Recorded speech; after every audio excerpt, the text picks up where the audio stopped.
Well, good morning, ladies and gentlemen. Welcome to Wilton Mill. Welcome to Wilton Mill Kart Club and round one of the Wilton Mill Kart Club Championship on a SlipStream broadcast powered by Alpha Live. My name is Henry Beaudette. Joining me in the commentary box, Keol Lynch. Keol, we are a little bit delayed due to the fog. To coin an old BBC news phrase, it's a real pea super. But we're on the rolling lap for race number one now. Thank you, Henry. This is my first SlipStream broadcast powered by Alpha Live Productions. There's no better place to start, really, is there, than at Wilton Mill Kart Club. We've had a foggy start to the day due to that, hence the delay. But we have 29 races coming up today. If you were tuning in with us for the rest of the day, we have 19 heats this morning, followed by 10 finals in the afternoon, which, if you're a member of the SlipStream, you can watch with us live right here. Yes, indeed. Warwick Milam has ground to a halt on the rolling lap. So we will have one less Junior Rotax driver. Now, this is Junior Rotax Group A versus Group D. We've got a huge Junior Rotax entry of over 50 drivers. In fact, I'm just going to grab the entry list. We've got 57 entries, I believe. 57 in juniors. So we've been split into 4 groups. Charlie Wolfit will start the number 6 kart from pole position. There he is for Dan Holland Racing, Gold Chain Charlie. Alongside Charlie, Leo Basterfield, Aidan Clark, Max Colbert, no Warwick Milam. So Carthy Cometa, Miles Burton, Liam Crosby, Jensen Hookie and Alex Shepard round out the top 10. The lights, which you can just about see, go out. We are off and racing. The 2026 Wilton Mill Kart Club Championship is underway up towards Christmas Corner, and everybody being quite circumspect, I have to say. Visibility is okay. The marshals can see from one marshal point to the other, and that's the main safety aspect of the day. We are allowed to go racing half an hour late, but the Motorsport UK stewards and the marshals are all happy that between post to post you can see what's going on. A good start. Wolfit has translated pole position into an early lead. Like I said, Henry, it wasn't a bad start for our leader, Charlie Wolfit, followed by now Aidan Clark, Leo Basterfield and Max Colbert. Leo Basterfield just dropped one position there on the initial lap to Aidan Clark. Yeah, indeed. Outside of the front row is not the best place to be, and now Basterfield at Christmas Corner getting pushed back by Max Colbert. So it's Dan Holland Racing 1-2 at the moment. Then it's Colbert, Basterfield. Already, you can see the field has spread out quite a bit. A lot more spread out than you'd expect to find at this stage of the race. That's because of track conditions. It's very, very cold.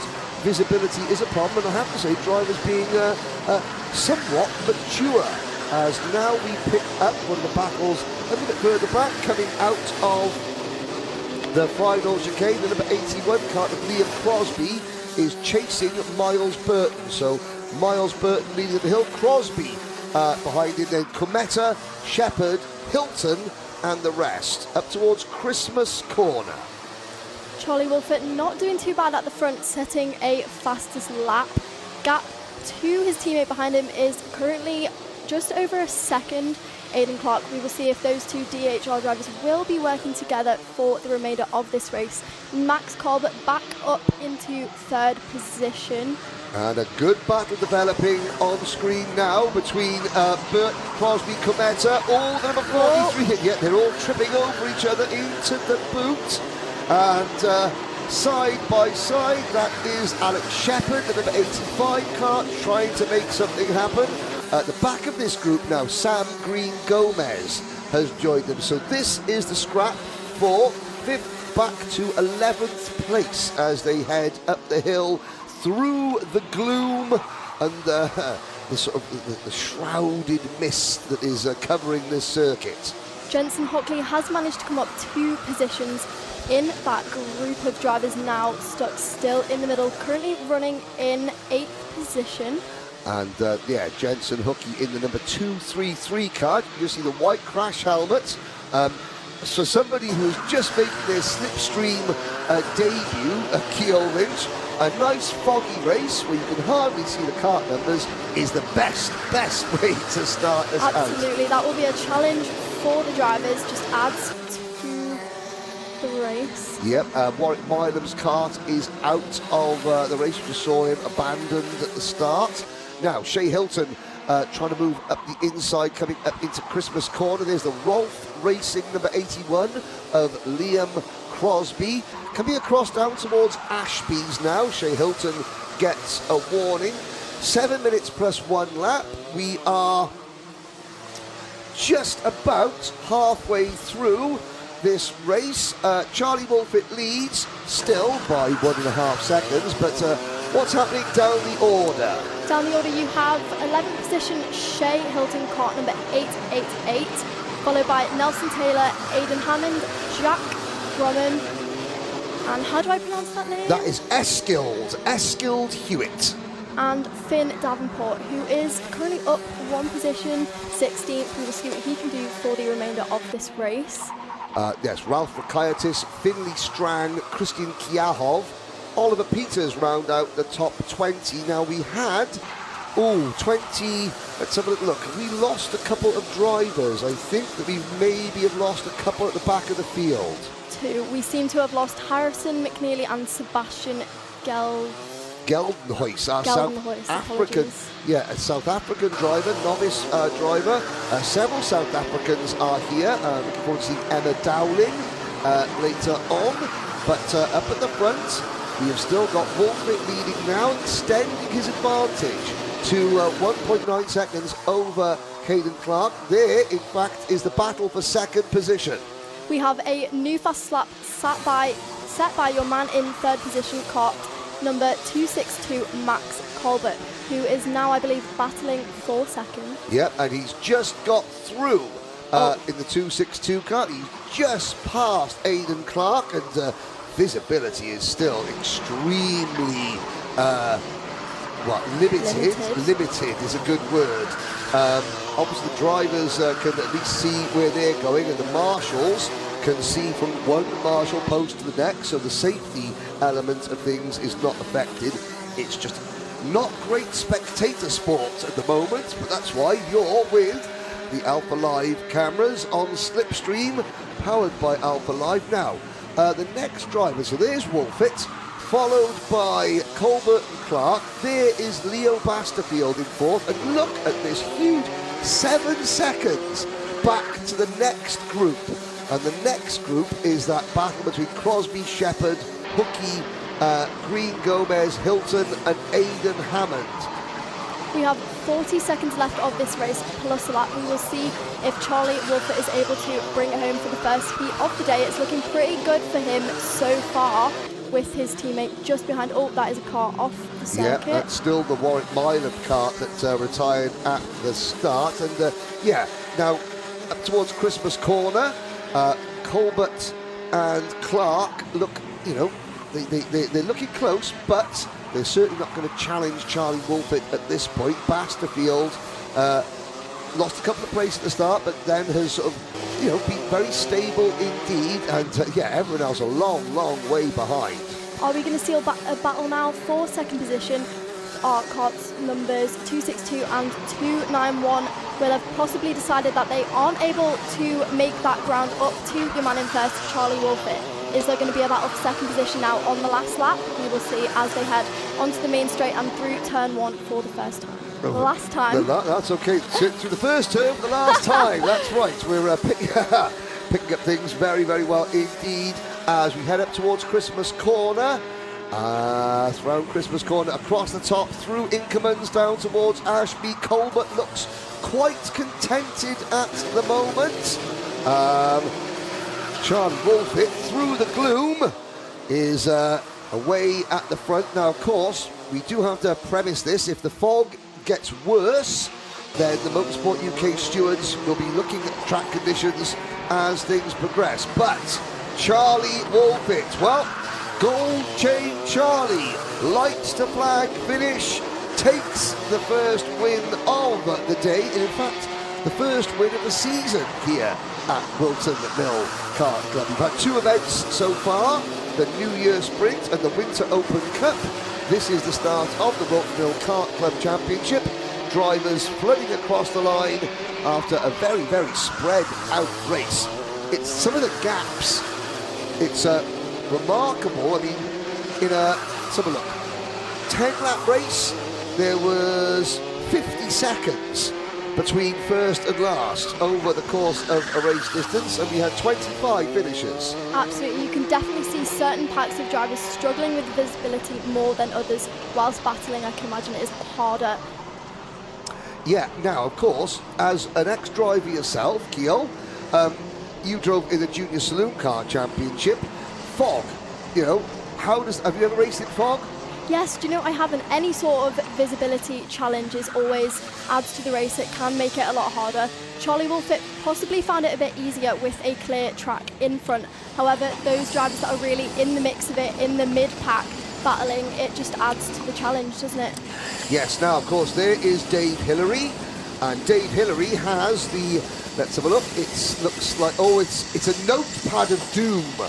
The notepad of doom comes out, and unfortunately the number 95 Karthik Kometa and the number 251 of Aidan Hammond, they get a note from the notepad of doom, and that means nose cone bracket is has been pushed back, 5-second penalty.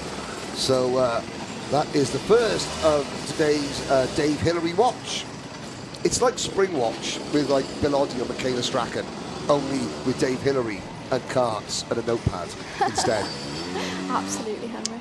Now there's a shake of the head there by the number 33. Going through that was Joseph Baxter. He's already had a bad day because he finished 20th, and now his day gets even worse. So 1 race down, 28 races to go. Hello to everybody on the SlipStream live chat.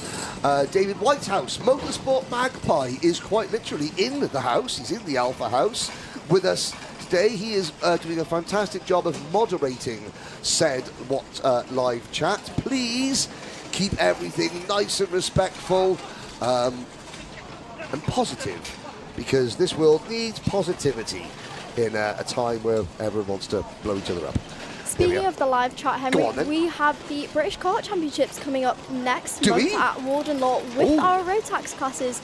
I know you are going to be joining us for some of the rounds. Possibly. Let us know in the live chat if you're going to be there, competing as a spectator or joining us on the live stream. Yes, well, I may appear at a couple of British rounds this year. That we can't wait to do that. You yourself, Piers Pryor, Andrew Mather will be doing the bulk of the lifting this year. As, yes, there is a view looking down the hill from Christmas Corner at the, well, looking at not a lot, I have to say, because the weather yesterday was fantastic, and today, well, it was fantastic where I was yesterday, down at Clay Pigeon. It was absolutely beautiful. Today, well, when the fog burns off, we'll have a lovely spring day here at Wilton Mill. At the moment, the fog hasn't lifted just yet. We are going racing. You can hear in the background the next group of drivers coming out. Race number 2 will be the second half of our Junior Rotax drivers. This is Junior Rotax, Heat number 2, or Heat 1 for Group B, Group C.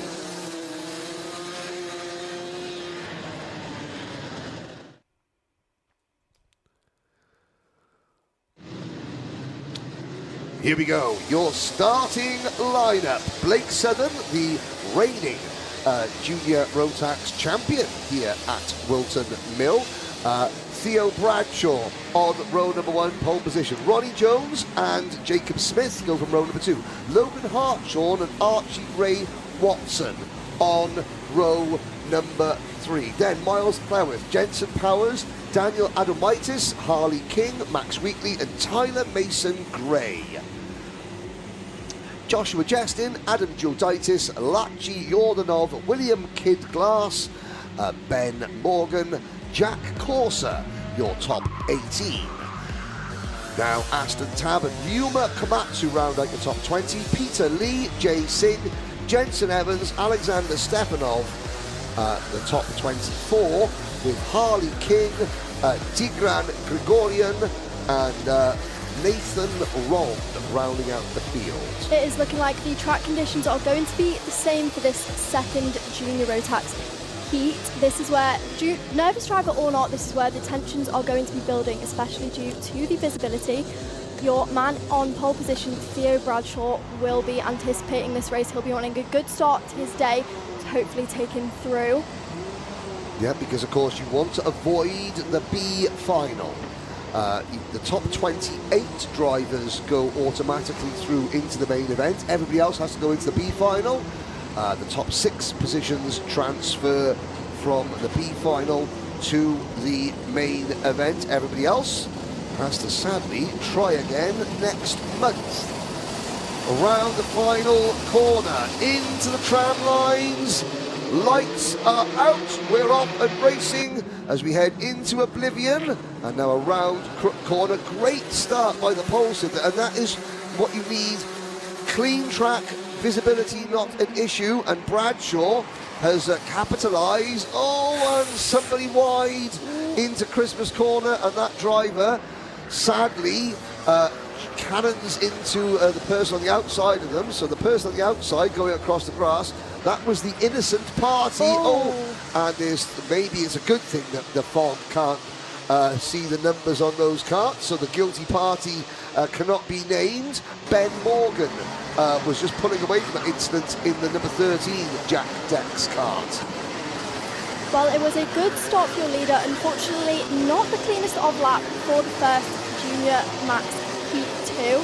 Some drivers will be left behind that lap. Some will be on a catch-up lap.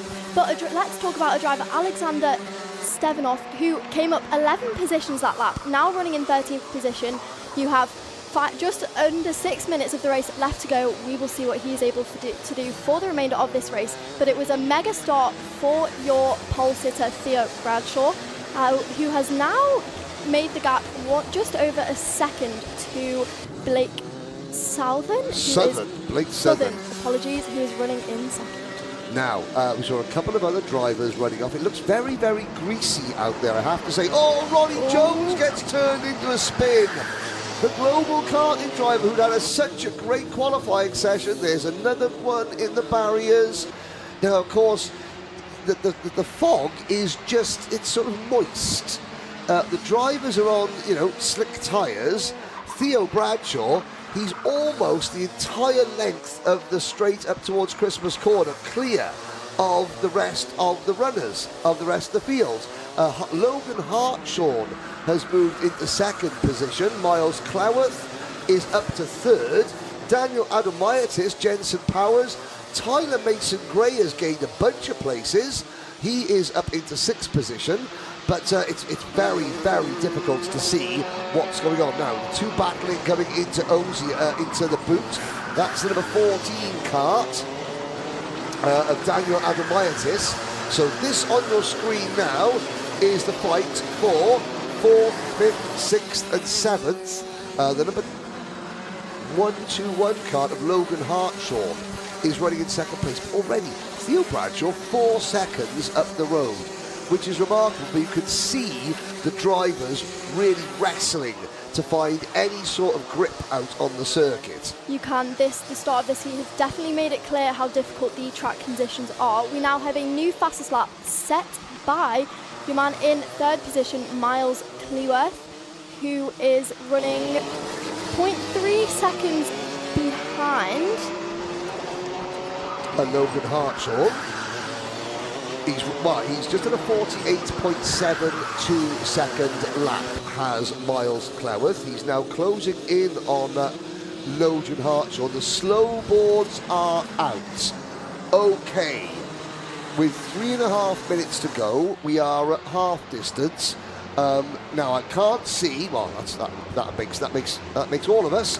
I can't see the incident in question, even if indeed there is an incident, or is this a case of the officials on the circuit are monitoring? The marshals have said, look, I'm struggling to see the next marshal post, and therefore, for safety reasons, we are now going slowly, which gives us a great chance to run down the order.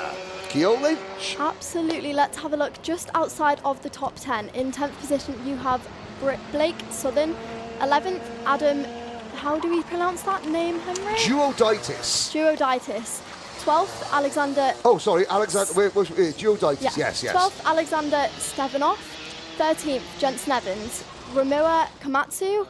Nathan Rond. Luca Lewin. Peter Lee, Ronnie Jones, Max Wheatley, and Ben Morgan round out your top 20. Indeed. Now, Ronnie Jones, after that spin, is down in 18th position. We seem to have lost William Kidd-Glass, Jack Corser, and Aston Tabb from proceedings. Whilst we're under this delay, let's have a little look. Oh, Alexander Reed saying, come on, Nathan Rond, last to first. A pod needs to be used. No.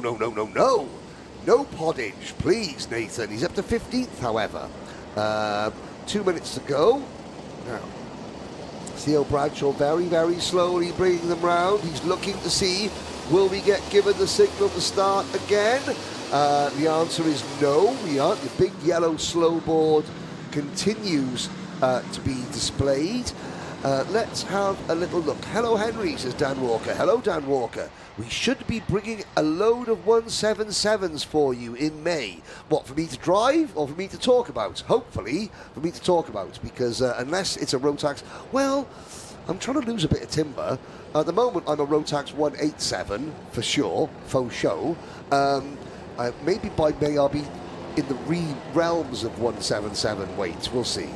If we take a look, Henry, just before those snowboards came out, Daniel Adamatis came out, kart number 14, did set the fastest lap of the race so far, currently a 48.1, which hopefully he will be hoping to make up some more groundwork now that the drivers are all bunched back together. If he gets another good few laps of this race, what do you think, Henry? Well, he's got to get a restart first. Are we going to go back racing, or is this just to get to the end of the race?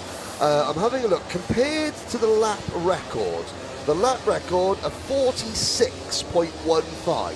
So the track is 2 seconds per lap slower than the lap record. The lap record held by Harry Freeman, who could have, would have, should have been the Rotax Grand Finals champion last year. Didn't, through no fault of his own, but he is the lap record holder here at Wilton Mill. If we look at Theo Bradshaw, his result from the New Year's sprint at the beginning of this year, he came P11 after clearly not the best run in the heats. He gained 16 places to get to P11 in that final, so it is going to be a more successful start to the weekend already for him. And we've seen to have gone racing again. At the start, the clock has struck 0, so next time around, will we get the last lap board? We'll have to wait and see. So green flags waving. I've got to say, I think a lot of the field got caught napping there. I'm assuming that a lot of drivers thought, well, that's it, we're not going to go racing again, and took their finger off the button and have been caught out, because look at how spread out the field are on a restart lap. This is most unusual. With Bradshaw a second in front of Logan Hartshorn. Jensen Powers in third. Adomaitis, Cleworth, Mason Gray, Smith, Justin, Archie Ray Watson. The champion, Blake Southern, has dropped from the front row of the grid down to what is now 8th position, but obviously he had an issue. There is Southern. We're following going up the hill. Now what can Blake Southern do? Ooh. Jigs to the outside. Tries to go around the outside to a Slim Shady. Wow, there we go. A Slim Shady in the fog for Blake Southern, the champion here at Wilton Mill. Unfortunately, Joshua Justin was the driver. To use a basketball term, he was put on the poster by Blake Southern going around the outside. Here is Theo Bradshaw, who has led from start to finish, the Zip Factory driver.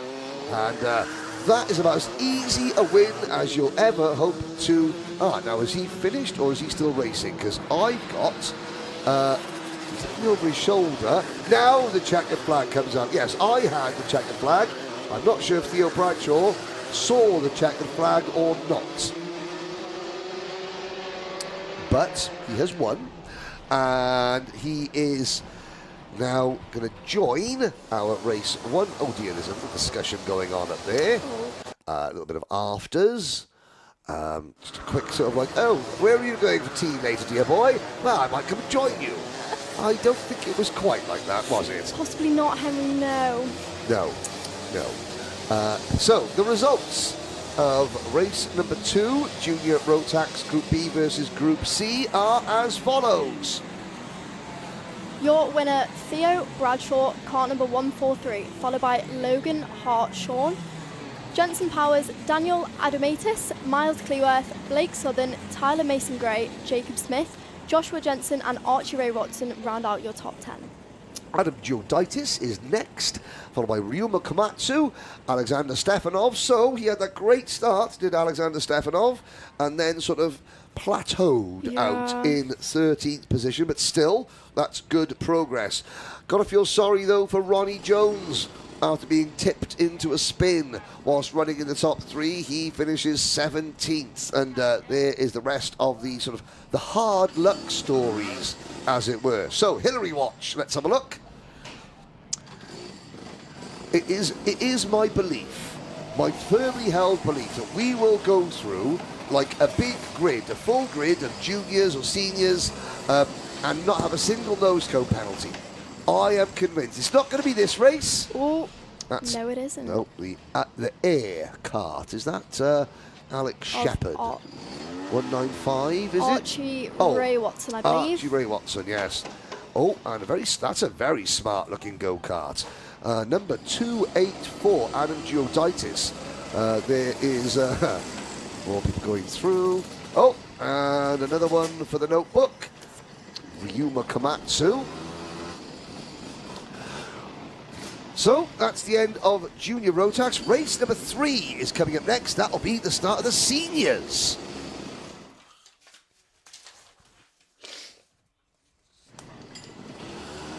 Well, another huge entry in senior Rotax, it has to be said.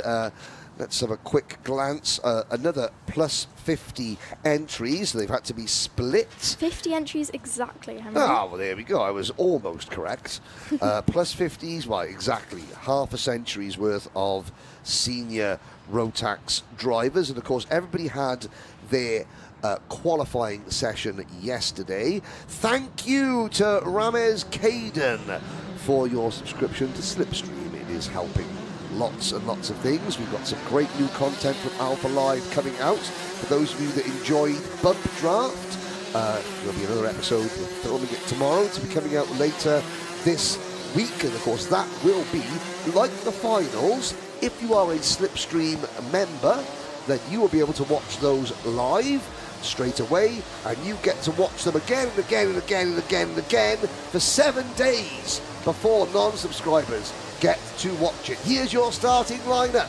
Ethan Martin and Oliver Smith, row number 1. South Africa's Emma Dowling and Noosh Sapper Leathers on row number 2. Alfie Thompson. Watch for Alfie Thompson on row number 3, alongside Lewis Merica, then Josh Gora, Ollie Orteo, Jukas Pravilonis, Louis Merica, Kieran Ives, Jake Fisher. Will Former, Michael Dalton, Jonas Janusauskis, Alfie Davis, Ryan Welsh and Josh Parry, your top 18.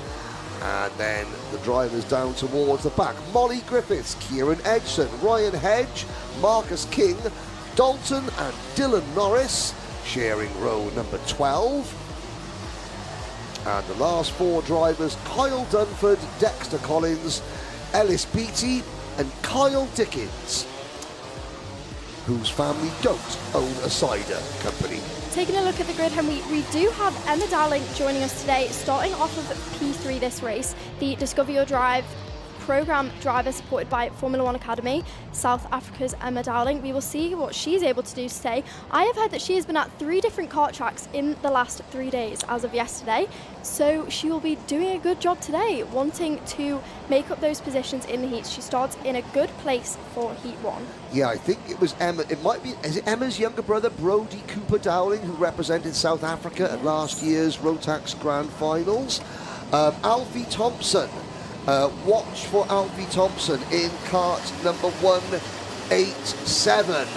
And lights are not out, so it's a false start. But yeah, Alfie Thompson. What have we got on Alfie Thompson? Gio, number 187. Alfie Thompson won the Winter Open Cup, followed by actually Ethan Martin, who starts off P2. He came second in the Winter Cup, racing for, I believe, his own team, EM Improvements. But back to Alfie Thompson, he also competed in the Dubai O-Plate in January with Evolve Racing. Now back to the UK, back to some foggy racing here at Wilton Mill. Yes, Alfie Thompson looking at to try and start the season. Last year, Alfie finished second in the Wilton Mill Kart Club Championship in Senior Rotax. He won the October club meeting here, and we'll be looking to go one better this year. Now they're all warming their tyres. Another driver, Molly Griffiths, who was with us at the Wilton Mill Open Cup last month. She finished just outside the top 15. She'll be hoping for more this weekend. She starts in 20th position, so she's got some ground to make up. Now, around the boot. This is the new chicane. Used to be the final corner. We tried to think, was it the boot or the heel? Maybe this last corner that comes after the you know, you put your boot over the heel, or is just, I tell you what, let's call it the last corner. Into the tram line, 7 minutes plus 1 lap. We are off and racing. I have to say now the fog is lifting ever so slightly, and drivers will naturally become a little bit more aggressive when they can see where they're going. Although a lot of drivers seem to be very aggressive regardless of whether they can see where they're going or not. And I have to say Oliver Smith had to just make sure that there was no way on earth Ethan Martin was going to try and swing around the outside at Christmas Corner. 1 or 2 drivers running off wide at Ashby's.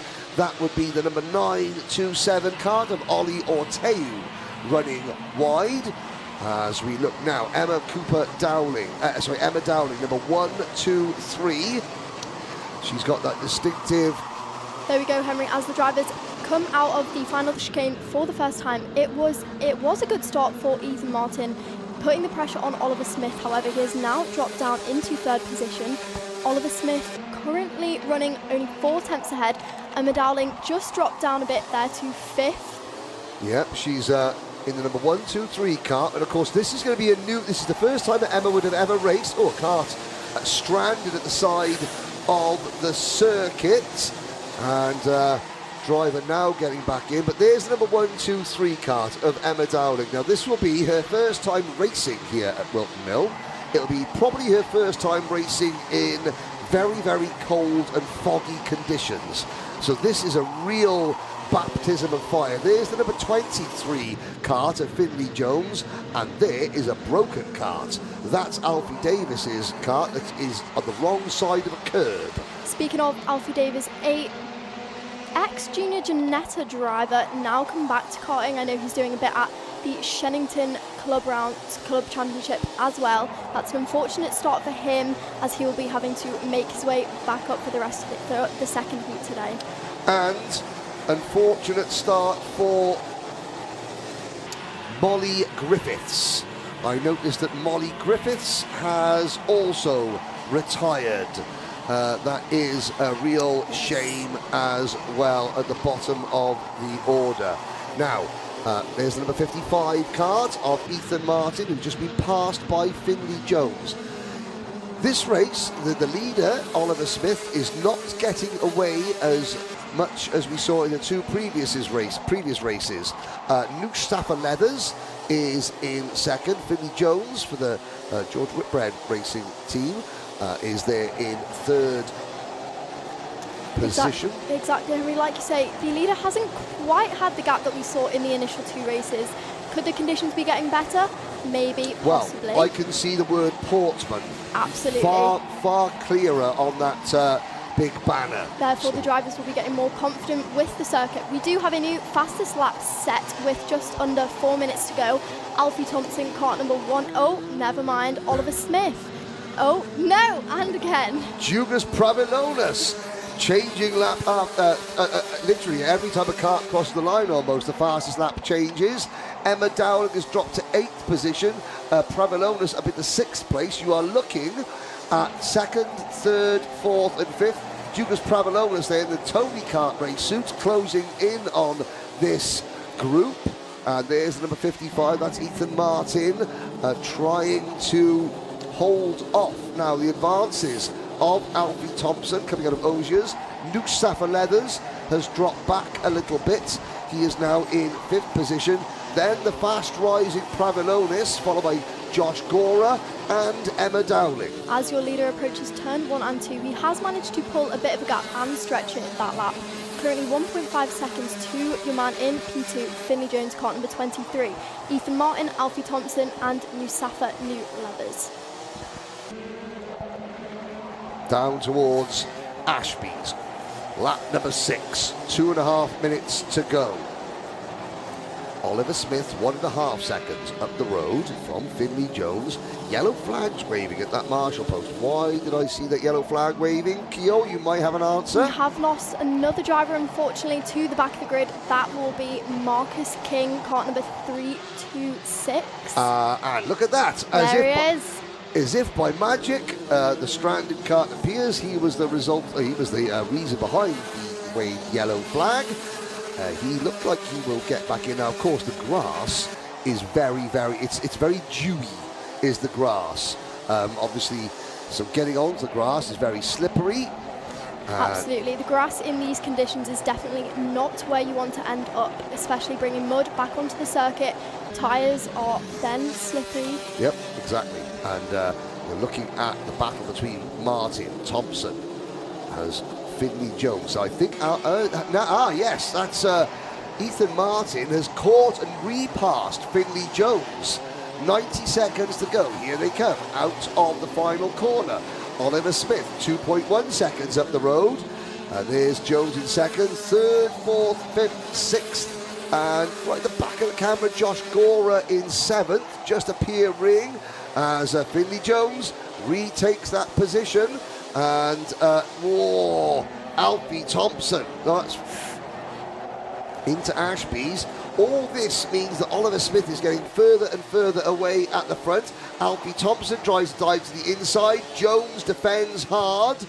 And this is now 3rd place. So Ethan Martin is up the road. So this is now 3rd place on back. Were there more yellow flags there? Yes, there were. And that's the reason why. Here we go, this pack exiting out of the final chicane now and onto the main straight. Ahead you have your driver in 2nd position, Ethan Martin, going through turn 1. The gap the gap from the leader to Ethan Martin is 2.4 seconds. He's got 30 seconds plus a lap to go. Is this going to be a steady P2 for him to finish this first heat? Well, he's not going to catch Oliver Smith in the time remaining, so it's down to Oliver to keep it on the tarmac. The only person that can beat Oliver Smith now is Oliver Smith. Ethan Martin, Alfie Thompson, Finley Jones. This is a great, but now Emma Dowling. Oh, she says sorry, but she went for the move, and there was just too many carts, not enough tarmac to keep everybody happy. Out of the final corner, Noosh Safa Leathers trying to hold off Jugas Pravilonis. They are battling for 5th position. Emma Dowling drops back. It was Josh Gora, the driver, that she sort of got into a little bit. There is a move from Kieran Ives, passing the number 15 kart of Will Forber, but the clock has struck 0. Another driver who has dropped down that lap, Josh Gora, kart number 110, down 13 positions that lap, unfortunately. Yes, he was the other kart that was involved with Emma Dowling in that incident. Oliver Smith, meanwhile, comes across the line, begins the final lap. through Oblivion. Crook now past Fine Lady, up the hill towards Christmas Corner, which is still shrouded in mist. Through No Name Corner, now Inkermans, down towards Ashby. Ethan Martin a long way behind. Here's the third and fourth place drivers, Thompson and Jones, side by side between Lou Safa-Leathers and Jugas Pravilonis, before we get to Kieran Ives, Will Forber, Lewis Merica and Michael Dalton. But another lights to flag victory for Oliver Smith. Not by quite as much, although he has pulled out a decent gap by the end of the race, and Oliver Smith takes the victory. Followed by your second place finisher, Ethan Martin. It's not a bad start to the day for him. Came P2 here at the Winter Open Cup. We will see what he can do for the rest of the day. Alfie Thompson, Finley Jones, Judas Pravanonis, Lou Safa-Leathers, the rest of the top six, as we wait for some of the stragglers to make it across the line. And we'll now at the back of the field, Kyle Dickens, who started last, he made it up to 22nd. But here is a quick look at the first page of results. Oliver Smith, Ethan Martin, Alfie Thompson, Finley Jones, Jugas Pravilonis, Lou Safa-Leathers, Kieran Ives, Will Forber, Louis Merica, then Michael Dalton, Kyle Dunford, Jake Fisher, Kieran Edgson and Dalton Norris. Pair of Norrises, Dalton beating, who was the other Norris? Let's have a look. Dalton beating Dylan, and they both beat Chuck Norris because Chuck Norris died yesterday. Bit further down that grid, again, Emma Dowling unfortunately started P3, dropped a bit down the grid, so unfortunately that will not be the best start to the day for her. Yeah, we saw Emma get involved in that incident with Josh Gora. As we wait now, we've missed the start of Hillary Watch. I wonder. So far, so good. Nope, that's, oh well. At least that saves us wasting a load of time to get to the 25th place kart, who is the first person to get a nose cone. Not this race for you, Henry. There is always the next. There is always next. That was Kyle Dunford, was the first victim of the notepad of doom. Everyone else going through. Now, that was the first half of our senior drivers. The next, well, no, that was the first 2/3 of them. Our next race will be X30 Senior as well as Rotax 177. Combined grid. What I do like about Milton Mill is that you'll see all the drivers, they'll try and lean over to see if any of their favourites to get like a high five or something like that. Do you know what? That's the sky. You can see that's going to be, is that going to be, that's the moon. The moon. Is it the moon? I think it might be the moon. No, it might be the sun. Surely it might be the sun. Doesn't look like the sun. It looked like, it possibly is the sun. Other than that, someone in space has got a blinking big torch if it's not the moon or the sun. It's one of the two. Hopefully we'll see plenty of the latter sun and not the former moon before the day is over. Next race up will be Senior X30 and Rotax 177.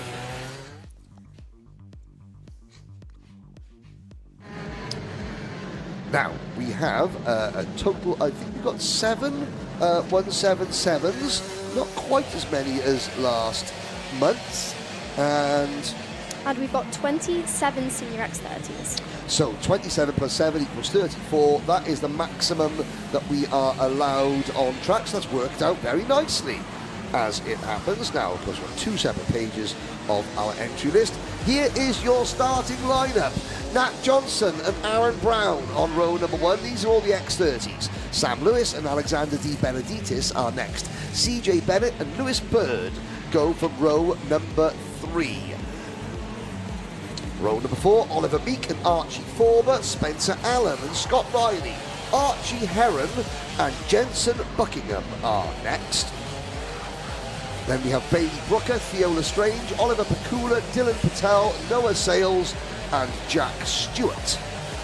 Max Anderson, Sebastian Dew, these are all still X30s. George Quartermain, Charlie Phillip, Ella Rowe and Isabel Banks.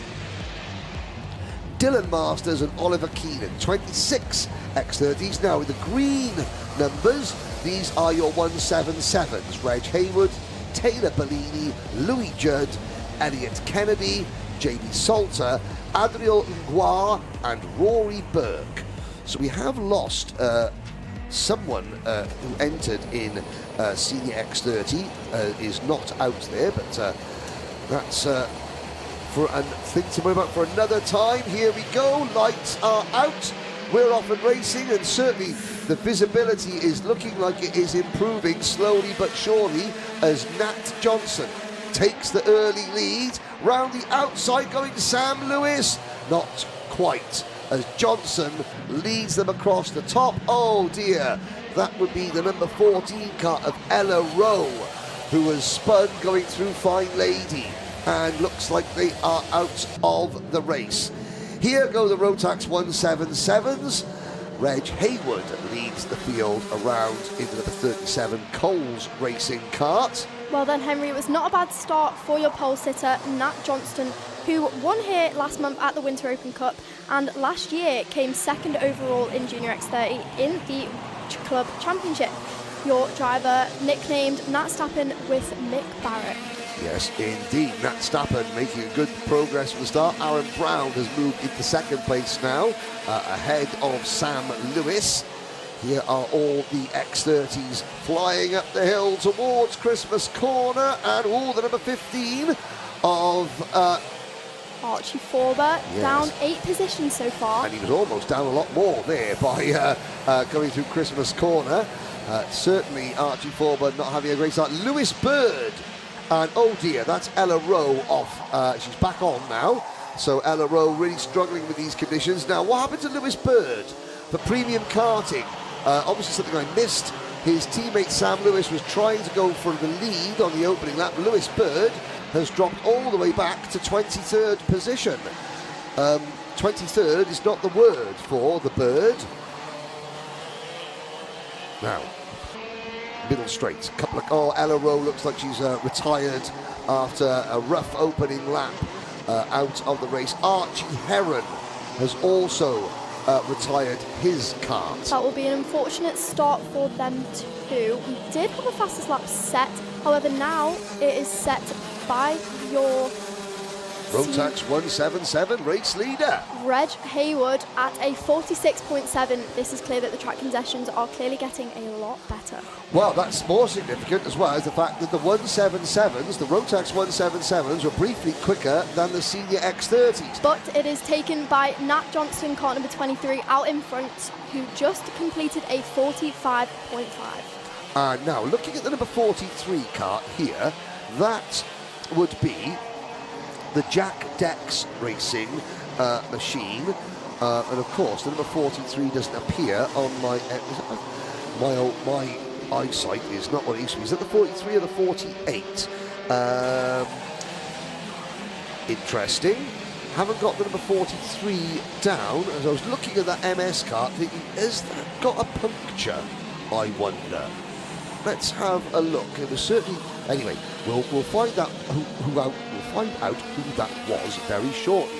He says, putting his teeth back in. It was Louis Judd. Louis Judd in the Rotax 177 number 43 for Jack Dex Racing. Almost looked like he had a puncture, but maybe it was just the way the kart was positioned on the track. Johnson leads Brown halfway through the race. And a couple of karts off the side of the circuit. There is Johnson, Brown, then Lewis in third position. If we look slightly further down the pack, Max Anderson, car number 69, currently running in 15th position, just lost a place to Archie Forber, who is on a charge up the pack. Yeah, they're ahead of Scott Riley and the rest. The number 33 kart going across the line there. That is Theo Lestrange for the BMR Restart team. Lestrange there behind, Spencer Allen telling Theo Lestrange, come on, let's work together. And Theo Lestrange just drives straight past him, ignoring what Spencer Allen was saying. That's going to frustrate Spencer, but Theo obviously thinks that his chances are better served by being in front of Spencer Allen at this point. And we have 2 minutes and 30 seconds to go, and there will be no change for the race lead so far. Nat Johnson has managed to make a gap of 1.8 seconds to Aaron Brown in second position.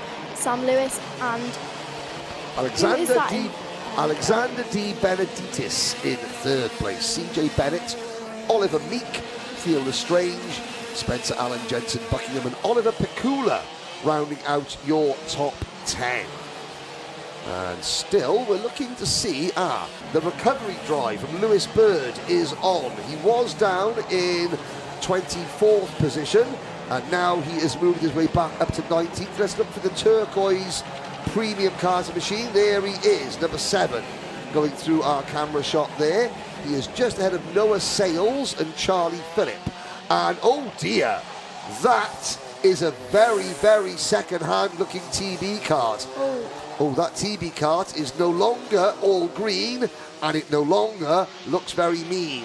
That, sadly, is Max Anderson. You were talking about Max moving up the order. He's now moving back down the order. That will be an unfortunate start to the day for him. Back with the on-track action. Nat Johnston, now 2.6 seconds up the road. If we look back further down that grid, Lewis Bird is continuing his charge through the grid, car number 7, now up into 17th position, hunting down the man in 16th, Bailey Brooker. Yep, as I'm not quite sure what happened with Lewis Bird at the start of the race. Mechanical flag for Max Anderson, well, he would have noticed that. The fact that his side pod was at a somewhat jaunty angle, let's just say that. Now, 40 seconds to go. Johnson, Brown, track limits warning for Archie Forber as well. Archie, well, he went down the order, now he's recovering up the order again, but he's got to remember, just use the prepared surface, Archie. 30 seconds to go out of Ashby's into Wilkins corner. George Quartermain getting some track limit warnings. Trying to see where would they be going off track, because there's a lot of grass just off track. Now I'm sure there's a few spots coming out of Crook and Oblivion being one, and coming out of this corner being another. Yes, you've got to stay with her. Keep some of your cars within the white lines. Here is your leader onto, I believe, his last lap of the race. It's been a pretty smooth first heat of the day for Nat Johnston, who it looks like is going to bring it home soon. And there's a change. Oliver Meek battling with CJ Bennett up at Christmas corner, and it looked like Meek in the number 67 machine made the move there. In fact, yes, he did on the Croc chassis. Jack Stewart up one more position on the last lap, up into 12th, just ahead of Dylan Patel and George Quartermain. Quartermain, who has been given a warning for track limits. The clock has struck 0, and the final lap board is out. Johnson, Brown and Lewis. So far, we have not been treated to any sort of battle for the race lead in any of our heat races. In Rotax 177, Reg Haywood continues to lead that class. There's the Strange going back in on CJ Bennett. Well, now we understand why Theo Lestrange, Theo Lestrange still battling with Spencer Allen. I apologise, they've gone past CJ Bennett. They might have done, you know. Blue flags waving now at the final couple of corners, because here's Nat Johnson catching the back end of the 177 pack, but he takes the checkered flag, and Nat Stappen begins his campaign with a race win. As now we wait for Reg Haywood in the Coles Racing number 37 car. Here is Reg. Easy enough win for Reg. He is quite a ways in front of Admiral Ngwa, Rory Burke, Louis Judd and the rest, as Haywood will come home and win the 177 category.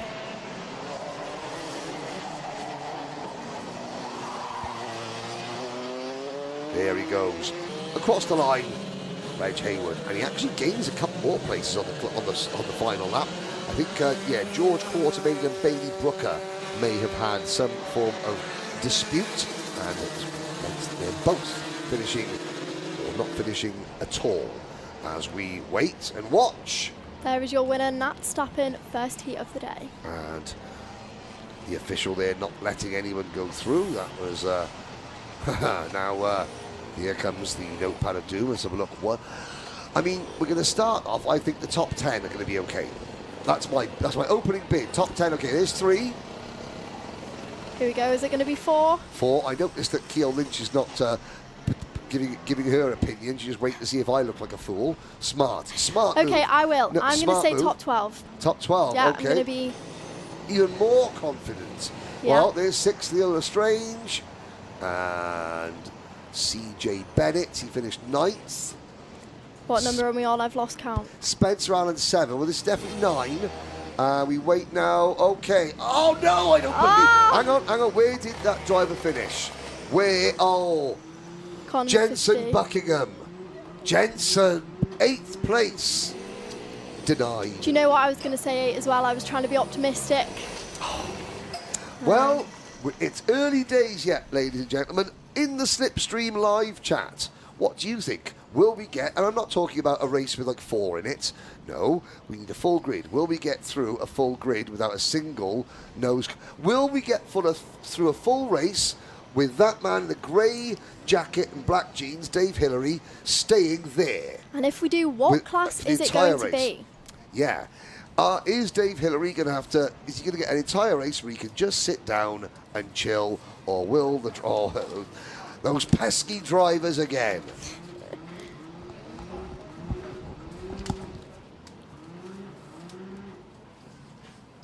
Well, as we watch the remaining runners come through the pit entrance at the end of race number 4, race number 5 coming up very shortly. That'll be Junior X30.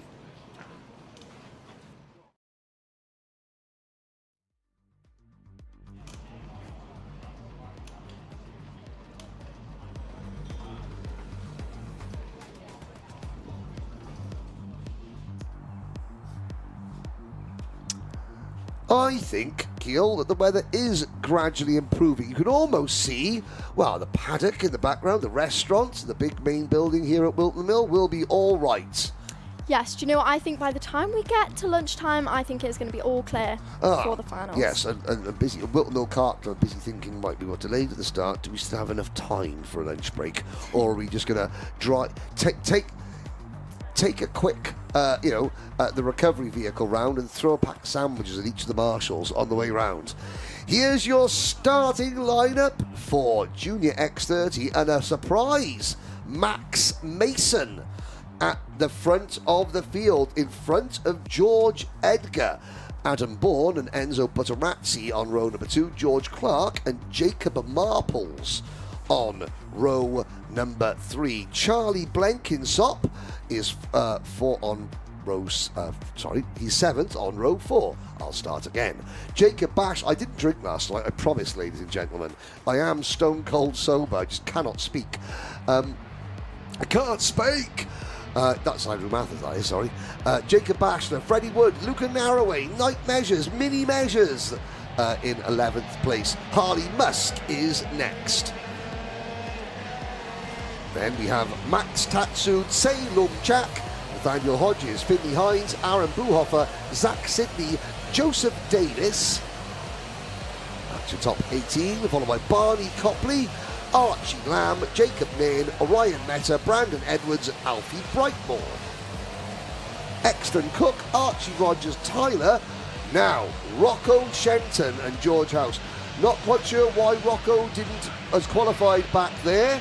Watch out for Mr. Excitement. Do you have any news, Keogh? Well, here we go, Henry. Back to Max Mason, a familiar face on this grid, who I believe has joined Prop Promotion this weekend on pole position. You will be happy with that, as you see the green flags out. Another driver, George House, recently stepped into junior at the end of last year, I believe, with XL Motorsport, who is going into this weekend completely blind. It will be a hack from the back for George House. No qualifying for him. I like a hack from the back. No pun intended, Henry. No, that's outstanding. I mean, you get your top gear from the rear in the live chat. What do we prefer? Top gear from the rear or hack from the back? Please keep your comments coming in.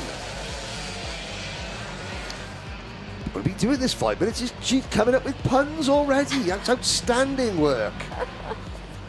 So, Rocco Shenton will see at the back. Rocco will be on a mission, shall we say, on that Birrell ART. Another driver a bit further down the grid just before we start, Harley Musk, who came up a bit in the Winter Open Cup. He finished P10 in the end, but started a bit further back. The Fusion driver, he will have higher hopes for this weekend, and we are nearly underway. Yes, indeed. There is the croc of Max Mason. The Mick Barrett racing machine of George Edgar. They're into the tram lines. Lights are out. We're off and racing. Good start from Mason. Oh, that looked like Adam Bourne getting shuffled wide, understeering into oblivion. And that is, yeah, understeer into oblivion. That sounds like the name of a rock band. And that is, and look at the kart control of some of the drivers. Well, Finley Hines, number 57, great reactions there to not get caught up in that accident. He lost a lot of ground, but it looks like it was an Evolution racing kart that may have been turned around at the start there of a Christmas corner. We'll get a name check next time by. No need to get a name check. That was Poddington Peas by George Edgar. Sadly, the driver on the receiving end was Enzo Butterazzi. Well, there you go, Henry. It wasn't the cleanest of laps for our Junior X30. However, all drivers managed to avoid that at the back. We have a good start for Max Mason. The gap currently 4/10. We will see if George Clark is able to close that. Yes, because it's Clark second, Adam Bourne third, then Charlie Blenkinsop up into fourth place. Good start from Charlie. George Edgar, after that little incident, has dropped down to fifth position. Rocco Shenton up 12 places already.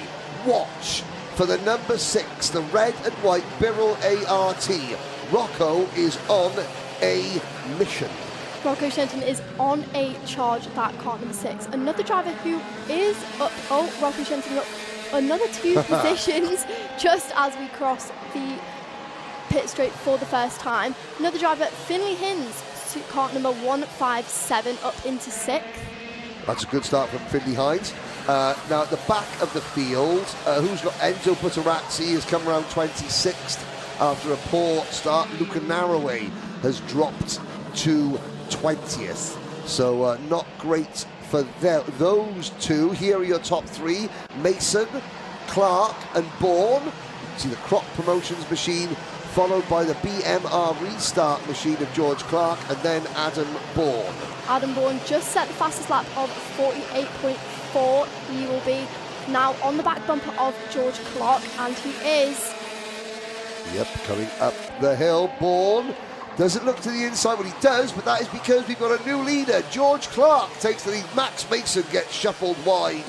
Big time there as Clark and Bourne take over the lead, and now Max Mason is in real trouble because he's getting shuffled back further. There goes George Edgar.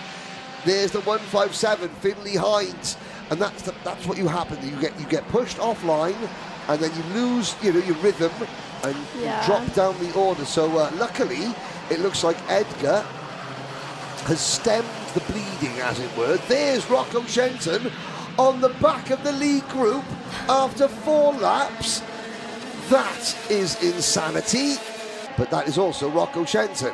Here's your move, Adam Bourne, and that is the Bourne supremacy as he takes the race lead from Clark. This is what we have been yet to see this morning, Henry. The conditions getting better, drivers getting more ambitious, battling at the start, bringing in the rest of the pack into contention, and you have a fastest lap by your driver, car number 6, who is on a charge, Rocco Shenton. And he's just picked off Charlie Blenkinsop for 7th place. Now, unfortunately, Charlie Blenkinsop, and there was a spin. Who was that? Was that a Mick Barrett racing kart going around? Could that have been George Edgar? Let's find out. No, Edgar's moved up to 2nd. It was Freddie Wood Freddie Wood, who had had a spin in the number 38 MBR kart. So Freddie Wood now drops down the order. Shenton was 6th. Rocco Shenton has just passed the pole sitter. From the back of the field, it has taken Rocco Shenton 5 laps to pass the pole sitter on a grid of 28. And he still has 2 minutes and 20 seconds plus a lap to go. Where is Rocco Shenton going to be able to finish? He just simply does not know how to give up with Rocco Shenton. He will grind and grind and dig and dig and dig for as long as is humanly possible. Bourne leads, but not by much, from Edgar, Hines and Clark. Then you have Rocco Shenton, and out of the race, the number 25 car, Jacob Nairn. But this is fascinating. Shenton will arrive at the front of the field with such a huge amount of momentum. There he is, there's Shenton. He's clear of Mason, Buhofer, Blenkinsop, Batchelor and the rest. He's now got his eyes focused on these 4 drivers. The only 4 drivers that Rocco Shenton hasn't overtaken in the last 6 minutes. And Bourne continues to lead. Edgar, Hines. Across the line, Shenton getting ever closer. Shenton still has the fastest lap of the race, is that right? Yes, 46.87 seconds. That is right. If we look a bit further down the grid, kart number 177, George House, just lost a position to that kart number 98. However, he is on his charge from the back. Started 27th, it would have been, now up 10 positions into 17th so far in this race. So, it's a 10th place gain in the hack from the back. Not quite a Rocco Shenton drive, but he is doing well, the newcomer into Junior X30. Yeah, Rocco on a mission, I have to say. He is caught just about George Clark in 4th. 30 seconds to go. George Edgar has passed Adam Bourne for the race lead, and Bourne now dropping back into the clutches of Finley Hines a little bit. There goes Hines. Textbook Christmas corner manoeuvre. Just gets to the inside, hits the apex, doesn't have to run out too wide, doesn't lose too much momentum going across the top. Brilliant move. The clock is about to strike 0. There it is. Next time by, George Edgar will get the last lap board. Although he has been involved in a couple of little incidents, so Finley Hines and Adam Bourne will be doing their best to stay within a few seconds in case there is a post-race penalty. Here we go, we are on to the last lap. George Edgar leads so far with a 0.6 of a second gap to Finley Hines, Adam Bourne and George Clark. Rocco Shenton still in that 5th position. Is he going to be able to make up any more positions on this last lap? We will see. Well, Shenton into Ashby's. Now, up towards Wilkins. No change of position amongst the top 5. It's still Edgar, Hines, Bourne, Clark and Shenton in that order. Towards the boot, George Edgar, I think, has got this one in the bag. Out of the boot. Into the final chicane. Oliver Meek is... I saw Oliver Meek down the order there. And there is Edgar taking the victory from Finley Hines. Sorry, it was not Oliver Meek, it was Harley Musk. I was looking at there, finishing in 7th place. Edgar, Hines, Bourne, oh no, the novice, number 15, that's Alfie Brightmore. He carries on, but a strong result for George Edgar, even if he had to get his elbows out quite early.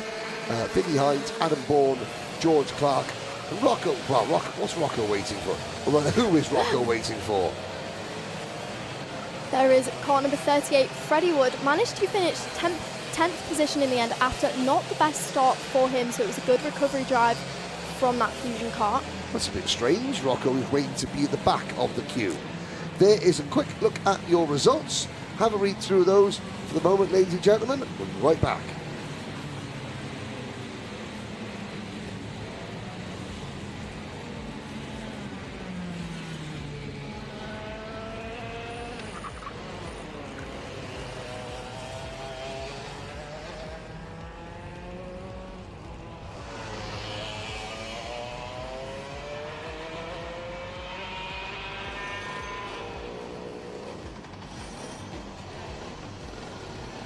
Well, here we go. I'm having my first pit stop. This is a 3-stop strategy. I'm having my first pit stop. Kiel, it's up to you. I can't take my eyes away from it. What do we think? What's your guess this time? It could happen. It could happen. It could. I don't think it is. I live in hope. I live in hope. There's the number 27. Hang on a second. Okay, Charlie Blenkinsop. Hi to Bertie Blenkinsop. The Bulldog, who's not here at the circuit because they're banned. Dogs are banned. So Bertie's watching this at home. Hi, Bertie. I hope you got your SlipStream subscription. Roof. Yes, he has. There we go. We are down to 13th so far. That's the best we've done. Hang on. Archie Rogers Tyler. Well done. There goes the 71. Oh, that's the 19. Night Measures. The 98. Luca Narroway. The 57. That was Orion Meta. Orion Meta had to do some amazing avoiding action in the early stages. Is that XL car of George House? Yep, the hack from the back. It wasn't a naughty hack, it was a nice hack because he didn't get a nose coat. It was. Right, hang on, this is the litmus test. Right there. Are we about to do it, Henry? Oh, no! Right at the last second. Right, who's that? Number Enzo Butterazzi. I'm having a word with you later on. Ruined it for us. Ruined it for us. Next race coming right up. That'll be Miami Inter.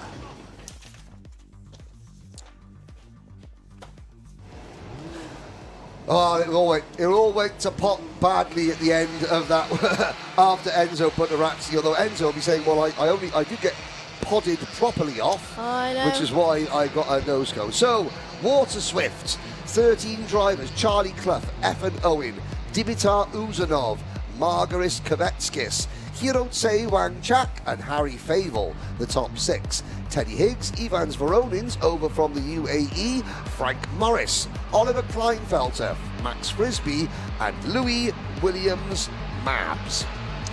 Travis Giddings, Ilya Sami and Oliver Nagumu Seyan Chak. Louis Williams Mabs is obviously a late entry because I've got 13 names on my list. And there's obviously 15 of them out there. Louis Williams Mabs is one of the late entries. And the other... Ilya Sami was not a late entry, but he did not complete qualifying, I believe, so he will start also from the back. Okay. Very, very smart. I'm trying to see who else appears. Let's talk about Ilya Sami while we have a second. He had the biggest win of his career to date last weekend in Tuera for the Miami Euro Series. He dominated that entire weekend with his teammate, who is not here this weekend, Chester Fawkes. However, Chester Fawkes, that DK Academy kart, did win the Winter Open Cup, so we will see if Ilya Sami is able to continue his teammates' legacy. However, we have an XL Motorsport front row of Charlie Clough and Evan Owen. Yes, and Evan Owen being the other last-minute entry. Watch number 22 at the back, Louis Williams Mabs. We are off and racing here in Miami Water Swift. Up the hill we go. Those two XL Motorsport drivers still leading the way. Dimitar Uzanov.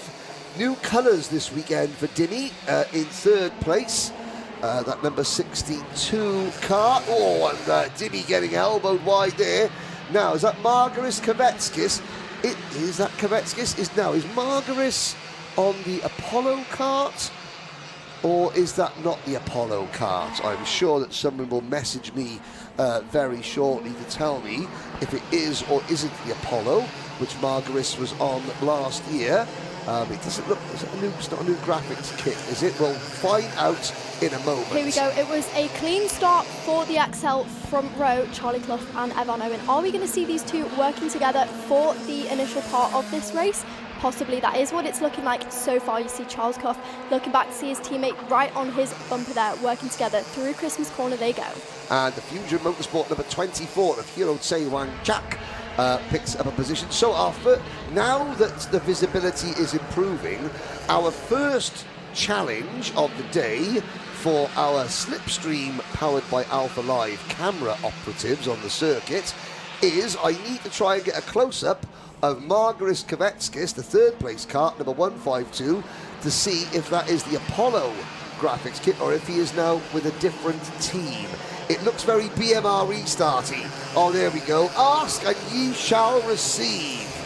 Thank you, SlipStream cameraman. That is not the Apollo kart. That is a BMR restart livery machine. Here we go, and your car number 152 in third position has just set the fastest lap. Now, is he going to send it down the inside? And he has now up into second position. Ahead of, Evan Owen is now your race leader, ahead of that car number 152 and Charlie Clough now down to third position. Like you were saying earlier, Henry, it's hard once you start dropping down that order from pole position. Is Charlie Clough going to get stuck in that pack? Yes, now Dimitar Uzanov has had new colours for Dimitar Uzanov. That has got one side pod with the DK Academy on it. In fact, that might be the graphics kit. Oh, very smart. That is the Danny Curl Academy. Now, does that mean that Dimitar Uzanov, now he runs with Jason Dredge, JPD UK, in Rotax classes. I wonder if he's going to be running, if Jason has gone underneath the Danny Curl Academy tent for IARMY or not. But Uzanov still is going to be a factor no matter what team he is with, because he is very, very talented. There is your leading pack. However, if we take a look down to car number 12, a newcomer, Ivan Zvoronins, a driver from over in the UAE, competed in his first European weekend with XL Motorsport at Zuera in the IAME Euro Series. Now here for his first time competing on UK soil. Unfortunately, was supposed to be here with his teammate Saif Al Khalifa, who unfortunately had a bit of an incident over in Zuera and is still recovering. So if Saif or his family are watching this, we wish them well. There is your leader into turn one, Evan Owen. He has now spread the gap to just under half a second of Charlie Clough, who is now back up into second position. Yes, get well soon to Saif Al Khalifa. Saif Al Khalifa, who a driver I know very well from the UAE and racing out in Bahrain. He's actually a member of the Bahraini royal family, is Saif Al Khalifa. And I did an interview with Saif. He got a pole position in Yes. one of the rounds, and I did. And his dad came up to me and said, "Oh, that's a very good interview. The Crown Prince thought it was brilliant." I'm like, "Really? Tell him to give me a number." There you go, Henry. You never know who's watching. You never know who's watching. Now, the leaders, 5 of them. And do you know what? It's much easier for everyone concerned. The fog is lifting. Up the hill and through the mist comes Dimitar Uzanov into P2. Now, Dimmy's got is that a Prime Power Team race suit he's wearing? He's a bit of a hodgepodge there, is Dimmy Uzanov.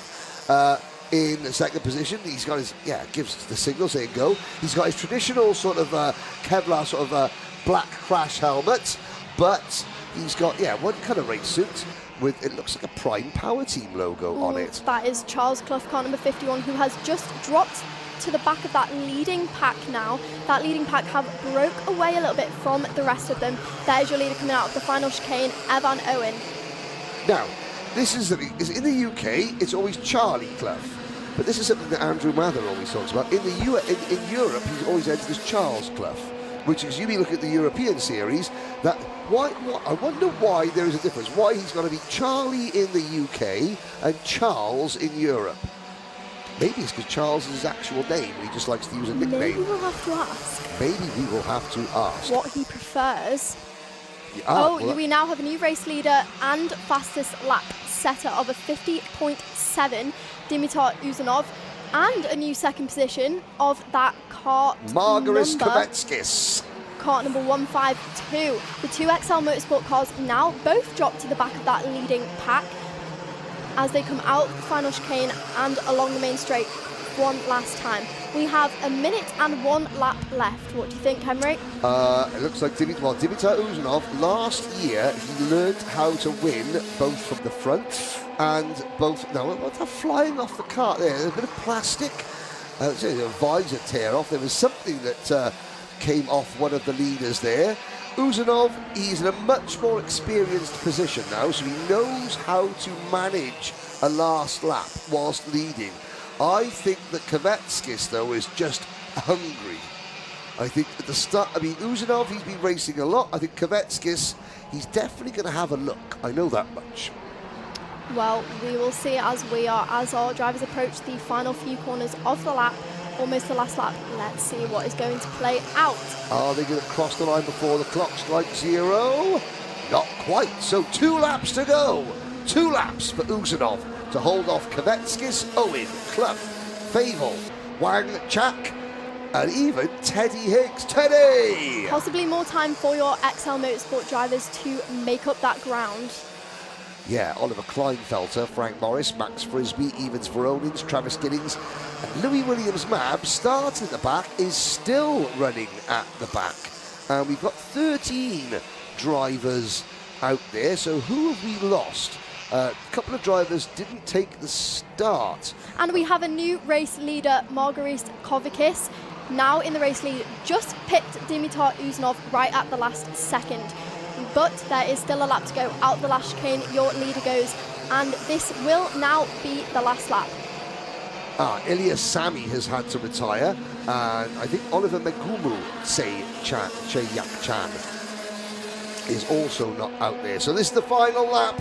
Kvetskis, he went for the move, he's made the move. Uzanov now has to fight back with the number 27 of Efan Owen and Charlie Clough next in line. Well, Uzanov had the lead, looks over his shoulder just to see how many drivers are right behind him. Now he decides, does he have enough time, enough room to make the move he wants to? Here he goes. Oh, and Kvetskis squeezed him, but Uzanov forces his way to the inside. Great move there from Dimitar Uzanov, and Dimmy will win in Water Swift. Great move. What a race. It was definitely a 5-car battle for the lead there for most of that race. Yes, indeed. And again, so look at Margaris Kvetskis. Kvetskis tried to move over, tried to defend. Dimmy was already halfway there. Now, this is what I really liked about that. And I mean, Kvetskis, he could have just kept squeezing and squeezing and squeezing. But then that would have forced Dimitar Uzanov off, and you might have got a penalty for forcing another driver off track.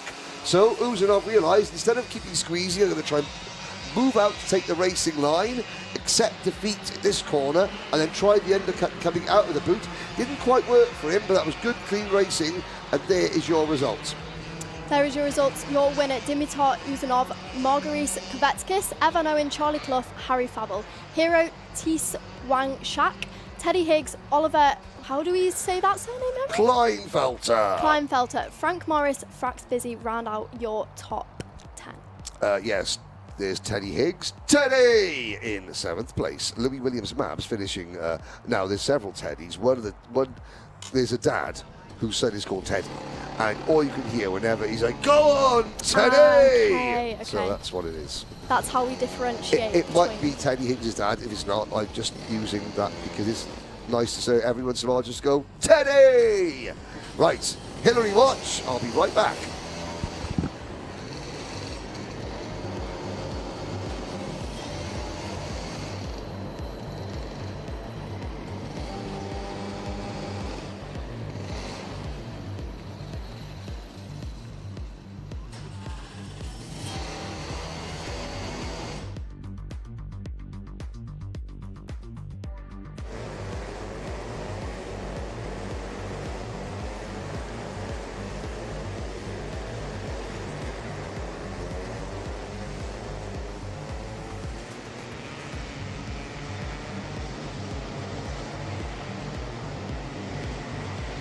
Right, here we go. Minimax is your next race. On pole position, Otis Cleary. P2, Rudra Golknath. P3, Marley Fisher. And on finishing that second row is Eddie Duncan. Row 3, William Moore and Charlie Heffer. Row 4, Akil Nan Guianon and Jude Story. Row 5, Noah Hammond, Hugo Torpy and Dewey Hodrick and Thomas Laidler is next. Row 7, Flynn Grantham, Freya Lally. Row 8, Isaac Garth, Harvey Ball. Row 9, Matthew Lilly and Jay Birmingham. Rounding out your top 20 is Seiki Komatsu, Noah Hobson, and just outside the top 20 then is James Carver, Ethan Coupland, Leander Hewitt and Elsie Gannon. Row 13, Jake Hansford, Byron Webb. Row 14, Arthur Kiaiser, Preston Howard. Row 15, Billy Gourmet and Harry Carthy. Finley Thompson and Henry Alger will round out your row 16, and George Whiteman and Roshan Bachada will line up at the back of the grid. Now, I just caught up with a little bit of live chat, and let's have a look. Yeah, Maisie Creed says hack for the back. That gets her vote. Hello, Maisie, how are you? Keep your Alpha Live Instagram on for some behind-the-scenes stuff today. Here we go. Oh, we're not going to go around there. That would have been Hall of Fame jump start if ever there was one. We're going to... This would be the Minimax opening heat race. Great job, Dimmy. One day the nose cones will be perfect all day. I agree totally. Hello to William Bennett, Motorsports, watching on. Charlie Heifer lining up there in 5th position. This is his first event off of a novice plate.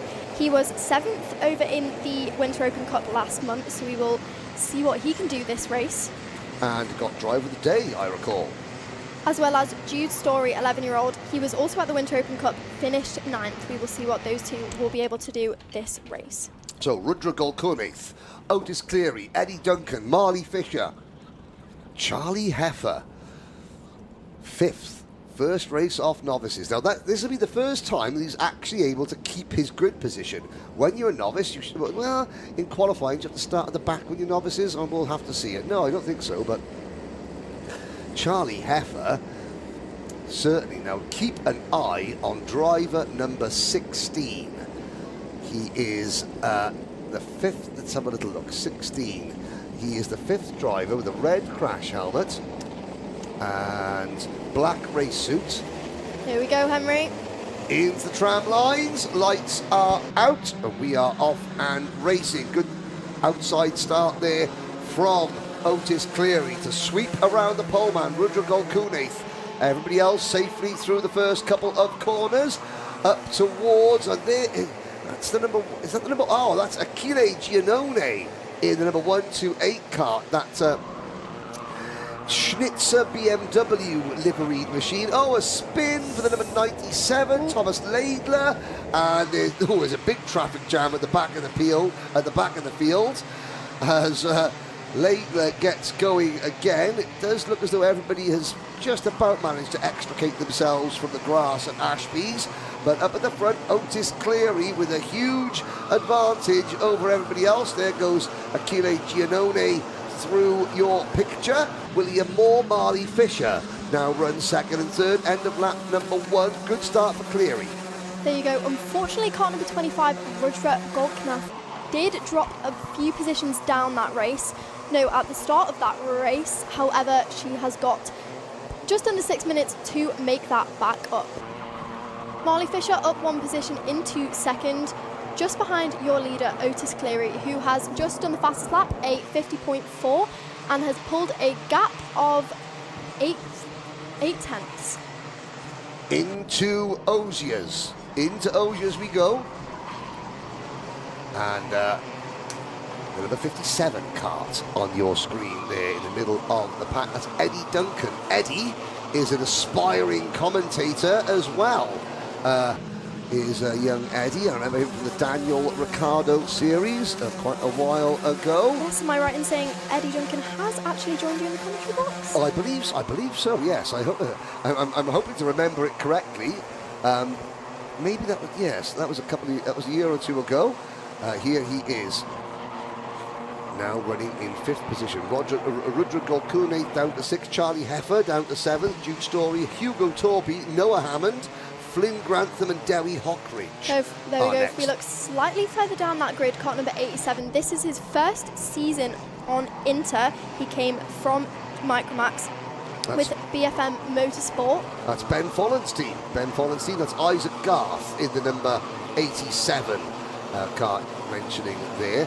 Field quite spread out. Henry Algar, who was one of the drivers that didn't qualify yesterday. He is down in 31st position. Contact warning for Finley Thompson, I believe. here is the battle for 5th position. It's Rudra Golkude now trying to come back at the number 42 kart of William Moore. Golkude in the black and gold machine does pick up the place. Oh dear, and that's not great. That's the number 96 kart down towards the back of the field. That was Elsie Gannon recovering, and here's Achille Giannone having a nibble at the number 81 kart of Marley Fisher. If we take a quick look at kart number 141, Jay Birmingham, who is slightly further down the grid than we would usually expect to see him. I believe he finished... Where did he finish? Let me just take a quick look. He finished 4th in the New Year's Sprint and 3rd in the Winter Open Cup. We will see if he's able to make his way through the field for the remainder of this race. Yeah, it's very interesting because obviously you have 2 sort of warm-up events, and at both those warm-up events you get a number of visiting drivers coming in there doing some testing for national events later in the year, what have you. The similar situation here. There are several drivers using this weekend as a test for something coming up, but then you've got the regular club drivers. What I like to see is how those club drivers cope when the big guns turn up, the national runners turn up, just not trophy hunting, but using a club meeting as a test session for an event, a national level event later in the year. Absolutely. There you see your leader going... Sorry, that was a set. Charlie Heffer. Now you can tell he's new, as nobody told him that you can't do that. Well, you can do that. He's just done that. He just did. That was come out of absolutely nowhere. And I'm not surprised that William Moore has dropped back another position out of pure shock, if nothing else. What a move from Charlie Heffer. There was car number 26, Flynn Grantham in 8th position, currently running up one from where he started. Jude Story down into 9th. Oh dear, that's the end of play for driver number 32, Byron Webb. Sorry, Byron, out of the race. Well, we have just under 2 minutes to go, and Otis O'Cleary, car number 122, your leader, has currently got a gap of 2.5 seconds.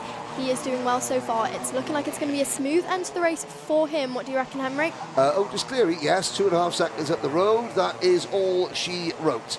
Here's the battle for second place. Achille Giannone in kart number 128, followed by Marley Fisher, followed by Eddie Duncan. George Whiteman, your car number 11, down in 23rd, did just set the fastest lap.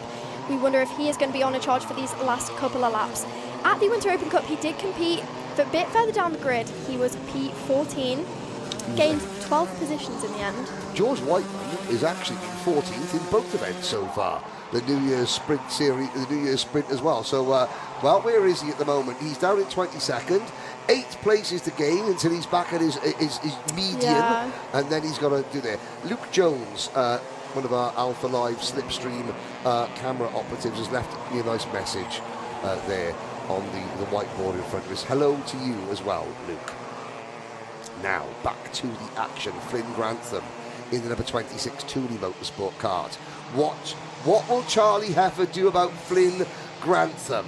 He's the second. I mean, we're not getting on the Charlie Heffer hype train here. This is not a full Charlie Heffer glaze. However, he has done so well with a couple of moves. This is his first race off novice plates. 14 seconds to go. Let's see how he works his way up the hill. Very, very tidy, I have to say, in a straight line. And quick in a straight line, tidy through the corners. Yes, absolutely. And he is about to match his result from the Winter Open Cup if he stays in 7th position. Yeah, and that's just a heat race. I mean, he's going to be contending that it's white, red and black kart. Excellent driving.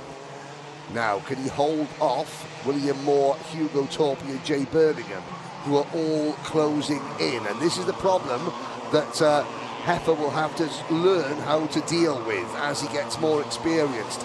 He's trying to get past the driver in front.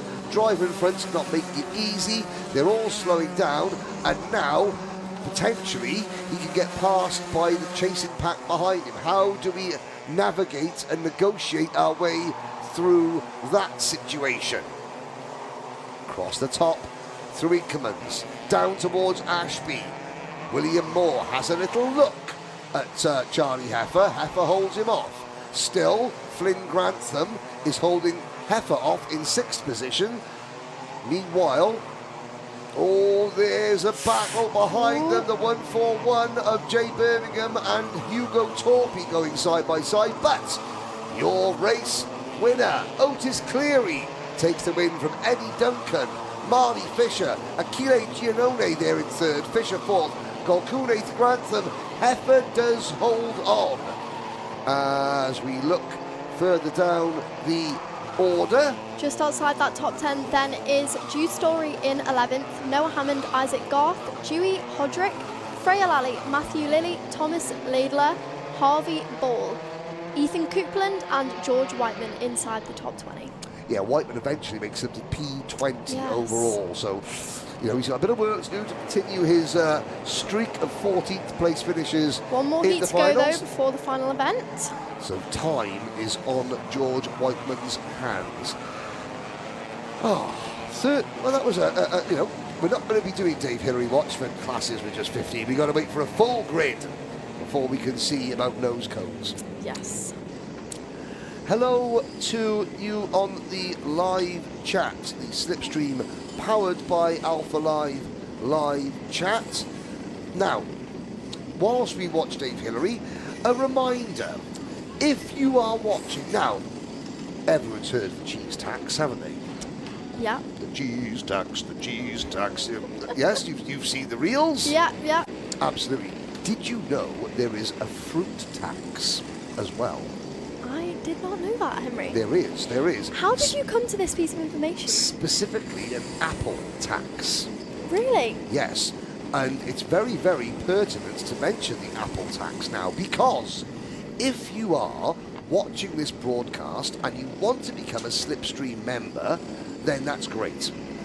Don't, if you're watching it on your Apple-powered device, either be it an iPhone or an iPad, and you're watching it on the YouTube app, don't go and subscribe. Don't go and become a Slipstream member whilst using the Apple app. Simply find your nearest home computer or other brand of mobile phone or an iPad or any sort of technological device, and sign up for Slipstream using that device. Don't use your Apple device to do it, because Apple make you pay the Apple tax. And after you do that, come and join us later this afternoon for the main event. Yes, so Apple will charge you more, and Alpha will not get any of the money. So it's the Apple tax. Don't subscribe, become a member whilst using your iPhone or iPad. Simply go to another device and sign up that way to avoid the Apple tax. There you go. Next race up will be Cadet Honda with the 200 engines. That's next.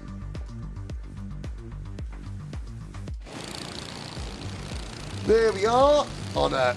now the sun is trying to penetrate its way through the fog and burn the fog away and leave us with bright blue skies. It's not doing a bad job so far, Henry, compared to what our first heats were like this morning. No, exactly. Here's your smaller than usual Honda grid. Jesse Bailey and Oliver Vickers on row number 1. Callum Ryan and Louis Dawson on row number 2. Freddie Williams and Ted Fry on row number 3.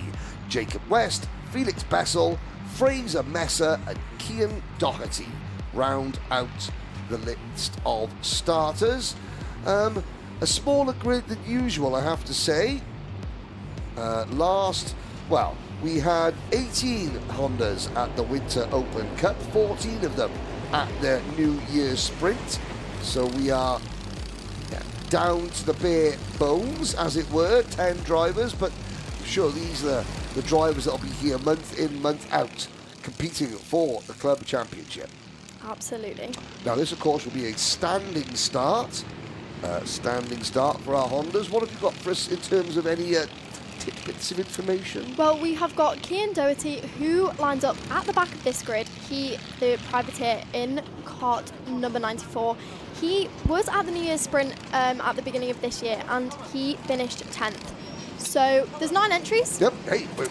No, 10 entries. It's gonna. Oh, there's 10. So he can only match where he came there. Hopefully, he will be able to make his way through the grid today. He's going to at least equal it. At least equal it. Exactly. Jesse Bailey, another privateer, did finish 7th. So we will see what they are able to do. Yes. 4 of these drivers competed in the Winter Open Cup. 2 of them competed in the New Year's Sprint Series. And again, they move into position. The Hondas have always got the potential to steal the show, depending, even 10 of them. As we wait for the lights to change, lights are red, 5-second board goes up, lights are out, and we're off and racing. Good start jumping up and down there from Jesse Bailey on the outside. Can Bailey hold the inside line through Crook? No, great driving from Oliver Vickers to hang on around the outside of Crook after almost losing the lead going into turn number 1. Somebody on the grass, that would be number 33, and Callum Ryan. Callum Ryan, yeah, one of the novice drivers going to the back of the pack. Now, is that third place kart? Is that an entire graphics kit designed like the sort of lettering on Lando Norris's crash helmet? It does look that way, doesn't it, Henry? It does. It's got a very Lando-esque feel to it. That would be Louis Dawson. We'll try and find out as... oh, you can actually see the paddock. You can see the paddock and see the people. Here we go. Your leader out onto the main straight once again. Your leader... Who is that?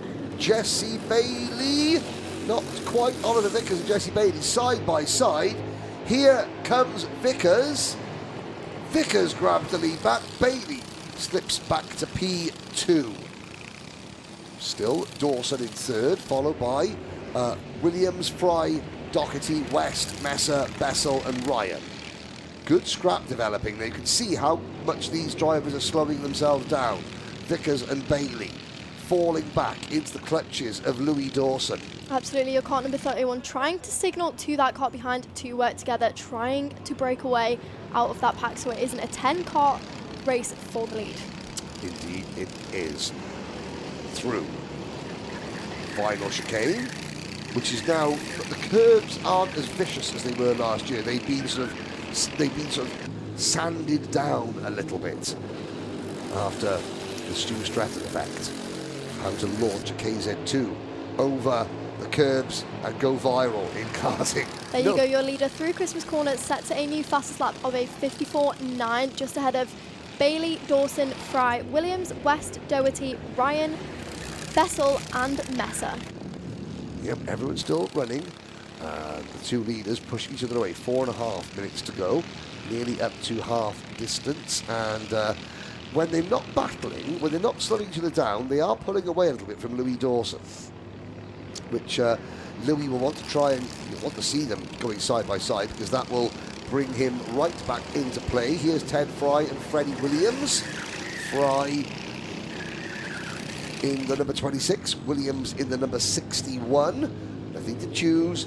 Now, track temperatures are going to change very, very radically now, because when the sun does appear and the fog finally is burnt away, the track's going to warm up very quickly indeed. New leader, Jesse Bailey, side by side. Oh, and Vickers tried to come back at him, but Bailey closed the door. And now your man in third, Louis Dawson, kart number 84, is right up there in contention. Yeah, all it took was one move, one defensive move to bring Dawson back in. Oliver Vickers back up into first position, that kart number 31. This is bringing Louis Dawson back into contention even more now as he gets closer to that back bumper of Jesse Bailey, who did just set another fastest lap of a 54.2, I believe, as they come out the chicane and onto the main straight towards turn 1 another time. 3 minutes, just over 3 minutes left, plus a lap of this race. What do you think we're going to see, Henry? Well, we're going to see 3 karts now work together for as long as possible, and eventually They're going to battle, but they're going to try and create enough of a gap between themselves and everybody else so that, yeah, they can spend a lap, you know, going in and on each other and Absolutely. defending. But that kart number 94 of Cadet Doherty says no thank you, sets the fastest lap, trying to make that positions up towards that lead pack. Yes, indeed. Now, of course, as we're watching this, you work in, as well as being a former driver in the Junior Saloon Car Championship, you do work in karting, doing a lot of media work, don't you? I do. I run a media company for drivers and teams. Oh, excellent. And anybody on track at the moment that we're following in particular? Not in this class, but we have many out today. A lot of the Miami Water Swift Inters out there. Okay, so that was Keel Lynch, a burgeoning career in motorsport media, both in front and behind the microphone and in front and behind the camera, as the number 94 kart of Cian Doherty passes the number 85 of Jacob West for 6th position. How come you missed karting and went straight to cars, Keel?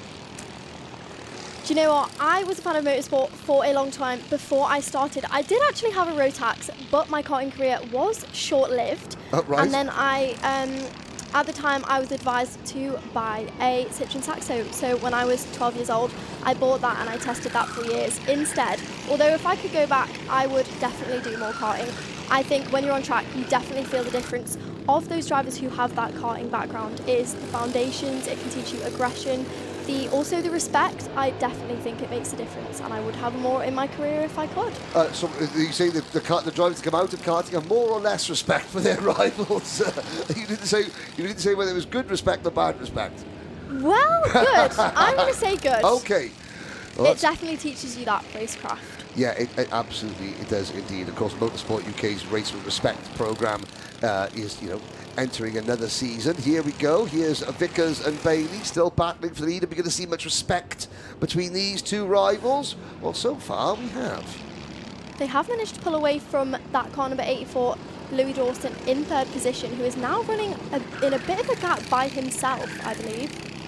Yeah, Dawson all on his own. He's 1 second behind the top two and 3 seconds in front of Ted Fry, who runs in 4th position. 30 seconds remain as we head up the hill. Oh, and Vickers defending, then sort of squeezing. He didn't squeeze Bailey too much. That was on the limit, I would say.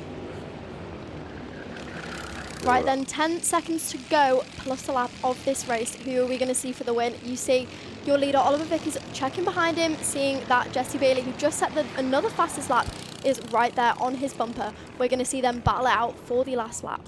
Yeah, Bailey certainly he got that lap time while he was in the slipstream, so to speak. But now can he do anything as we come towards the final lap? The clock has struck 0. Last lap board goes out. There it is. And now through Oblivion, around Crook. Careful not to run off track limits. Good exit from Jesse Bailey. He goes up to the top of Christmas Corner. Can't make the move work, however. Sadly, Bailey has to fall back in line. Does anything happen at Ashby's as Vickers defends? And this is going to be a good run up the hill for Bailey, but he's going to be on the wrong line. He's going to be outside of the run into Wilkins. Can he get the crossover and cut underneath Vickers going into Osiers? The answer is no. So I think Vickers has done enough. Right, here we go. As your leader approaches the last final corners of this race, Oliver Vickers, is he going to? Yep, and he exits the final chicane with Jesse Bailey right on his bumper, but it's not going to be enough. There is your winner, Oliver Vickers. Jesse Bailey right behind. Louis Dawson in a gap by himself, celebrating. Ted Fry, Cian Doherty just ahead of Ted Fry, Freddie Williams, Callum Ryan, Jacob West, Felix Bessel and Fraser Messer rounds out that race. Love that. Love the fact that Louis Dawson is really happy. Double fist pump as he finishes third. Because, of course, you know, you don't know. That could be his best ever result. He could have been building up to this. You know, he could have been worried and, you know, really, because I know what kids are like. And you know what? It sets the foundation for his day. That's only his first heat. They still have a heat to go and the final. Yeah, so I love that. So, double fist pump in the air, finishing third for Louis Dawson. Great stuff. Well, the action is coming thick and fast here at Wilton Mill Kart Club on this SlipStream broadcast powered by Alpha Live. We will watch the Honda Cadets go through. There's only 10 of them. Well, let's see. Do you know what? And that is a Lando Norris type. Oh, that's very, very Lando-y, yes, isn't it? It is. There we go. Kart number 94, Cian Doherty makes his way through. Oh, not even a 10 kart field. Well, we live in hope. We live in hope. That is, believe it or not, 2, 4, 6, 8 races down. The next race up will be Microax and Water Swift Restricted.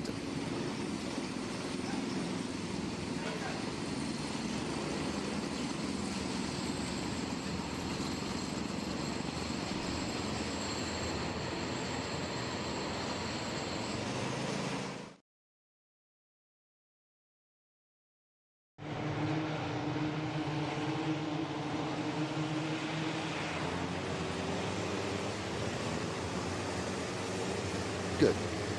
Here we go, Benjamin Schliever and Rudrapatrap Shekhawat. Archie Gupta, Jack Gould, Hugo Senna and Wraith Owen. They are your top 6 starters in Microax. Caden Hanley, Oakley Howlett, Will Wainwright, Ralph Ua, Kyle Vieira and Charlie Cale, your top 12. Kai Suri, Harry Riley, Rio Pocock, Bobby Slater, Teddy Shepard, Teddy! And then the rest, Jonah Allen, Teddy Hunter, Teddy! Sorry, it's a popular... Again, seriously? It's a popular name, what can I say? Jack Reed, Lucas Otley, Thistlethwaite, Alexander Sviontek, Daniel DeBreo, Nico Dan Piontek, Cooper Galloway and William Ua. So 27 Microaxes. Of course, Henry, these are some of our youngest drivers on the grid, but Harry Riley, only 8 years old, so it's got to be pretty new to the class. He did compete last month in the Winter Open Cup and managed to come inside the top 15. We will see what he is able to do this weekend. He is starting 13th for their first heat of the day. I'm just wondering, did I see Lani Eden out there? I don't think we saw Lani Eden. And Jackson Foots as well. Maybe he's a withdrawal. And Johnny Butterfill. Didn't see Johnny Butterfill out there. Jensen Kelly is there in 20th. Jensen, a number, again, who usually is out based in Dubai, and I hope that Jensen's family are all doing well, but they're here. Jensen is. As we come through the final corner, there are 4 white Water Swift restricted karts, and that is a terrible looking start. So it gives us a chance to go through the Water Swift restricted. Darcy Dunford, Caden Hakura, Harley Bebb and George Askew are the 4 Water Swift restricted karts that are starting at the back of the field. I'm just going to quickly look there. Yeah, there's a... If we look back to our Microax grid, Charlie Cale, a familiar face on this field. We have, he also competed in the Winter Open Cup last month, finished 4th position, starting 15th today, so he's got some work to do in these heats. However, this is his first heat of the day. World is his oyster. The world is his go-karting lobster. Fantastic. Now, the Water Swift, there's a couple of stragglers. Ooh, hopefully we'll get a start this time, but the Water Swift restricteds are all a long way behind and not really all in grid formation at the moment. Caden Hakura, George Askew. And then there's, Benjamin Schliever in the number 178 kart. Brings them to the line. Oh, that's a terrible formation, but they're going. There's going to be penalties after that one. Here we go. It is Schliever who has the race lead. There you go, your race leader heading up towards Christmas corner. All in pretty good formation, I've got to say. Well done. Down towards Ashby we go. There are your 4 Water Swift restricteds. Now the black plates, they're the novice drivers. Let's try and pick out some of the novices. You've got the number 65. That would be Caden Hakura, then Harley Bebb. Now, are they novices, or are they just given all the Water Swift restricted carts, black plates? And no, they're surely novices. No, they are all. That's great to see. There are 2, 4, 6, 8, 10, 12, 13 novices in this race, and that is really good for the future of the sport. Change for second place, or is that change for third place? The 26 and the 45. That is second. That's Rudrapatrap Shekhawat passing Arshi Gupta for P2. Benjamin Schliever is leading the way. He is I mean, he might have had a growth spurt, but if you have a little look at Benjamin Schliever, well, now that the yes, there is a visible height difference in that car. He is also the Wiltermill plate holder in Water Swift restricted. WMR, the WM plate, which was held last November here at Wilton Mill. Schliever winning that. Oh, a mechanical flag going out for Cooper Galloway. That is a shame for Cooper. Now, unsurprisingly, the number, and this is another really, really strong force. You've got a couple of novices up in the right at the front of the pack. Well, the first one is Jack Gould, number 24. He is down as being the first novice, but also Hugo Senna. Now, I've got a feeling Hugo Senna's kart is going to look a little bit Ayrton Senna-ish. I don't know why. I mean, if you've got something in the name by any chance? Maybe. I mean, normally you have the name Senna Hugo, but this is, Hugo Senna. There's the RC number 69. Trying to chisel his way past the 31 of Wraith Owen. I'm just looking. The number 88 karts. They're the 2 novices. Oh, Hugo. Careful, Hugo. He's chasing his fellow novice, Jack Gould, up towards the top of the hill. And Hugo Senna's kart, right, SlipStream, powered by Alpha Live, cameraman challenge number 2, incoming as soon as we have just mentioned that Cooper Galloway, who's already had a mechanical flag, is now at a spin as well. As I was saying, SlipStream, powered by Alpha Live, camera operative challenge number 2. Please get a close-up of number 88, Hugo Senna, so Commentator can extol the virtues of how nice the kart looks and how much of a retro Senna-style kit it is. Thank you. Ask and you shall receive full Ayrton Senna livery, top to toe for Hugo Senna. Well, you can close the book on what the nicest looking go-kart this weekend is. I'll give you a hint. It's that one. That one there. Lovely, lovely looking, a homage to Ayrton Senna, who, and this is the scary thing, next month will be the 32nd anniversary of Ayrton Senna's passing. Really? 32 years since Ayrton Senna was killed, and yet at every single kart meeting you go to, there will be, there's Cooper Galloway with a puncture getting out of the way. Oh no! Cooper Galloway just dawdling his way back. But here is your leading pack. Through turn 1, you have the fastest lap so far being set by Wraith Owen, currently running in 4th position, that kart number 41. Is he going to be able to cling on to that front pack? We will see. But your leader, Benjamin Savard, through Christmas corner. Now, now here we go. Look at his feet. Look at Benjamin Schliever's feet. Look how far away from the nose cone they are. Literally, his pedal extension kit is the biggest you can. He's barely his feet are barely past the fuel You are tank. correct there, Henry. There is quite the considerable difference. I mean, he is short in stature, long on talent, is Benjamin There you Schliever. go. Hugo Senna, meanwhile, got delayed badly. Cooper Galloway was just pondering his way into the pit lane and didn't realise that Hugo was on his outside, and Hugo got delayed badly. In fact, that has pushed Hugo back to 12th position in the the spirit of Ayrton Senna entry, shall we say. There was another driver some time ago that would his entire graphics kit, the Spirit of Senna Racing. I was saying 32 years since the late great Brazilian was killed, and yet still there are kids whose parents were children watching Senna, Absolutely. and they have got Senna What replica a hats. legacy. Yeah, you see more Ayrton Senna replica crash helmets than you see Michael Schumacher, Lewis Hamilton.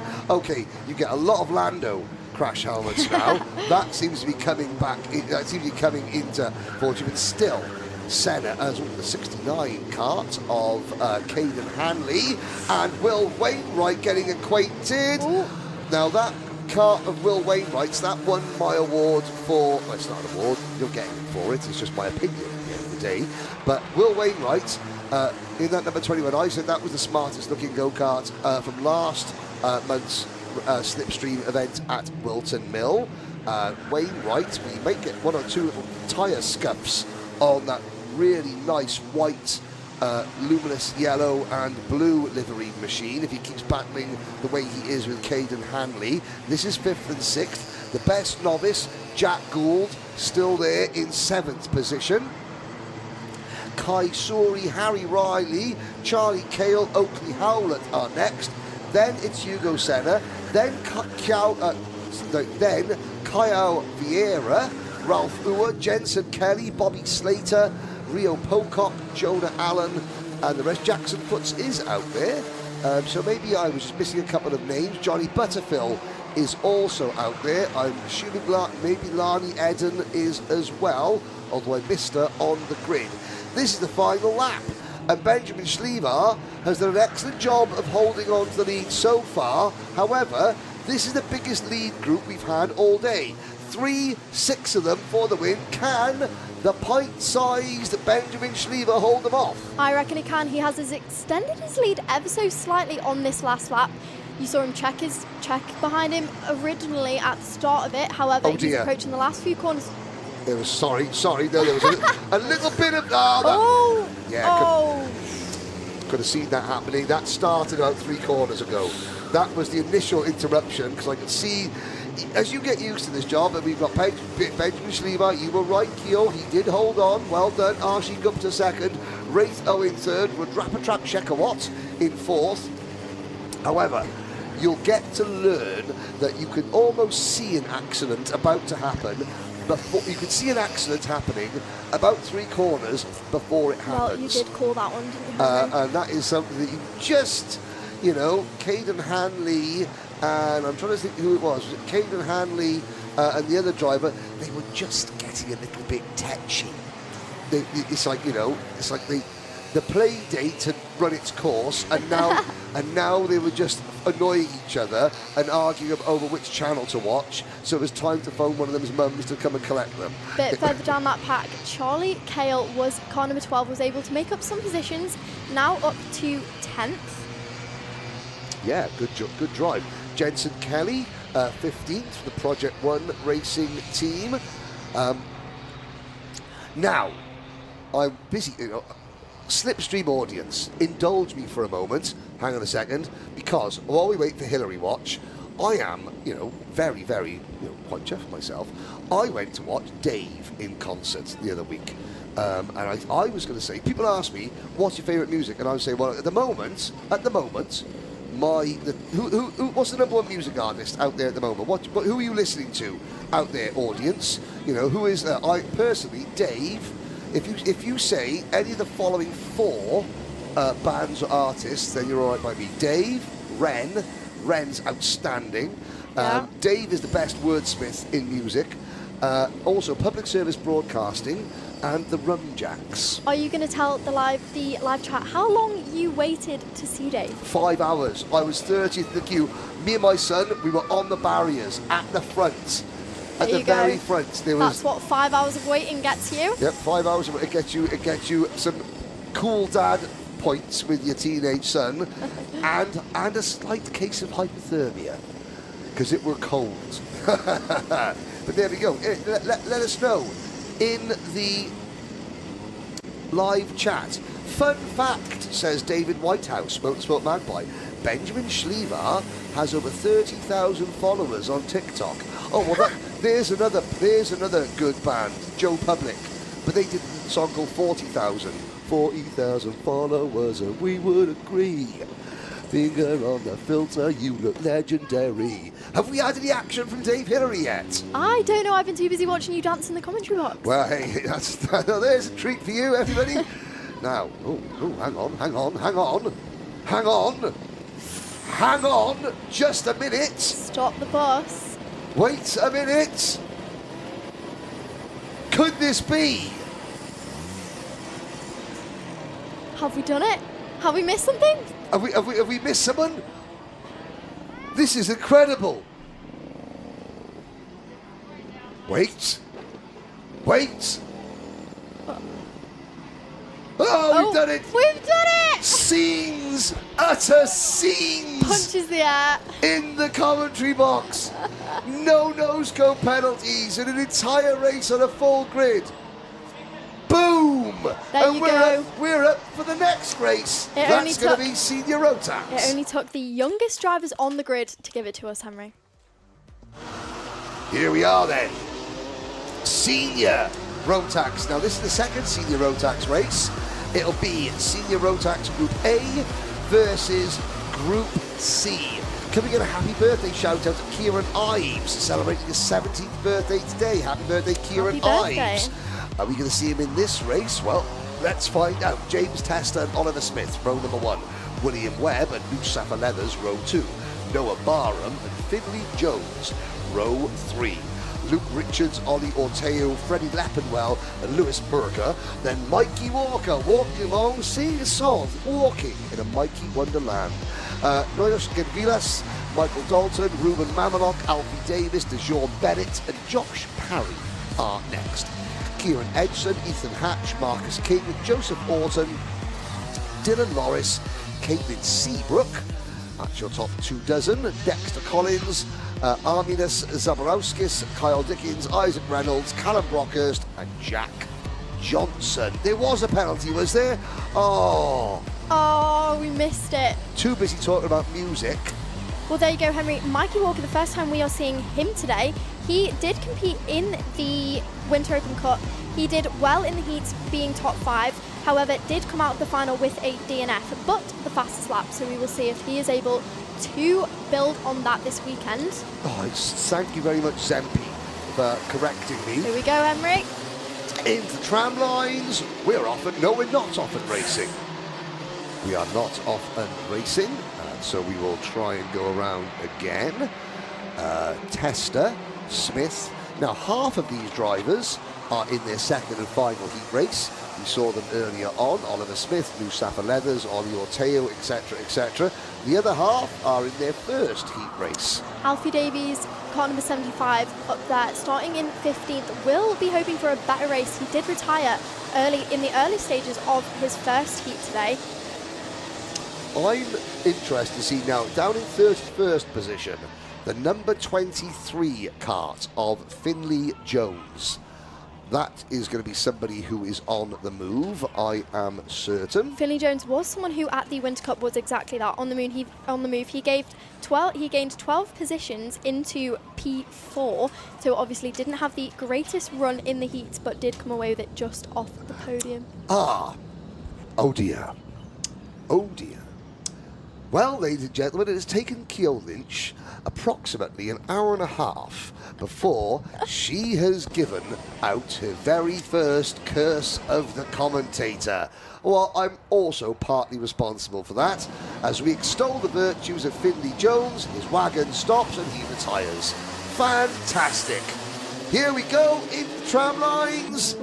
And we are off and racing, and Oliver Smith loses the lead to James Tester. That Jack Dex Racing MS car around the outside of turn number 1 to take the race lead. Everybody else safely through the first couple of corners. A bit of grass tracking across increments from one driver at the back of the field. Oh, poor old Finley Jones, I can't believe that. Can't believe you did that, Jim Keel. You're busy talking about him. Do you know what? I'm going to blame you because you brought him up first. Jack Johnson also goes out. Well, we'll leave that one there. Yeah. Okay, here you go. Your leader out the final chicane and onto the main straight for the first time. Gap currently 4 tenths. We will see if he is able to build on that, or if your man in P2, Oliver Smith, will be catching him up. I'm not too sure who that was. That was possibly Arminas Zabruskas. Off the track, unfortunately, not starting this heat for him. Noah Barham up in kart number 222, up into 3rd position, down from 5th, just ahead of William Webb and Noosh Safaleathers.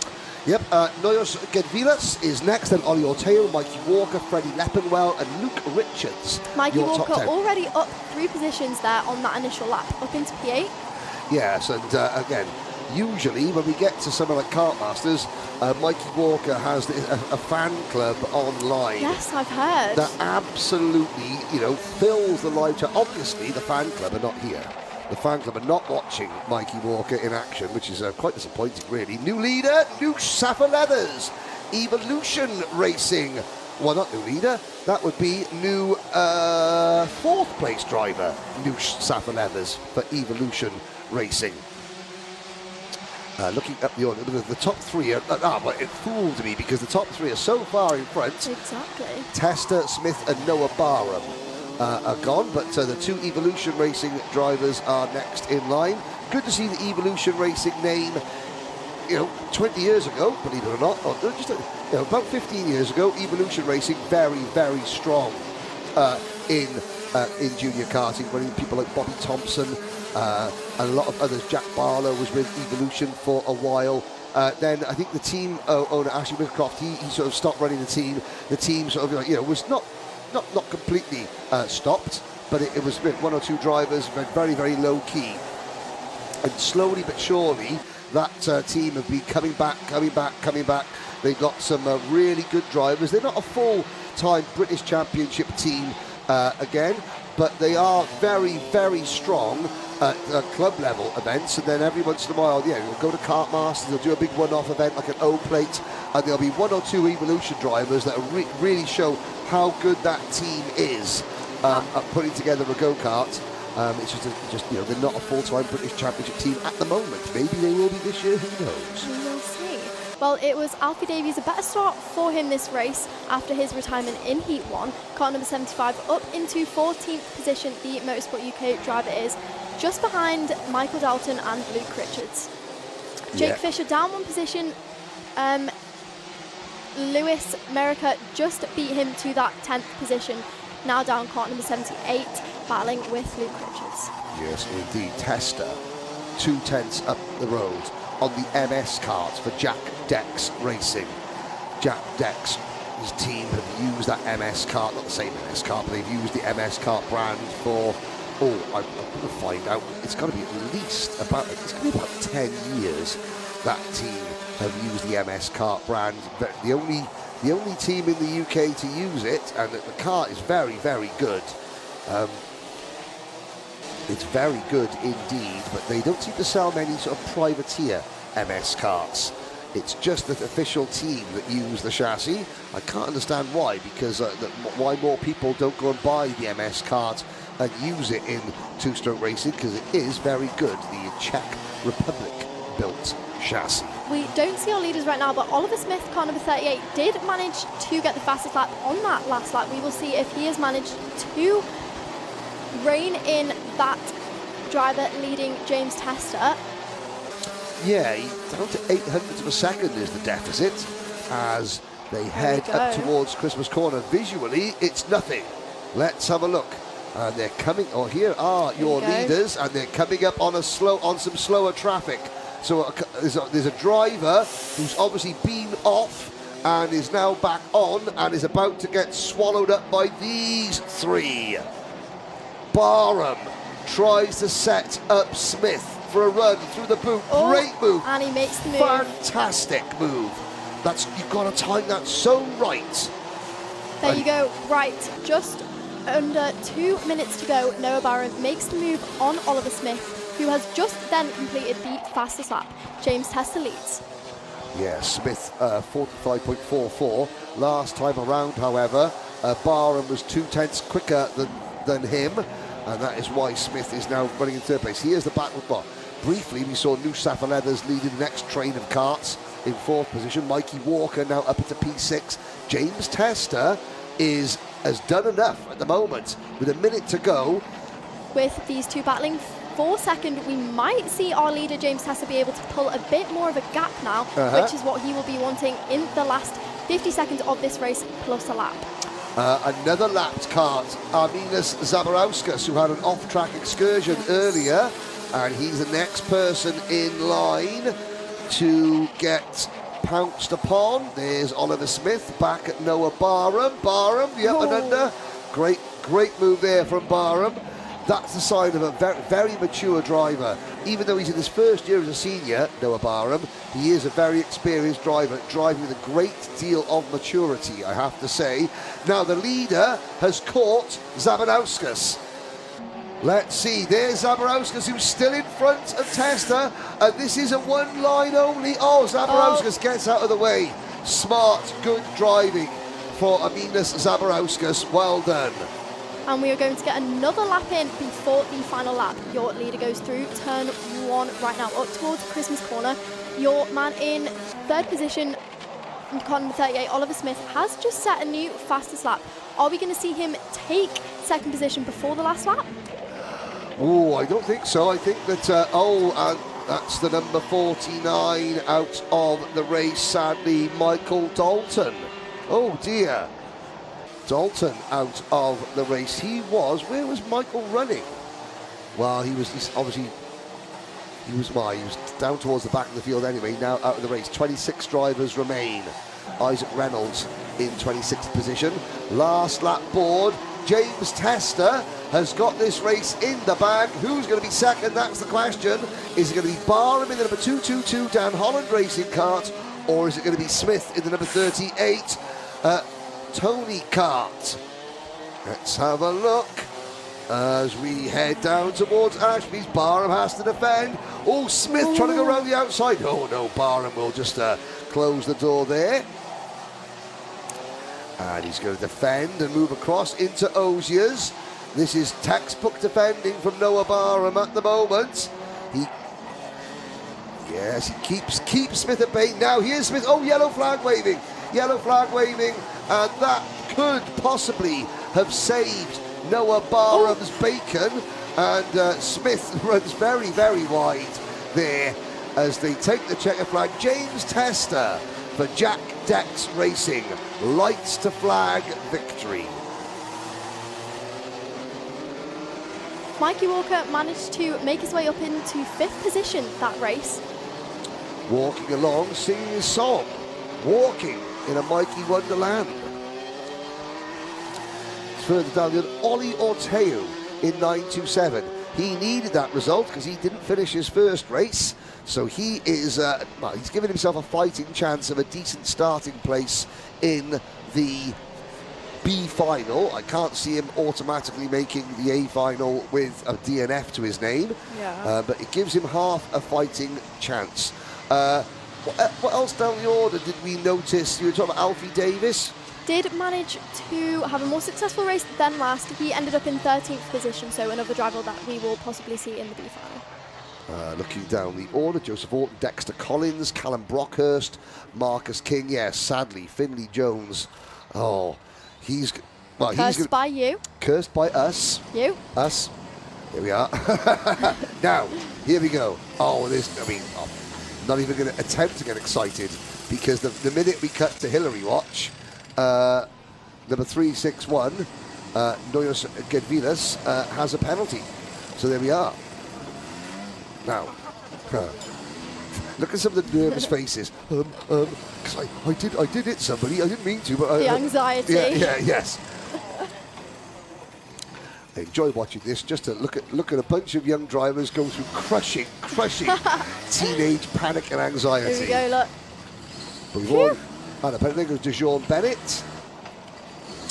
And so the next race up will be Junior Rotax. We start the second round of heats. Junior Rotax Group A versus B coming right up.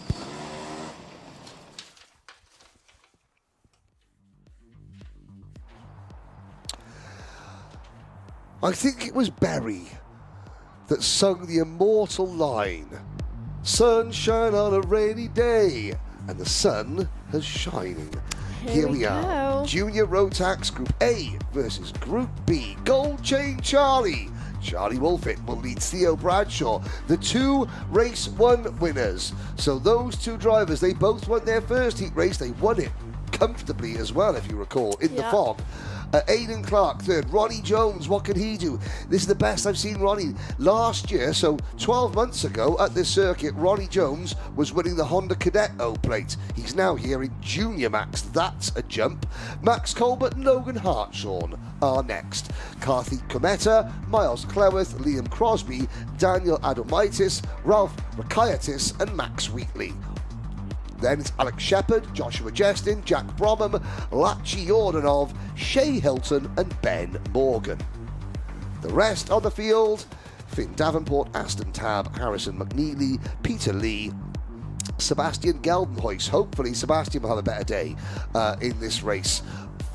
The South African driver at the back of the pack, Eloise Sutton in 28th position. So drivers now in their set. This is the second set of heats for the juniors. If you've had one good heat, you want to solidify that result. If you've had one bad heat, then you really have to be a bit more aggressive to push to make sure that you are in the main event automatically. Absolutely. We are possibly also going to see some more aggressive driving from these drivers. Obviously, their first heats at the beginning of the day were in quite tricky conditions. Yes. So they will be excited to get on some better conditions. Indeed, it was very, very difficult to see. And yes, we will be racing again very, very soon. Don't forget, this is a SlipStream broadcast powered by Alpha Live, round 1 of the 2026 Wilton Mill Kart Club. If you are not a SlipStream subscriber, please do so. Don't use your Apple product, but go to the Alpha Live YouTube channel and follow the instructions and pay your monies. There is a look at the dummy grid. Karts leave the dummy grid. We are about to go racing. Here we go. Gold Chain Charlie leads the field. Theo Bradshaw, Aidan Clark, Max Colbert and Ronnie. And the two poor drivers at the back of the field, the two novices, there they are. The one in the red and white cart spun at the front there on cold tyres, and the driver on the Cosmic at the back there was sort of trying to tiptoe around the outside and just got clipped by the spinning cart and did their own little spin at about 3 miles an hour. It's very tricky to get off the grid and get heated your tyres, you know, at the same time when you're just starting out in karting, as are those two novices. I think that was Luca Luen and Eloise Sutton possibly getting all caught up. But they will take the start. They're at the back anyway.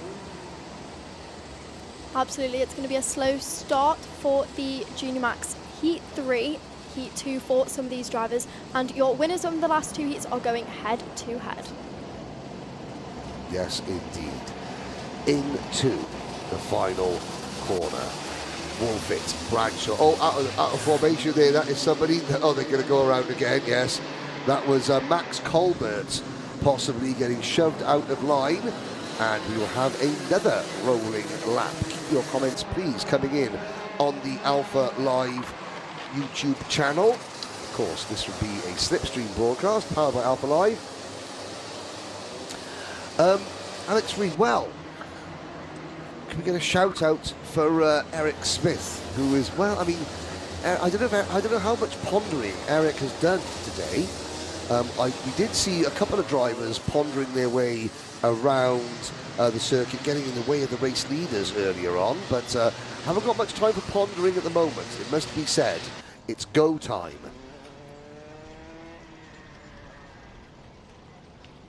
I mean, it'd be the worst. I mean, the worst time to get involved in an incident is when you're mid-ponder. Absolutely. You know? Yeah, I mean, you either want to get involved in an incident before you start pondering, or once you've pondered for as long as you need to. Mid-ponder is a bad time to have an incident.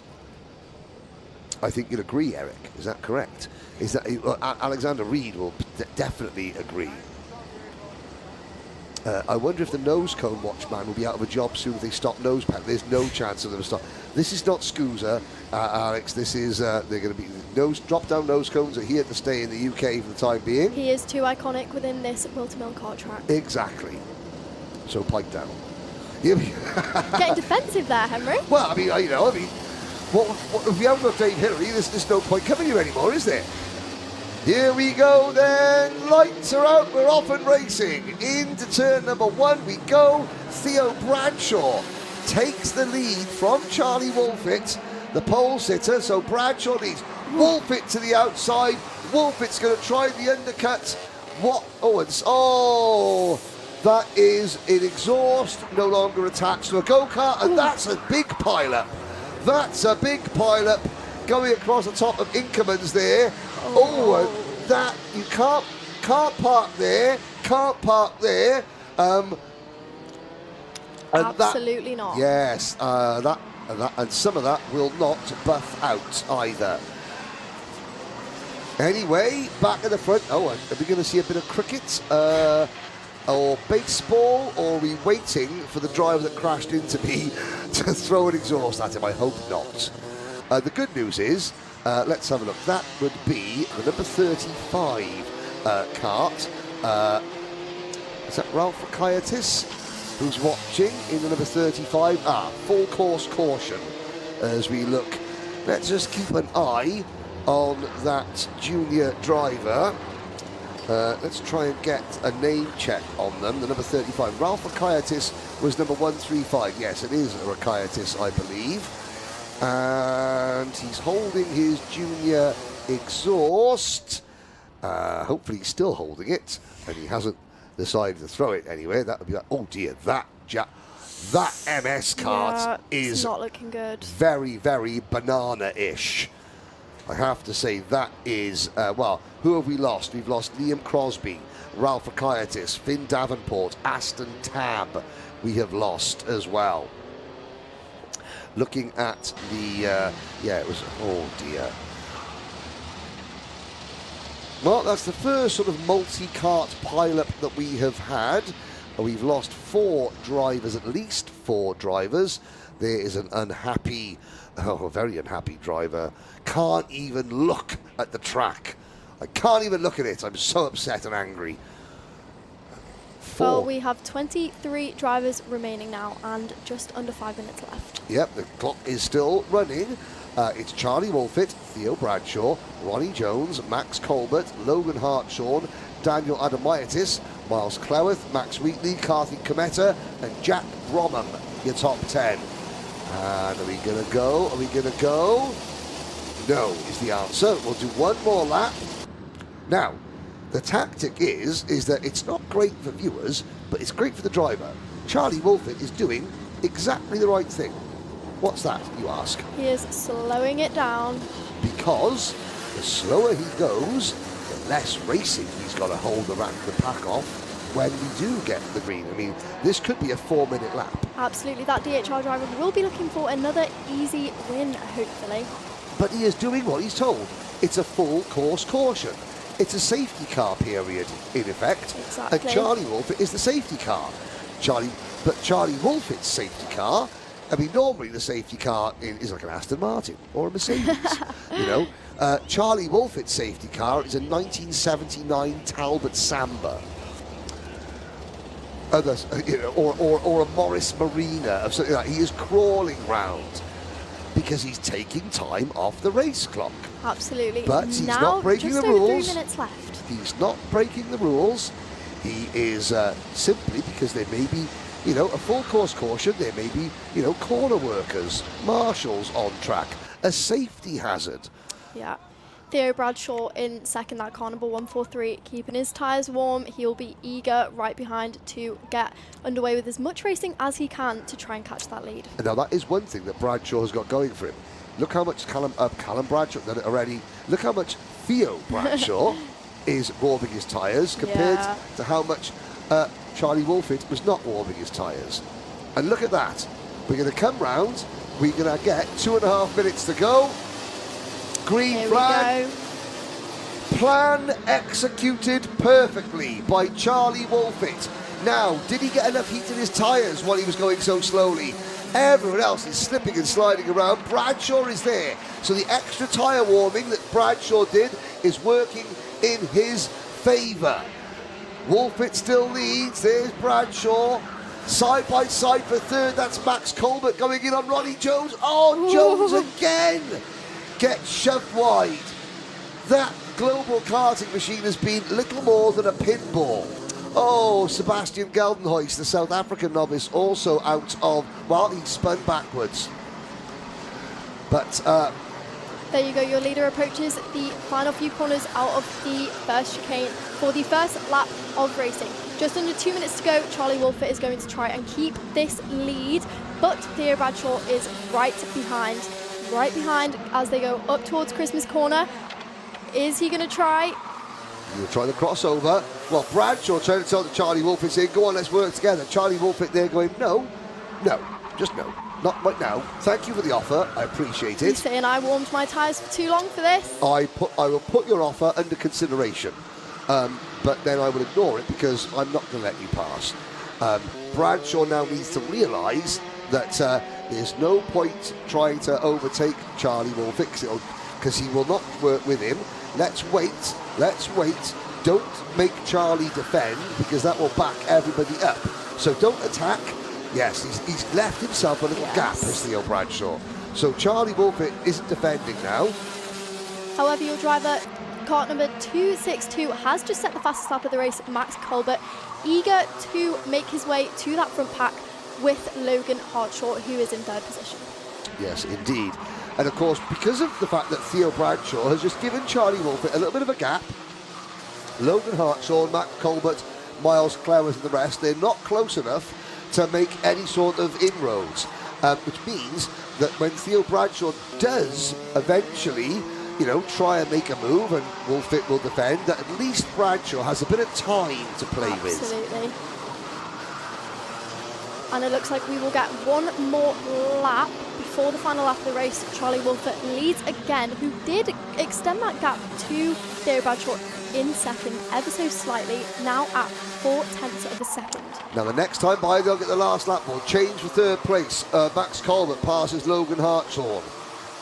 Now there was a British GT driver, John Hartshorn, who raced in British. I wonder if Logan is a relation to John Hartshorn, who used to race in the British GT Championship. Does anyone know in the live chat? I seem to recall him racing a TVR, John Hartshorn.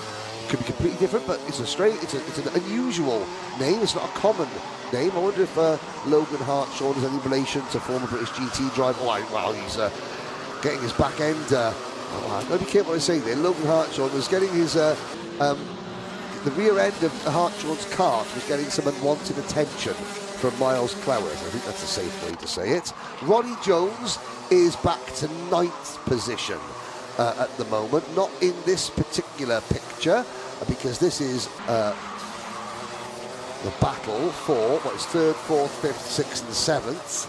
Yeah, 3rd, 4th, 5th, 6th, 7th and 8th, in fact. Here we go. We are approaching the final, almost the final few corners of this lap. Has Charlie Wolfett got it? I think he does. Into the boot he goes. Into the boot he goes. Wolfett did the job perfectly. Here we go. Managed that race. Yeah, great job.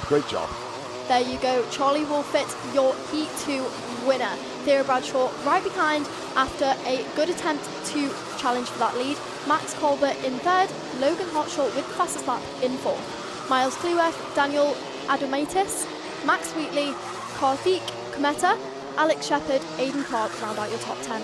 Yeah, Ronnie Jones eventually fading to 11th through no fault of his own again. You know, Ronnie's had a tough baptism into junior Rotax racing. Just looking, I mean, hasn't made it out of a B final yet, as Ronnie Jones. And of course, he is the Honda O-Plate champion from last year. He finished second in last year's British Honda Cadet Championship. He has had an unlucky run so far throughout the day. New team this year. He's no longer with Martin Jackson Racing. He's with Global Karting. Ronnie Jones was actually the British champion here for about 3 minutes last year. One of the most dramatic races I've ever been part of.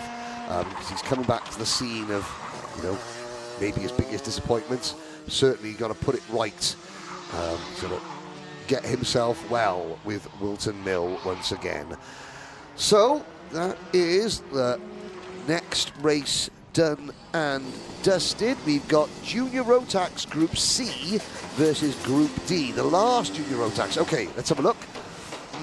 I wonder. Well, we've got to keep trying, ladies and gentlemen. You've got to keep trying. Like George, I've got high hopes for this one. Like George Michael said, you've got to have faith and knee pads. Faith is what is important. Absolutely. Yes.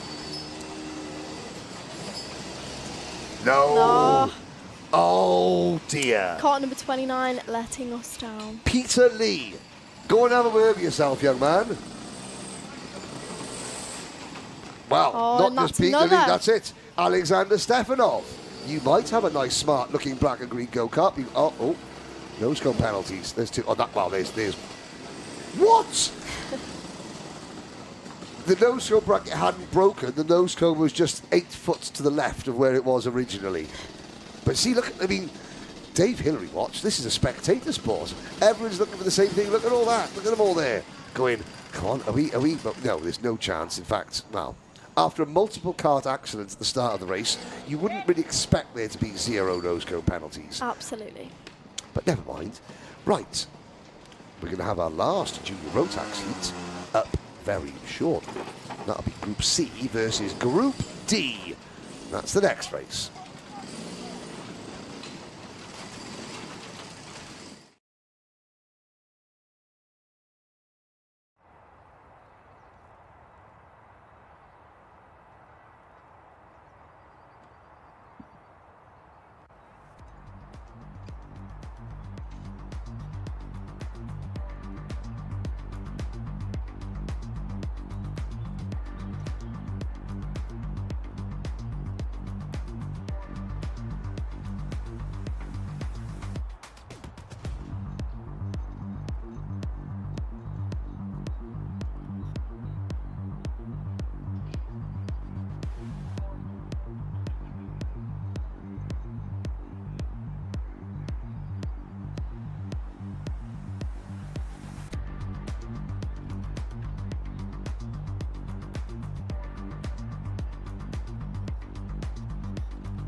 Can you hear me?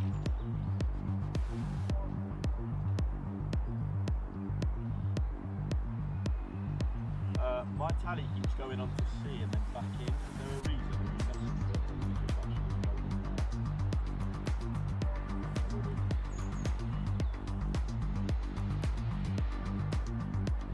Yeah, I do.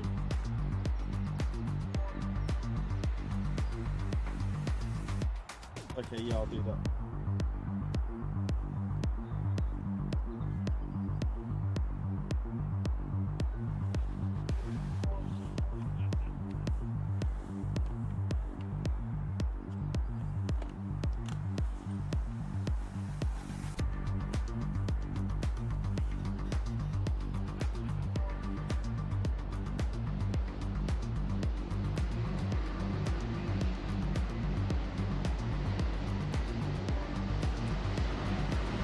Junior Rotax Heat 4 Group C versus Group D. Blake Southern, the club champion, will start alongside Leo Basterfield Jacob Smith, Warwick Milam. Warwick, who needs... Oh, somebody going for a spin. Warwick Milam didn't take the start of the opening heat race, so he needs a good result. Archie Ray Watson and Miles Burton are next.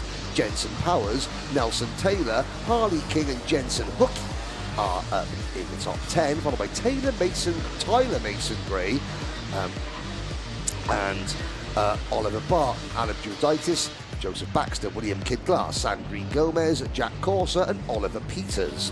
Your top 18, Ryuma Komatsu, Eskil Hewitt, Jay Singh, Aidan Hammond, Omar Kayani and Finley Strang. Aidan Hammond, he won a race at the Rotax Winter Trophy in Houston, USA earlier this year. Tigran Gregorian, Nathan Rond, Christian Kiahov and Ollie Healy round out a 28 kart grid.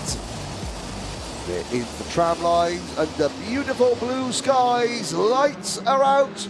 We are off and racing. Southern leads the field through turns 1 and 2. Although, was that Jacob Smith in the 177 kart? No, it was Blake Southern continuing to lead. And we get everybody safely through the first couple of corners. Well done, junior drivers. Up towards Wilkins, down through Osiers now. It's incredible how different the circuit looks now there's no fog overhead, isn't it? Absolutely, the Junior Max will be enjoying that. Now, as they approach the final few corners and on through for the first lap of this final heat for the Junior Max complete, Blake Southern leads the way with the fastest lap of that lap, 48.5. Oh, what a spin there down at the entrance. The number 11 has gone off, Jack Corser, although Corser was the third driver. It was the number 252 who was the William Kidd Glass. There was another driver, possibly Joseph Baxter, or was it Oliver Barton? It was actually Oliver Barton that went off as well. So it was Kidd Glass and Barton colliding, and then Jack Corser just getting sort of caught up in it on the outside, losing a lot of time. Through the final corner, across the start-finish line. Jensen Powers, cart number 116, in 5th position, sets the fastest lap with Archie Ray Watson just ahead. They will be battling, trying to stick onto that front pack. Blake Southern leads, Jacob Smith, Leo Battersfield, Archie Ray Watson, Jensen Powers. And a move there. Well, there's one of the MS carts moving forward. That was the number 116 cart, Jensen Powers, picking up a place against Warwick Milam. Milam just needs to see the checkered flag as high up as possible. That's what he will be hoping to achieve, just get to the end of the race. Now, looking further back, there is the number 92. Oh, that was Nelson Taylor, the number 92, and that is the number 122 cart of, let's see where that is. That Charlie Christian Kiahov at the back of the field, slowly getting back into the race. Up at the front, Blake Southern, 1 second in front of Jacob Smith. This is looking very, very good for Blake Southern. Slightly further down the field, car number 251, Aidan Hammond. It was a good start for him, currently running in 19th position, up 3 places that lap. Just behind Finley Strong and Ryuma Komatsu, who is down 1 position, lost to position 2, Nathan Rond, car number 61. Southern holding on, 47.06, fastest lap of the race. The best battle is for 3rd place on back, Leo Basterfield in the Guy Cunnington Racing livery machine. Then the Jack Dex MS cart of Jensen Powers, and then it's Warwick Milam. Warwick Milam on that, that is, looks like a Velocity Racing sort of badge, but that's, yeah, that's an American team. The number 1, 2, 3 car, that yellow car. Do you know what? I think that might be a Tommy Weir Racing Pantano chassis, judging by the colour of the wagon, possibly. We'll try and find, get that confirmed. But behind Warwick Milam is Miles Burton, Archie Ray Watson, Tyler Mason Gray, Nelson Taylor, Jensen Hookey. Jensen Hookey was, well, he was watching the event where I was at yesterday at Clay Pigeon. In between practice sessions here, Jensen Hookey, he was very vocal in his support for a young driver called Jake Cossey, who won his race yesterday at Clay Pigeon, and is certainly a very talented young man. Jensen Hookey was reminding me of this. Henry, you've got to watch Jake Cossey. He's really, really good. And the live chat, and he, after puncturing a tyre in one of the earlier races and starting the final from the back, Jake Cossey came through and won it comfortably. So, Jensen Hookey knows how to spot talent. And we are another lap complete. However, Leo Battersfield, we watched him take some grassroots that lap and lose some more positions. He lost 3 positions on the last lap, 2 on this one, now running in 8th. That is unlucky for car number 391. Blake Southern, pretty smooth race for him so far. Just under 2 minutes left. His gap to Jacob Smith in P2 is 1.3 seconds. What do you reckon, Henry? Well, Southern is the club champion. He's looking good. I think that it is pretty safe that he will win this race. What you're saying is that Leo Basterfield, he was sadly sent into the field to do some farming. Absolutely. But it wasn't Aura farming. So, yeah. Terrible. He's in fact just dropped Where positions. Where did you get these from? I'm a man of the people. Come on now. Henry, I've got my finger on the pulse of the nation. Trust me. That was very Gen Z of you, Henry. There you go. Here comes Warwick Milam. Late on the brakes. That was very good of Warwick Milam. What can Jensen Powers do? Nothing. It looks like not much, but slot back into that position. Behind these two, Miles Burton. You can see Miles Burton now. Is that a Rolf Racing graphics kit he has got on Jason Rolf's team? He's certainly wearing a Kato Motorsport race suit, Miles Burton. And as they come through that number 43 machine, behind him, Nelson Taylor. Nelson Taylor, a really inspiring story from that young man. I watched. Because obviously Nelson has autism, and Nelson raised an awful lot of awareness for autism. That people keep saying, "What disease is autism?" It's not a disease at all. It's a condition, and many people view it as a gift because it obviously you are right. Your brain works slightly differently.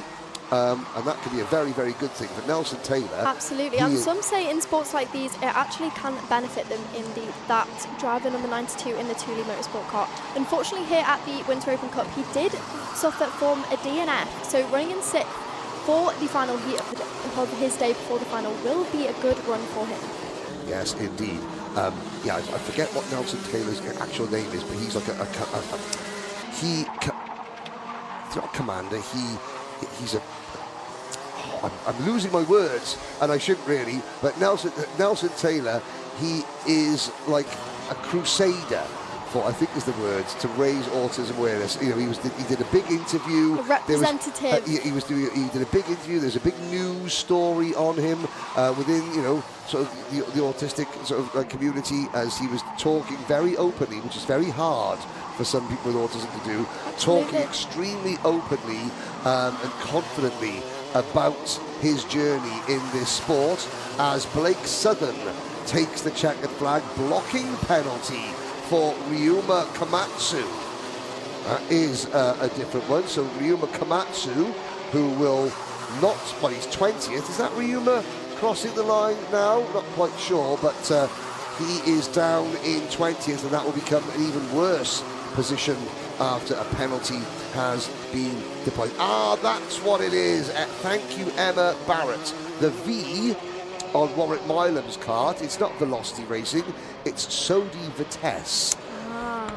Vitesse Racing with Bradley Barrett. Now, is it Sodi Vitesse because he's still using the Sodi kart, or is it now Vitesse Racing because they're on a different kind of wagon? Let me know, Emma.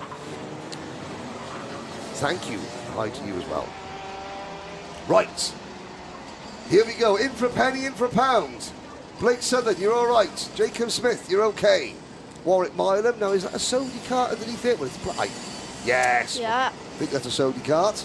Emma will tell me if I'm Johnson not. Powers, Miles Burton. I can't watch. I can't watch. Well, Nelson Taylor, all good. Car number 195, Archie Watson, yeah. I'm not looking. 233, Jensen Hookie, all good. Leo Basterfield, Oh, yes. Why am I getting so excited? Look at the amount of carts that are going to come through. We're all right. I'd start watching then, Ruth. Okay. Now they're still coming around the last corner. Surely But we're not. up to 13th position. Not too Surely bad. not. Never. Now if someone's got a pet. Oh! Ah, Happened again. Who's that? Aidan Hammond. Aidan Hammond. I was going to. But now, Aidan. Him and his brother Noah Hammond. One of them's a Spurs fan. The other one is an Arsenal fan. He let the side down regardless. The next race is coming right up, and it's going to be X30 Senior and Rotax 177.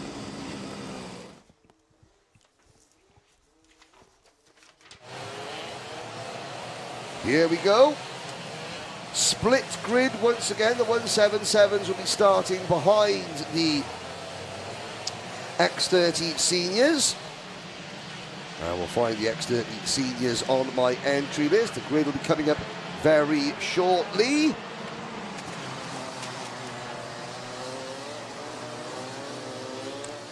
Matt Johnson, Aaron Brown, Sam Lewis, Alexander D. Benedictis, CJ Bennett, Lewis Bird, Oliver Meek, Archie Forber, Spencer Allen and Scott Riley are the top 10 on the grid as they come round. Can Nat Johnson? Nat Johnson won the opening race, did he not? yes, he did.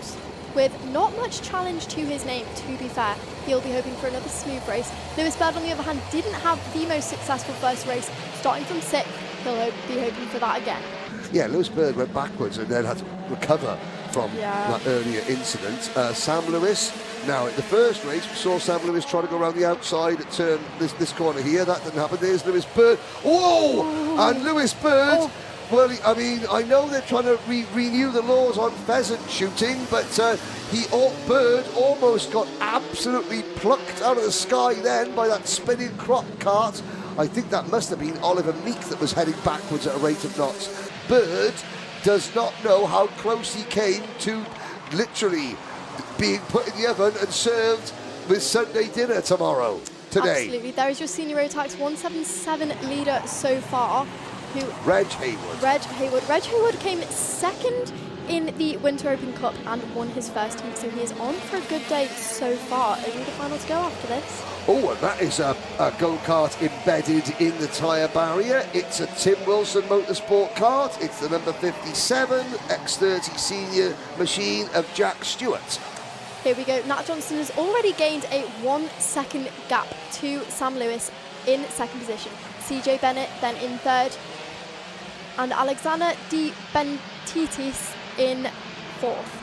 Yeah, Aaron Brown, Lewis Bird, Archie Herron, Jensen Buckingham, Theo Lestrange and Scott Riley rounding out your top 10. Here's the battle for second position. CJ Bennett in the Mark and Dave Litchfield, the MDL Motorsport number 9 kart, chasing Premium Karting's number 124, Sam Lewis. Now, of course, last year, Premium Karting won the British Championship in this class with Freddie Lloyd. Lloyd has moved across to Fusion, so into the breach steps Sam Lewis and Lewis Bird. George Quartermain on a charge this lap to the car number 297, currently running in 11th position, up 3 places so far, just behind Scott Riley and Theo Lestrange. It was Oliver Meek that spun backwards up the hill coming into Christmas Corner that almost took out Lewis Bird. Everybody has somehow managed to sort of scramble round and maintain their position in the race. Reg Haywood, Taylor Bellini, Rory Burke, they are top 3 in Rotax 177 at the moment. But Johnson, 1.4 seconds up the road. Nat Stappen doing Nat Stappen things at the front of the field. It was an unfortunate start for Ella Rowe, car number 14. She is now down to 23rd. I don't think she had a great first heat either, so that was an unfortunate start to the day for her. Now, Warwick Milam in the previous race didn't have quite, I'm assuming that's still a Sodi kart. that he was on. Apparently, Warwick Milam is Aldi's #1 fan. Love shot that. You know, good deals, Aldi. Wow, that was Lewis Bird giving the flip-flops zero respect on that curb. He just launched over the flip-flops. Remember, flip-flop lives matter too. But not that Lewis Bird cares, because that was an absolute send across the top of the curbs there. The chassis protectors screaming in pain, but that's their job. Yeah, the 177s. Now, Reg Hayward on a penalty in the first race, I am being reliably informed by Dan Walker, so he finished down the order. So this would be a bit of a redemption drive as we look at the number 27 kart, the DAP kart of... now, that's a strange one. The number 27's not on my list. So that DAP, who was behind the wheel of the DAP? Let's have a look back. We'll catch up with the DAP next time. Here is the CKR kart of number 87, Rory Burke. And Rory Burke has got Adrien Noir, the Ultimate R driver, right behind him as they cross the line. This is the battle for third and fourth place in Rotax 177 up the hill. That CKR looks a nice kart. Yes? Agree? Yes. The name of the chassis is Complete Kart Racing. I can tell by the look on your face that you think that is as good as I do. It's the CKR is the sort of, it's the same family of karts as the CRG. Yes. But they could have given it a better name. Sorry. The kart looks good. I mean, that's not Rory Burke's fault, you know, but the CKR itself, come on now, we can think of something far more, you know, dramatic. Aaron Brown getting a 5-second penalty. The PF International driver. Well then, Henry, your senior X30 leader, Nat Johnston, car number 23, is still extending his lead, still setting fastest laps. He has a lead now of 2.5 seconds. Well, there's the aforementioned CKR kart making a move now. Aaron Brown in fourth position, 5-second penalty, that will drop him out of contention. Nat Johnson, yeah, cruising away at the front. CJ Bennett is doing well in second position. We have got another four or five heat races to go before we break for lunch. With the delay in getting things started this morning, I would imagine that the lunch break will be, it won't be a leisure lunch break, it'll be a quick pit stop. Car number 32, Noah Sales, has dropped that lap 6 positions down back into 23rd. I wonder what happened there. Yeah, off-track excursion potentially. Spencer Allen down in 13th. 30 seconds to go. That's pretty much the only name that we're looking down that is sort of terribly out of position, although Spencer Allen is down in 13th position. Allen and George Quartermain, they were amongst the drivers that take evasive action when Oliver Meek spun up at Christmas Corner on the opening lap. Lewis Bird managed to keep his position in 6th after that ropey first lap. Yep, and he's, again, recovered. It's not a bad recovery drive from this morning's excursion for Lewis Bird. As the clock strikes 0. Obviously the last lap board. Next time around, we'll see the last lap board as Nat Johnson continues to cruise home from this driver, CJ Bennett, the Irishman in the MDL Motorsport number 9 kart. That meant that means he finished 9th in last year's British Senior X30 Championship, for those of you who are not aware. As we watch Nat Stappen. Here we go. He's coming up on slower traffic, Keel. This could be interesting. There's the back of the Rotax it's 5 out of the 6 Rotax 177s all battling amongst themselves. That's where I think we're okay. He now has 3.4 seconds to play with. Oh, he can almost push the cart home and be absolutely fine. Yes. So he doesn't need to worry about catching and trying to pass the lap traffic. let them go. Just ease off now. You've got a huge gap over Bennett, Lewis and Brown. Although car number 11 of Spencer Allen is still on a charge on this final lap, up into 12th now from 14th, just ahead of George Courtenay and Archie Forber. Olivier Puka rounding out your top 15. Yes, indeed. Final lap is now begun. Well, this is the final lap. I wonder how they work that out. The checkered flag goes out for Nat Johnson. I didn't see the last lap board, so I do apologise for that. Maybe they didn't get the last lap board out in time, considering that Johnson was closing in on some tail enders. They didn't want to give the tail enders of the 177 class a lap, you know, the last lap board too early, because they've done a race to go through. Well, at the end of the day, you race until you see the checkered flag. That's the golden rule. Golden rule.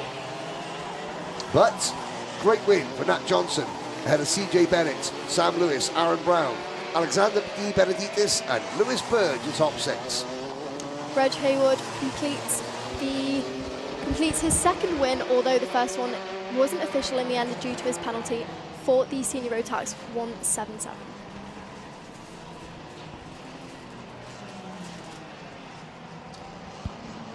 So as you watch the recovery of those couple of karts that didn't make the end, the next race will be X30 Junior.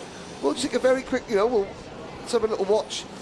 We'll watch Dave Hillary. We won't talk over it. You watch Dave Hillary. We'll be back very shortly.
Here's your starting lineup for Junior X30 Heat number 2, Max Mason. Let's see if it goes better for him this time. George Edgar, Adam Bourne, Enzo Buttarazzi, George Clark, Jacob Marples, Charlie Blenkinsop. Hello to Bertie watching at home. Hope you haven't chewed the sofa. Jacob Bashler, Freddie Wood, Luca Narroway, Night Measures and Harley Musk. Max Tatsutse, Lung Chak, Nathaniel Hodges, Finley Hines, Aaron Buhofer, Zach Sidney, Joseph Davis, your top 18. Barney Copley, Jacob Nairn, Orion Meta, Brandon Edwards, Alfie Brightmore, and Exton Cook. Then it's Archie Rogers Tyler. Watch out for Rocco Shenton and the hack from the back, George House. It's 27th and last place. They come into the tram lines. Lights are out. The only smoke, the thing that's stopping people seeing where they're going, is the smoke from the engines, not the fog anymore. And we are off and racing. Now, Edgar trying to go round the outside. He's not. He gained 1 place. That was good.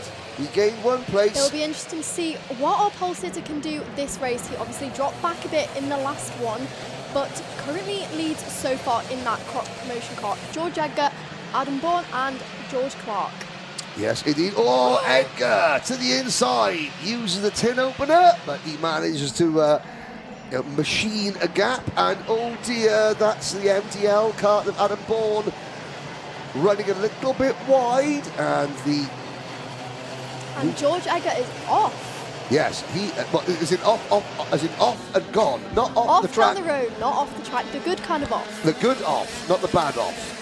And yeah, up the road he goes. Now, where is Rocco Shenton? Car number 6, still in 18th position, not charged just yet. Well, he gained 9 places. He gained 12 on lap 1 of heat number 1. So 9, but it's not too bad. Not bad. The hack from the back is 3 places. George House. Brandon Edwards, car number 56, another driver coming through from the back, up 2 positions in 20th. Maybe he'll try and follow Rocco Shenton through. That would be a smart move, I have to say, because Rocco will busy opening the door. Rocco will open the doors, and everyone else will go through. As we watch the field stream across the line, Edgar, curb abuse from George Edgar. George Clark in second, side by side for third. Enzo Butterazzi passing Max Mason. So Mason really good in qualifying trim. He's got his Alpine Stars race suit on, which is good. There are other brands available, not just Alpine Stars, but they're just not as good, says the global ambassador for Alpine Stars. I was going to say, are you sponsored there, Henry? I am. Henry is dressed head to toe right now in Alpine Star. Because I am a global ambassador. They looked at me, they went, right, we got Valentino Rossi, we got Lando Norris. Now they want you. Henry Beaudette, they want me. Yeah, it's official. It's on Instagram and everything. There you go. George Edgar leads. Gap now 1.1 seconds. George Clark up into second, car number 42, with Enzo Butterazzi right behind and Max Mason now dropping down to 4th position. We have indeed across the top. Now, Edgar, that he was uber aggressive on the opening couple of laps. It worked out for him now. It absolutely did. Now, there goes Rocco. Now, Rocco Shenton's gone purple. Yes, he has, with a time of 47.47 seconds. Quick glance at the lap records in this class. Talk amongst yourselves while I have a look at the various bits of paperwork that I accumulate. Junior X30 lap record is held by it's held by George Edgar, 45.81. Oh, there you go. George Edgar knows exactly what he is doing as he is through Christmas corner before everyone else. 1.5 second lead now. Now Charlie Blenkinsop is playing a rear guard action here. Now look at Shenton. Shenton in the first of the red and white Birrell Arts in this group. 2-4. He's the 7th kart in line. Number 6 to the inside. Brilliant mover. This is how you make your way through the pack. This is talked on last month's bump draft about having a front, middle, back.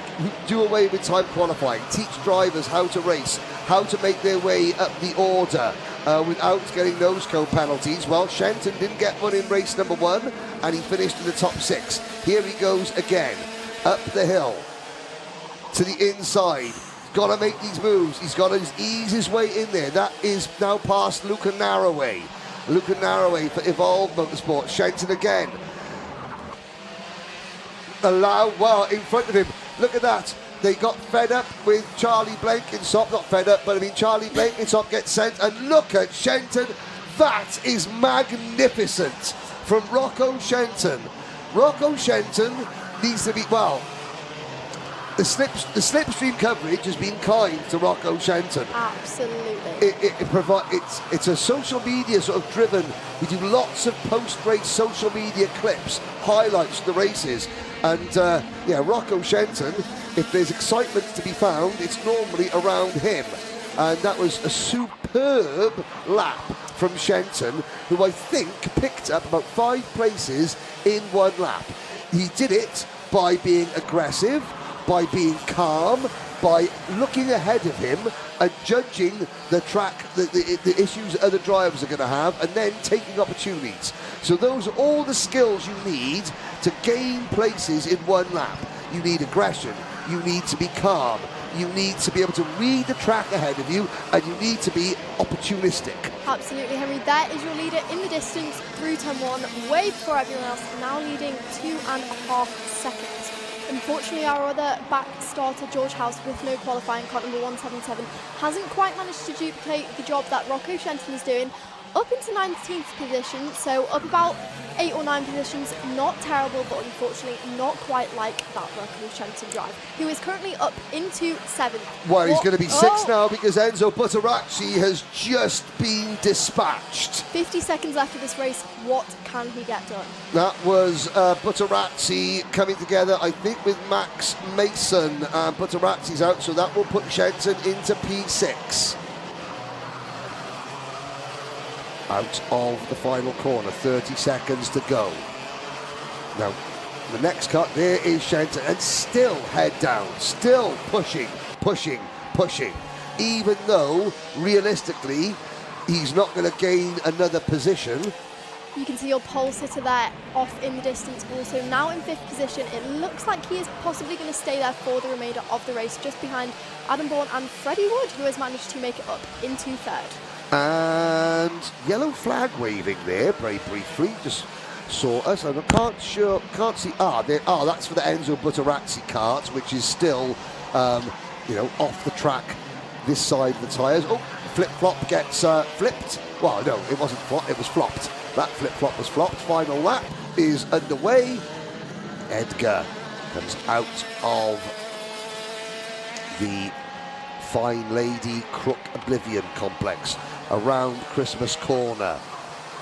Look at that, a beautiful vista here in Daventry. Karts covering this 1200 plus metre Wilton Mill circuit as they head up. Now there's the BMR restart, number 42 of George Clark, ahead of the number 38 Fusion Motorsport machine of Freddie Wood. Adam Bourne is 4th, Max Mason will come next.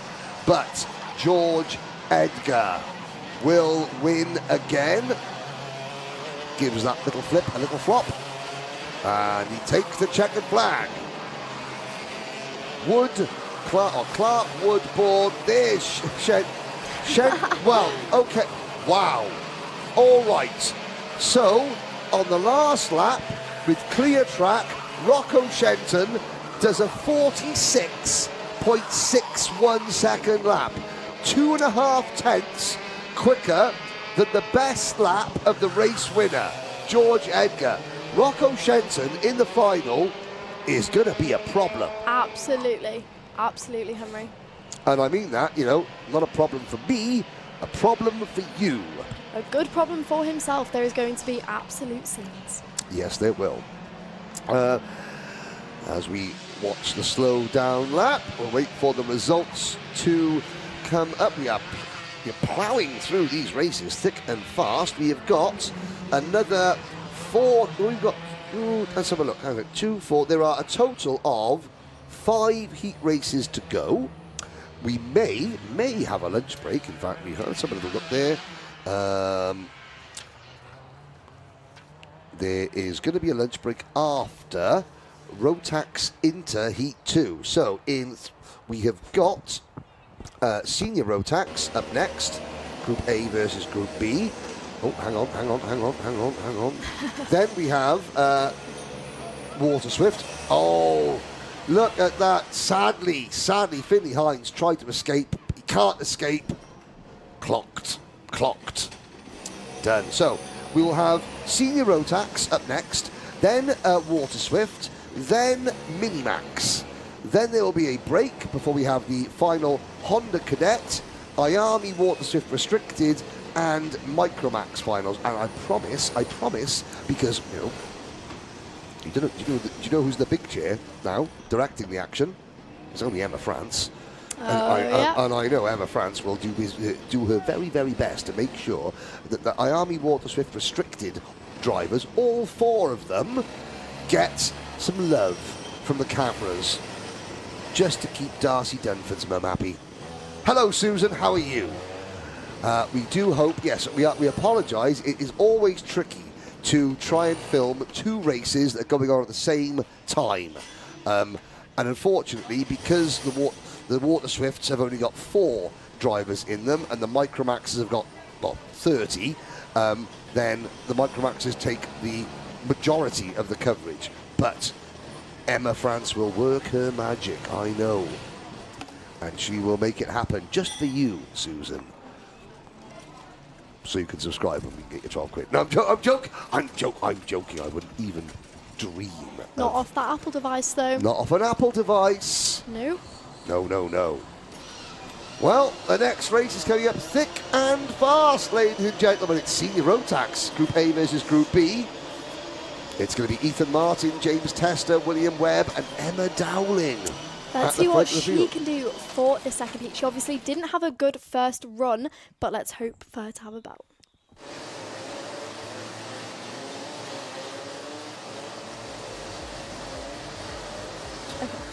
Here's your grid. James Tester and Ethan Martin, William Webb and Emma Dowling, Noah Barham and Alfie Thompson. On your 4th row, Luke Richards, Josh Gora. On row 5, Freddie Leppenwell and Jugas Pravilonis. Row 6, familiar face Mikey Walker and Kieran Ives to round out the top 12. Happy birthday, Kieran. Noyus Gedvilas is up next. And Ruben Mamilok is on the 13th grid. Will Forber, and then Jonas Januskowskis, DeJean Bennett and Ryan Welsh. Let's see the rest of the runners. On row 10, Rex Ashley, Molly Griffiths. Row 11, Ethan Hash and Ryan Hedge. Row 12, Joseph Orton and Dayton Norris. Row 13, Caitlin Seabrook and Kyle Nunford. They round out the top 26. Row 14, Arminas Zabarauskas. And on the 28th grid position, Ellis Beattie. Isaac Reynolds, Harry Laffer, Jamie Rowe, Jack Johnson and Daniel Giahov. 33 drivers in total. And the lights are out. Oh, and unfortunately the number 140 not getting away smoothly at the back of the field. Everybody else is up towards Christmas corner. And a bit of a traffic jam. Oh, that's going to leave a mark. That's the number 13, the number 14, and in the middle of the action, I think that was, who was that trying to squeeze out on the CKR card? Oh, and another spin for the 61. What's going on? That's Isaac Reynolds. And there is, is that, who's number 140? That's that Kyle Dunford, who is having an absolute nightmare by the looks of it. In the number 40 cart. Well, it wasn't a great start at the back of the field. However, car number 27, James Tester, it was a good start for him out front. William Webb up 1 position into 2nd, and Ethan Martin dropped into that 3rd place. Yes, Kyle Dunford out. Looks like he's out of the race. Who else had a problem? Emma Dowling. Again, she was involved at the start. Ruben Mamalok also dropping a lot of positions. Unfortunately, Emma Dowling, this is a tough baptism of fire into British karting for Emma. 2 people who have benefit out of that, though, was DeJean Bennett and Ryan Welsh, both up 7 and 5 positions now, battling just outside that top 10. Yeah, DeJean Bennett up into in the number 393 cart. There is DeJean, the red race suit for the Coles Racing team. And DeJean is improving steadily. You know, good to see DeJean, his career progression. He's a nice young man, is DeJean Bennett, I have to say. Last year, he faced a very, very tough decision during Kart Masters when he came to the first chicane and saw a driver, that driver being Fletcher Jameson, in the middle of the track out of his kart. And DeJean, at full speed, had a choice to make. Do I hit the driver, or do I drive myself into the wall at full speed? And he chose the wall. He had a split second to make a decision, wrote his kart off completely, was luckily uninjured himself, but it was either that or hit one of his rivals on the track. It was a very, very scary moment, and DeJean Bennett deserved a lot of credit that he didn't get, because understandably the attention was all on Fletcher Jameson. That is a complete testament to that driver. And Zach Starbuck, who were the two drivers that were injured.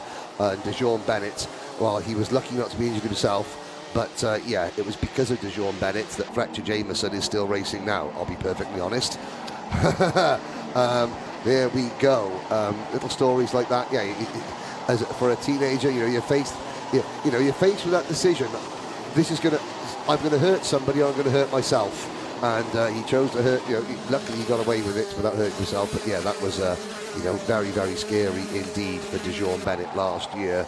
And yeah, he deserves an awful lot of credit for the way he acted and what he did when the situation was extremely, extremely tough.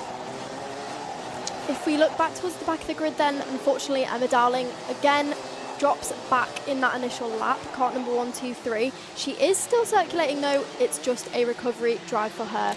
Just behind Joseph Orton and Molly Griffiths, who has managed to make up a few positions at the start of this race. And Molly Griffiths, who retired from her first race as well, so that's good news for her. There's a move, and let's see, who was that coming, picking off a position, crossing the line now. I think that might have been Josh Gora.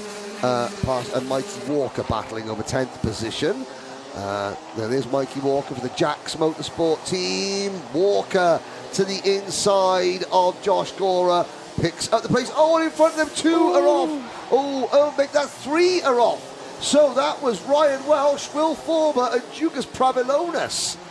Inkermans all coming together and having a bit of a shocker, if we're completely honest. Oh no, there is that a TH Course kart that is about to retire? Yes, it is the Ian Thompson, Lewis Halliday run team. TH Course and Luke Richards with damage. He will be out of the race very shortly. Testa leads by 1.5 seconds with 2 minutes to go over Ethan Martin, Noah Barham. Yellow flags at the top of Christmas Corner. Mikey Walker did benefit from that bit of contact there, now up into 7th position, gained 4 places that lap. As did your man in the kart, 188, up 2 places, now in 6th. Well then, Henry, just under 2 minutes to go, and there, your race leader, James Testa, now has a gap of 1.5 seconds. It is looking like it's going to be a steady race for him. Ethan Martin behind that. Oh, no, now just a switch for that 2nd position, Noah Barham, followed by Ethan Martin, William Webb and Alfie Thompson running out your top 5. Yeah, Alfie Thompson, having obviously he's in 5th position, make that 4th position as he goes past William Webb. Thompson, the Evolution Racing number 187, he'll be looking for a lot more than this. He'll be coming into this event thinking, right, I'm the big dog in the yard. I'm the defending champion. I won here last month. I know that there are, Noah Barham is a very experienced runner at national level racing, so is Mikey Walker.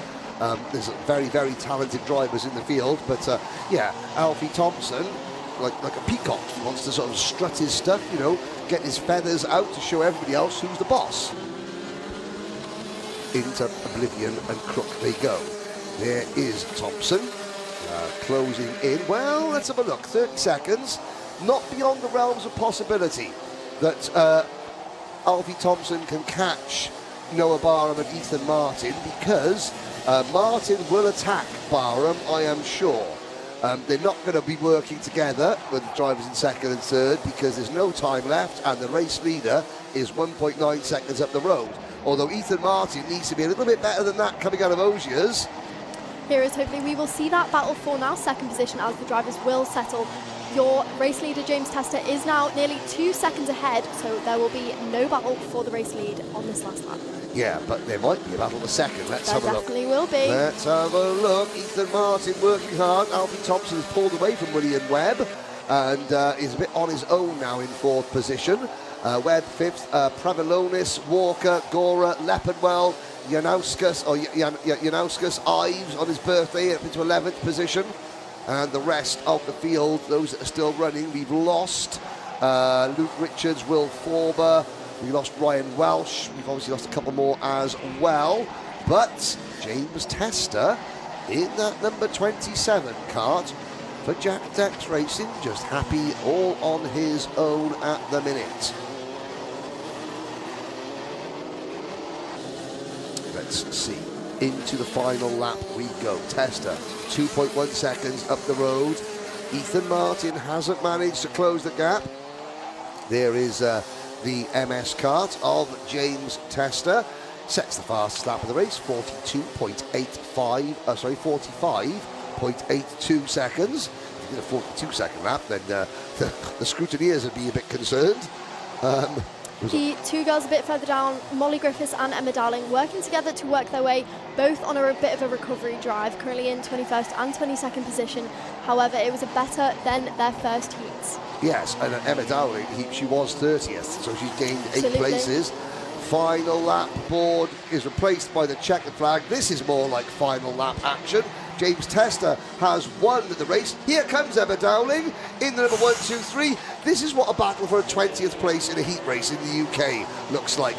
Welcome to Wilton Mill, South Africa's Emma Dowling. And you know what? She crosses the line, 22nd place. Well, it's not, she qualified very well, and now she's learning how to race. So she's I'd say, do you sink or swim? At the moment, I'd say Emma Dowling is doggy paddling. She's learning to swim. She is keeping her head above water. The water wings are still on at the moment, but the final, I got a feeling they're going to rip those water wings off and say, swim. Absolutely. We have to bear in mind she has had a busy few days. This is her first time racing over here in the UK, and she has been at 3 different kart tracks, so it is going to be a lot for her. I am assuming that one of those kart tracks should have been Silverstone. It was. Yes, probably because that means she's going to do Champions of the Future Academy this year. Key nods. Do you know the other tracks that Emma has been to this week? I am not too sure on those. Obviously, one of them being Wilton Mill. I'm not sure what the third is. Anyone want to place a guess? What was the third track that? Well, she wouldn't have gone to Lark Hall. That's where the other round, possibly PF International. Who knows? Did they have a test session early this week? Answers in the live chat. What other circuit? I think that Emma Dowling, get this, I think she spent her day on, well, what would it have been, Thursday or Friday? Friday, testing at Landau International Raceway, global home of World Motorsport, birthplace of champions. That's what I think. Can someone in the live chat confirm or deny that, do we think? Keelwich doesn't understand my relationship with Landau. Looking at me going, what the heck is this muppet that I have been stuck with today on about? They say, let's try commentary. Yes, I know, we'll stick me with Henry for the day. At the end of the day, you'll either never want to see a microphone ever again, never want to see me ever again, or you'll be thinking, great, I can do this job. If I can survive a day with that muppet, then I am good to go. Let's see.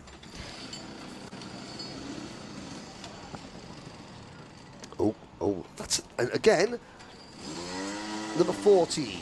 Yes, you are Joseph Orton, smart looking go-kart. Well done. If you're a privateer, or if you're an independent driver, or even if you've got a sponsor, you're with a team, but you've got your own sponsors, there's nothing better than to create your own identity, to create your own graphic kit that stands out. Now, here we go. It's going to be Water Swift Inter. Heat number 2, that's up next as we watch the rest of the field come through. 2 races to go before the lunch break. The first of them is Water Swift.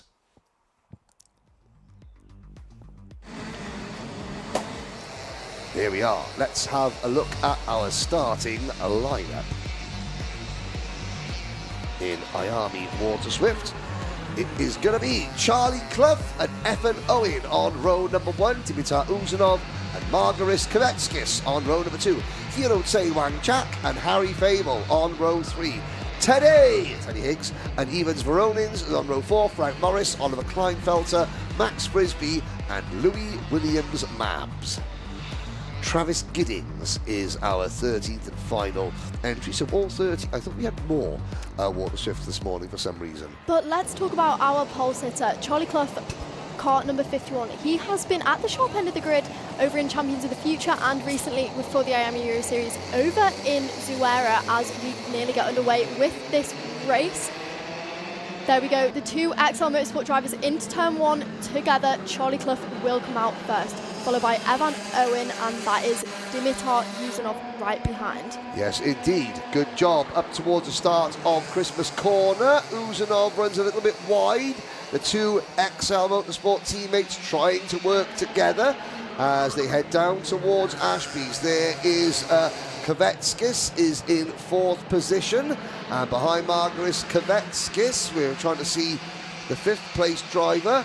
Haven't quite got the number check on that one yet, but everyone's safely out of Osiers and up towards the end of the lap. Charlie Clough is a driver that we are seeing frequently at the sharp end of this in Miami Water Swift grid throughout the UK and the Euro Series as well. However, not a driver who has had much luck in the finals recently, so he's back on home soil. We'll be hoping to make it a more successful weekend on his way to the final, which is looking like it's on track for him so far as he tracks behind, has his teammate Evan Owen right behind him while they go through Christmas Corner, and they will be trying to work together again. Yeah, that was Margaris Kvetskis picking up 3rd position over Dimitar Uzanov, and it's behind Kvetskis, the red. Well, let's have a look. Behind Uzanov now in 5th position is the Hiro Tsai Wang Chak kart. That's a Fusion Motorsports kart in 5th position. Harry Fable is in 6th position. Teddy Higgs is in 7th. You'll be doing it by the end of the day, Kyo. I think you might be. Will I? Probably not, actually, no. Harry Higgs up in the 6th position, followed by Fable, Kleinfelter, Williams Mabs. Louis Williams Mabs having a move this time, making a better effort this time from the back of the field. We've got a 2nd place change. That is Margaris Kvetskis now up at the P2. Ivan Zvorin's, the UAE newcomer, is currently up one position. He dropped back in the initial start of the lap, running in 12th, but your leader, Charles Clough, oh no, your leader does not lead anymore because that is Margaris Kvetskis, who has now taken the lead. He got the fastest last lap and will now lead this race. Mid-race burst of pace from Margaris Kvetskis across the line to start lap number 4. Can he pull away? Clough is 2nd, Uzanov 3rd. Then it is Wang Chak and Ethan Owen, 5 in a line. I've got to say, impressive. Hiro, we run the outside, so Hiro Tsai Wang Chak, the Chinese driver. Obviously, Fusion Motorsport International team have helped a number of overseas drivers, and well done, round the outside, holding on there, Hiro Tsai Wang Chak. This is impressive.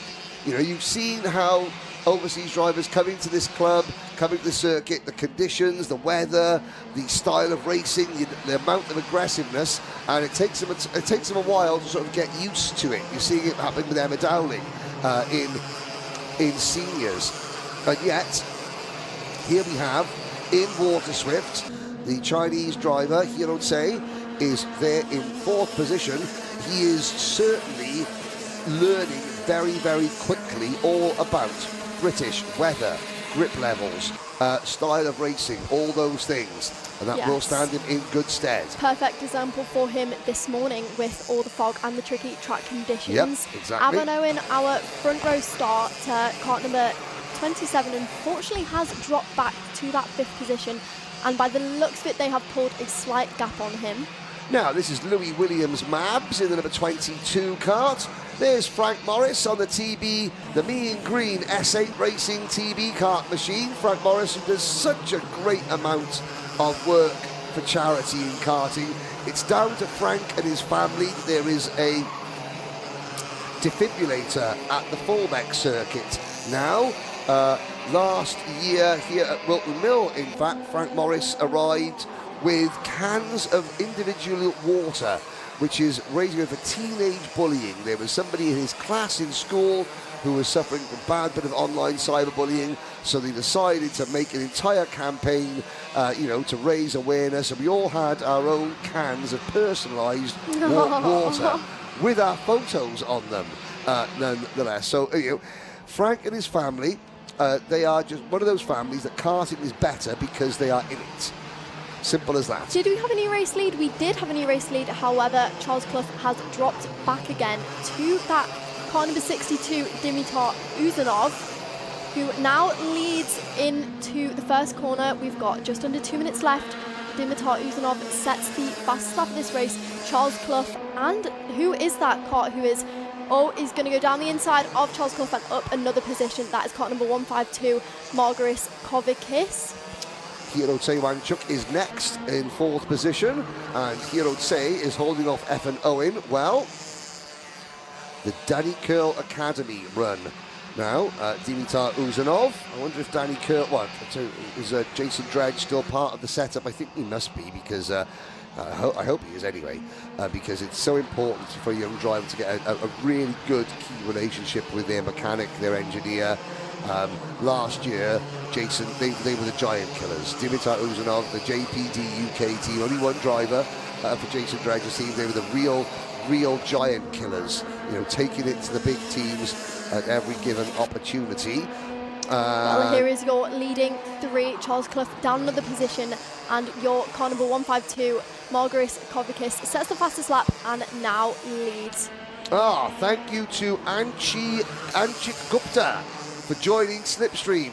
That'll be Archie Gupta's family. Hello to Anchit Gupta watching. We'll be watching Archie in the SlipStream finals later on this afternoon. We do appreciate all of your support. It does allow Alpha to increase the amount of coverage that club karting gets in the UK, and also, using people's SlipStream proceeds to create some new and innovative karting content for your viewing pleasure.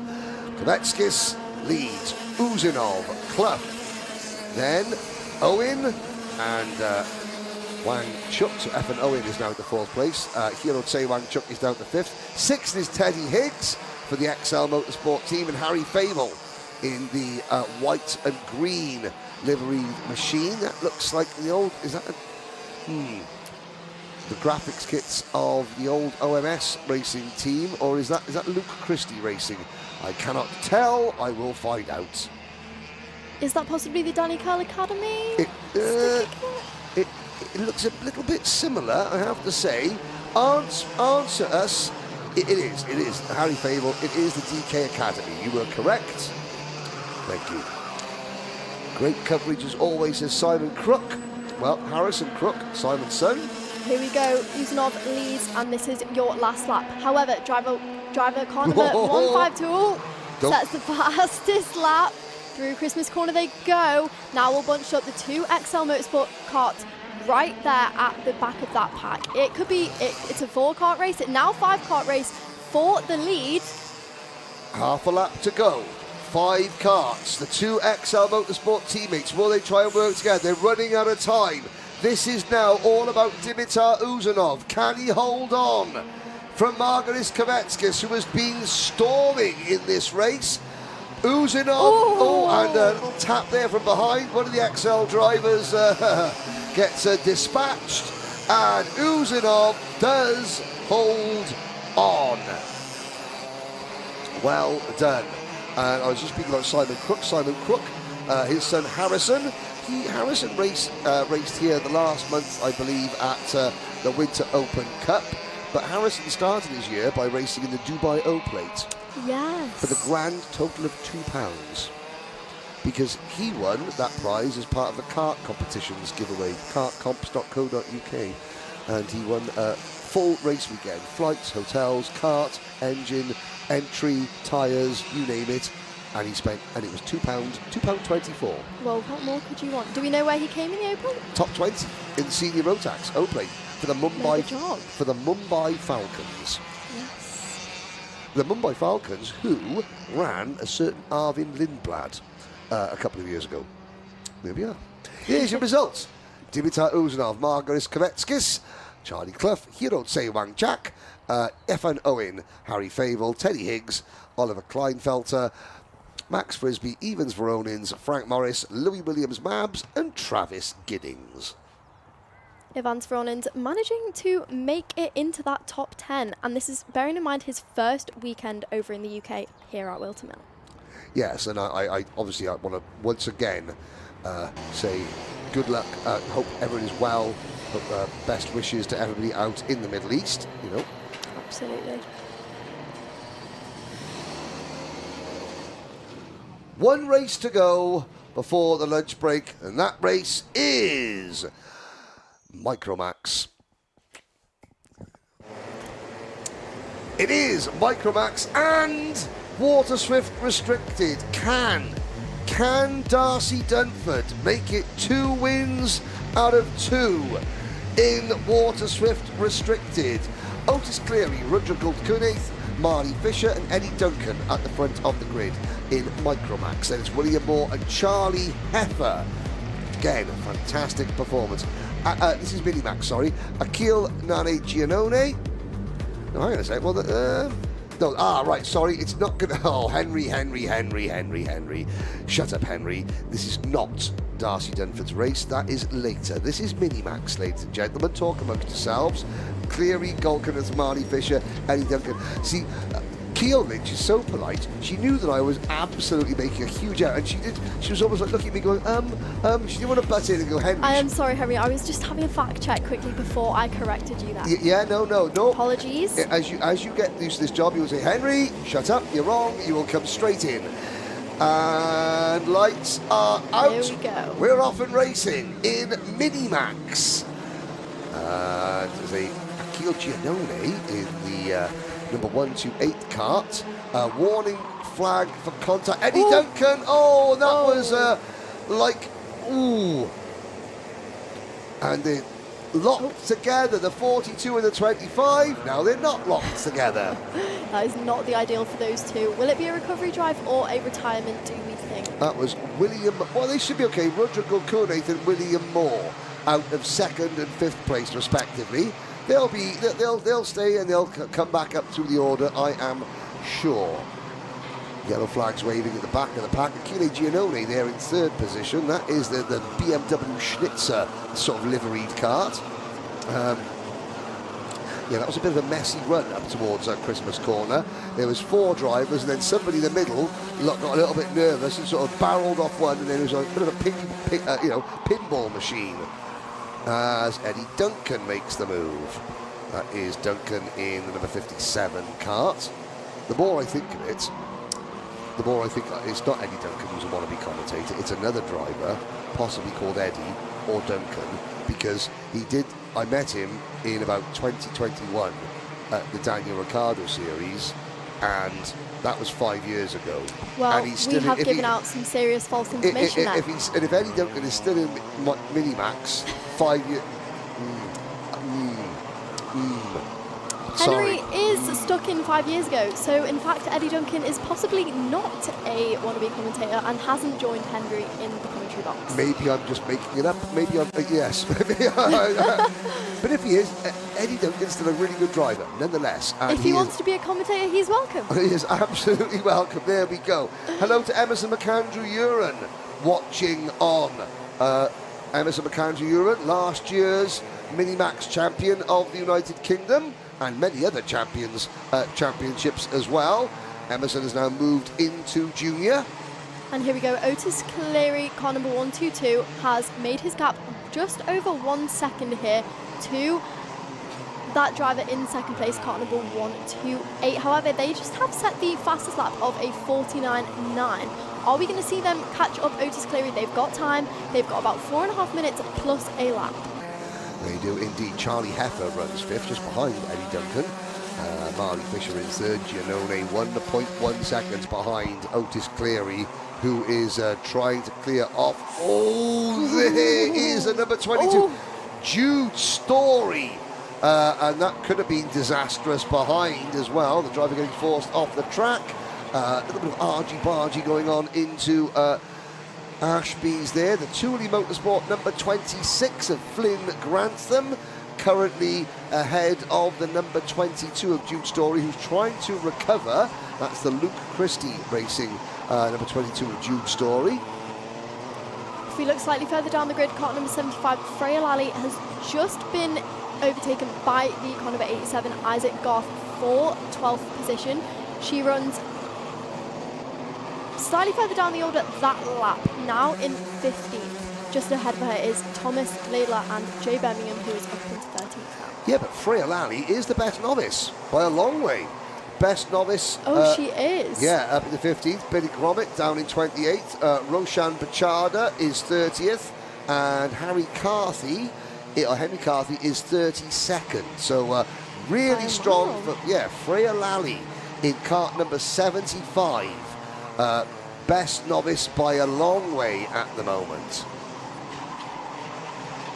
Now, 2.5, just under 3 minutes plus 1 lap to go. And no change. Very close to the front. There is that black kart, that number 78. Just trying to see that. Yeah, Dewi Hockridge. Dewi Hockridge in that black and gold kart with a little bit of a dent in the nose cone, it has to be said. But it's a smart-looking kart. Whether it is still got the nose cone brackets in the correct position, I'm not quite sure. We'll soon. Well, we'll find out at the end of this race.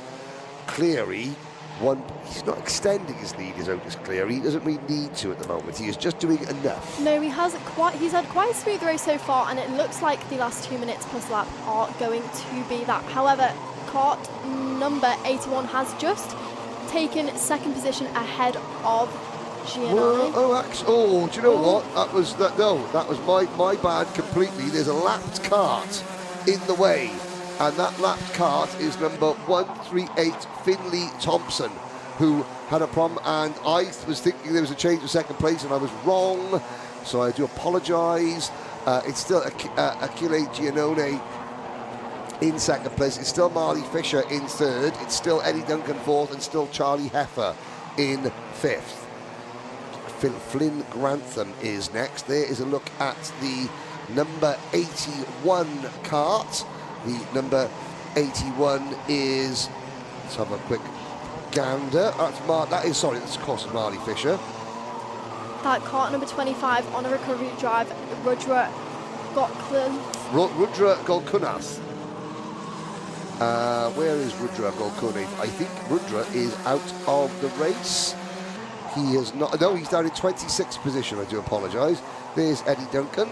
Now up into 23rd, actually, Henry. Yeah, now he's making moves, just passing Elsie Gannon and William Moore.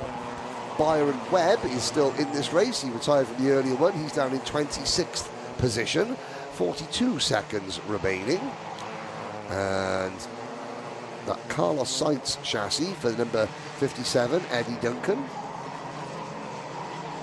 goes into the boot under pressure from the number 81 of Marley Fisher. So Duncan has got ahead of Marley Fisher. I know that was, riding those curbs, says the number 128. Yeah, and he sort of landed, the kart sort of landed in a bit of the wrong position. He had to snap it round. So good kart control to avoid, being pitched into a spin, has to be said.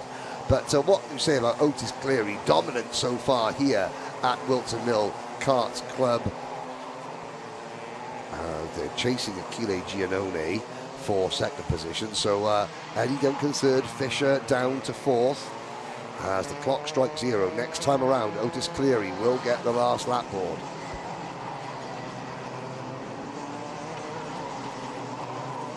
which will happen any moment. Now, blue flags waving, still, for the number one, what's for the back marker, is it number 130 or the number 138? It was Finley Thompson, the back marker, getting out of the way.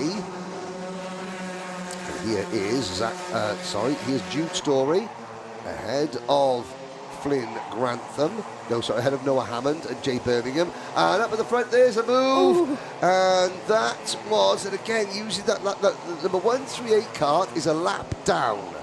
That 138 is a lap down, I've got to say. Now, not being a nuisance, Finley Thompson, but, you know, he's obviously quick, but he does want to make sure that he doesn't hold anybody up as Otis Cleary completes a faultless drive to win in Minimax Heat number 2 from Achille Giannone, Eddie Duncan, Marley Fisher, Charlie Heffer, Flynn Grantham, Jude Story, Jay Birmingham, Noah Hammond and Hugo Torpey. As we watch the rest of the field come across the line. There, ooh, still a couple. There we go. All done now, and that concludes this morning's part of the SlipStream powered by Alpha Live broadcast. We'll watch the drivers come in, go through the results very quickly, and then have a break for lunch before we come back with 2 heat races and then the main events. You can use this time to make sure you are a part of the SlipStream group, so you can watch the finals live with us right here. Indeed, and bit of support for Otis Online. Well done, Otis Cleary. Well, after a delayed start to proceedings here at Wilton Mill, now it is a nice, cool, crisp, but bright, sunny day. I have to say, lovely weather for karting in the spring in the United Kingdom. And the circuit falls quiet again, just for a bit, because at the end of the next break, we'll be going back live. 2 more heats and then the exclusive for SlipStream subscribers only live finals here at the opening round of Wilton Mill Kart Club 2026 on SlipStream, powered by Alpha Live with me, Henry Beaudette, and Keol Lynch. We will see you after the next break in proceedings. Bye.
by Alpha Live with myself, Kjell Lynch, and Henry Beaudette in the commentary box.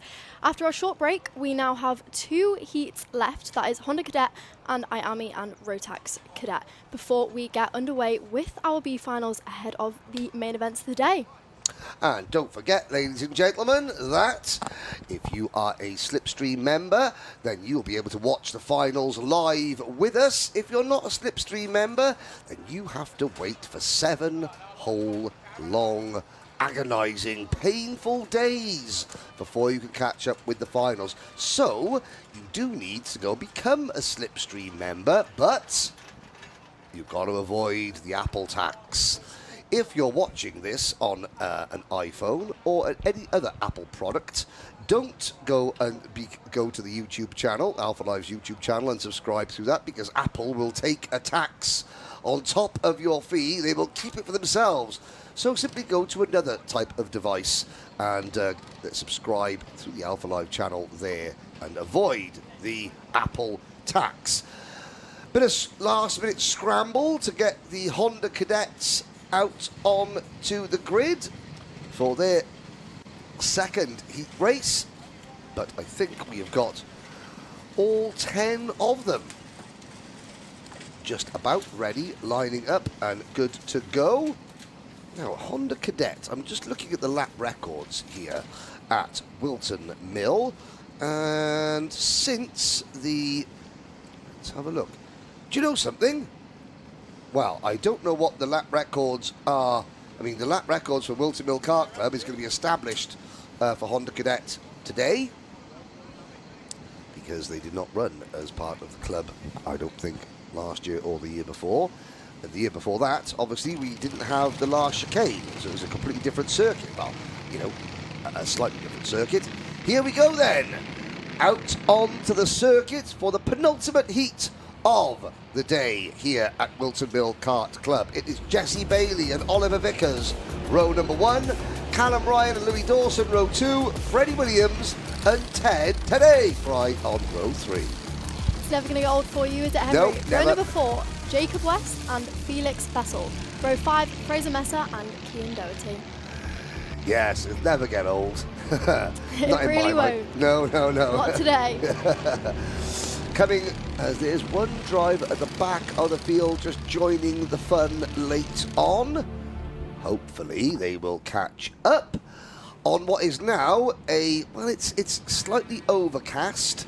It is bright but overcast. You can see there, you know, high cloud surrounding the circuit. But we'll take that, Henry, much better than the foggy conditions we had this morning. Yes, but I did allow me to use the term, it's a real pea super, in my old Pathé BBC accent. You know, here we are, the go-karts are on circuit. You can't see them because the fog has rolled in, and yes. No, and no, it will be another standing start for the Honda Cadets. That's not bad. That's not a bad impression, that is. I could have done a 1940s BBC announcer. You're all about the memes today, aren't you, Henry? All about the memes. Here we are then with go-karting, Wilton Mill. These 7 minutes plus a lap. These young tearaways, racing at 45 to 50 miles an hour, are about to start their race. 5-second board is out. And we're off and racing, jumping up and down in the seat. Oliver Vickers gets alongside Jesse Bailey. Fair play to Jesse Bailey. That was a tough call. He gave Oliver Vickers just enough room so there wasn't a collision, and he's managed to just about, Vickers finally makes the move stick going into Christmas corner. Jesse Bailey slots back into that P2 as they approach the final few corners of this lap. Vickers up into P1 and that Lando Norris looking kart number 84 in third. Yeah, Louis Dawson, who was very, very happy with third place, let's not forget. Oh, yes, the two hands in the air. Oh, dear. And that is Felix Bessel, who is beached. Now, yeah, that's right. You sit there, Felix. And here comes the Marshal. Marshal getting you back in the race. Well done, Marshal. The Orange Army here at Wilton Mill, the most important people in all of motorsport. keeping all the drivers safe on track. Without the marshals giving up their time, none of you will be able to go racing. Here is the battle for third place. Callum Ryan in fourth position, the novice driver chasing Louis Dawson. Behind those two, Freddie Williams and Cian Doherty swapping positions. Felix Bessel has made it back into the race. He just crossed the start-finish line now. So a long way back from everybody else, but still in the race. Unfortunately, it will be a long old recovery drive for him. He has 5 minutes plus a lap to go. Yes, but 22 seconds to catch the ninth place driver. It's unlikely to happen, but still, he's got to keep plugging away as hard as he can. Cian Doherty is up into fifth position, the number 94 kart, ahead of Freddie Williams, Ted Fry, Jacob West, Fraser Messer, and Felix Bessel still at the back of the field. Callum Ryan, that kart number 33, really on the back of Louis Dawson. And now in front of Louis Dawson. And now in front. Fastest lap just set by kart number 30, Jesse Bailey. Yeah, Jesse Bailey, fair play. Oh, and a little bit of elbowing there coming out of Ashby's as Cian Doherty trying to get past the novice Callum Ryan. Can't say how impressed I am. Can't say how enough how impressed I am with some of the novice performances here across all classes. Really good to see that not only are there a lot of novices. Okay, there are only 2 in this class, but and that is that's experience. And the number 94, Cian Doherty, there he was certainly not shy there in closing the door on Callum Ryan, and Callum Ryan is thinking, okay, not a problem. I know how you play the game now. So let's see if Callum Ryan returns the favour. Oh, Louis Dawson is now fighting a battle, and he gets squeezed a little bit by Freddie Williams. And yeah, Freddie Williams now moves into fifth position, Dawson back to sixth, and Ted Fry runs seventh. Almost a bit of wheel hop there from the number 61 of Freddie Williams. Dawson back to the inside to retain his position. This is third, fourth, fifth, and sixth. You're watching the 2 leaders. You just saw them flash across the bottom of your screens there. Vickers and Bailey are 3.5 seconds ahead of these karts you're looking at now. That is how easy it is to build that 3-second gap with those drivers behind you battling it out. Yeah, it's if the people behind you are squabbling and you working together, the gap can grow very, very quickly. Likewise, if the people behind you are working together and you're squabbling, the gap can close This very, is battle very quickly. for fifth position as they pass Christmas Corner. Car number 84 and 26, Ted Fry, hunting Louis Dawson down for fifth. Now, we saw Louis celebrating third place wildly at the end of race number 1. Oh, he's losing ground a little bit here. He's down in fifth position. He's losing ground to these two, Cian Doherty and Callum Ryan. And certainly Callum Ryan, after that move that Doherty pulled, which was very, very aggressive, Ryan hasn't, lost his cool, hasn't started to overdrive, has just maintained his composure. Oliver Vickers, your race leader, car number 31, who we saw off in the distance, has set the fastest lap of a 53.9 and pulled the gap to Jesse Bailey by that bit, now 7/10. Yes, the rest of the field threading their way through Inkermans across the top of the circuit down towards Ashby. Felix Bessel, but he's still 26 seconds behind everybody else. Fraser Messer is 9th, Jacob West 8th.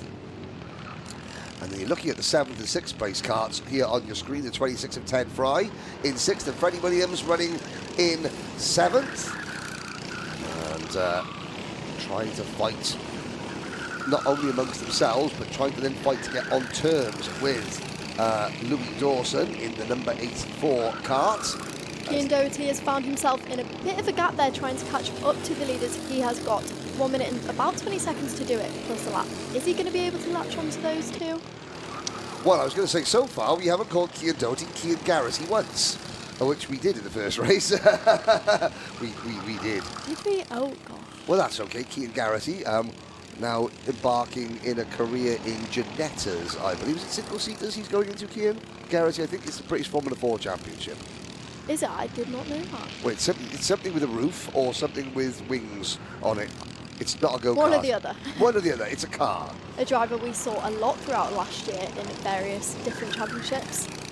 Yes, indeed. And here we go. This is now horns locked once again between Fry and Williams. Work together a little bit to get closer to Callum Ryan. There's a chance that they could both. Sorry, to get closer. I'll put my voice. I'll put my voice back in. No, I'll put my tongue back in. There we are. I'll now learn to speak properly again. Okay, there is your race leader, Oliver Vickers, driver number 31. Ahead of number 30, Jesse Bailey. The clock is about to strike 0, Keo, and Oliver Vickers finally has broken the challenge of Jesse Bailey. Now, out of Osiers comes this battle for 5th, 6th and 7th. Well, it's a battle for 6th and 7th, really. And that was... there's bump drafting, and then there's bump drafting, and then there's that. And that was Freddie Williams trying to give a bump draft to Ted Fry to get him to close in on You see your leader, car number 31, Oliver Vickers, already heading up towards Christmas corner. It'll be another steady race for him. The gap to P2 Jesse Bailey is currently 1.7 seconds, so he has extended that ever so slightly again. Yes, indeed he has. They come down towards Ashby's. This is the battle, 5th, 6th and 7th positions. Behind them, Jacob West is about 5 seconds back from Freddie Williams, with Fraser Messer another 7 seconds further back from that. But Oliver Vickers, all eyes on Vickers. He starts what will be his slow down lap. The checkered flag has come out. Vickers takes the win from Bailey, Doherty, Ryan and Lawson. Ted Fry past Jacob West on the last lap, finished 6th. Freddie Williams down in 8th position, and then Fraser Messer and Felix Vassell. So that concludes Honda Cadet Heat Racing. We've got one more heat race to go, and then we will switch the stream, put the SlipStream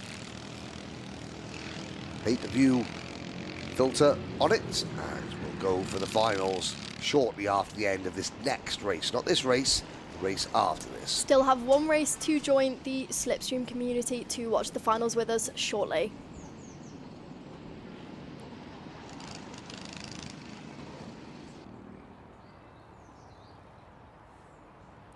Here we go then, your race winner, Oliver Vickers, followed by Jesse Bailey, Cian Doherty, Callum Ryan, Louis Dawson, Ted Fry, Jacob West, Freddie Williams, Fraser Messer and Felix Bessel. Finishes your top 10 for that race. Yes, indeed. In fact, everyone who started finished that race. And now we move on to the last heat of the day. It is Microax and Water Swift Restricted. Let's bring the live chat feature back up. Last chance to keep comments coming in before the... Have we got any predictions for the finals that can be said in the live chat? Well, we can certainly have a go. Let us know your predictions. Who's going to win what? Let's see who knows ball. Let's see who knows ball and who just talks them.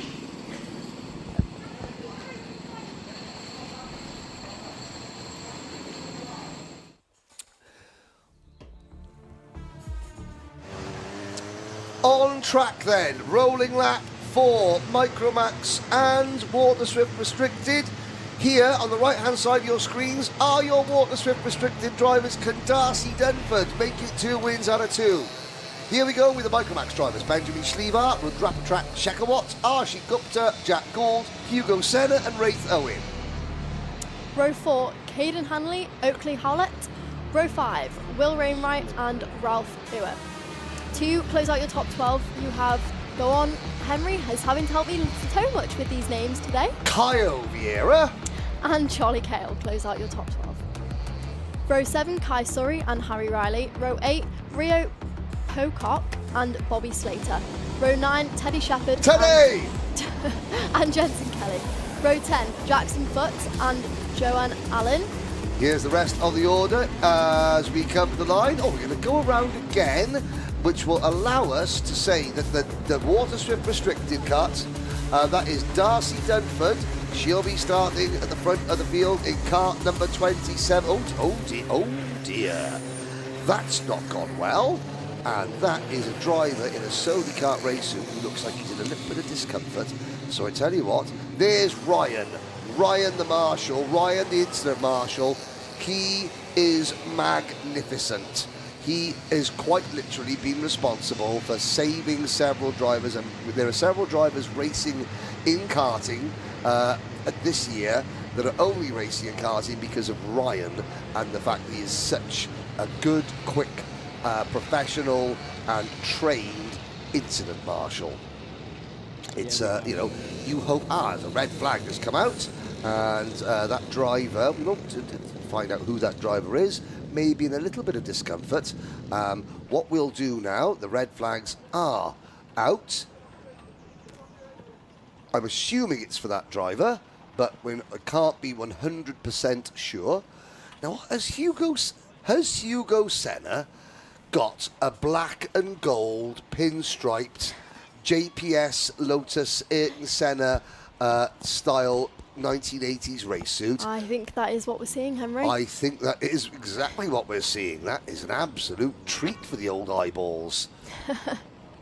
Let's have a little look. Oh, look at it.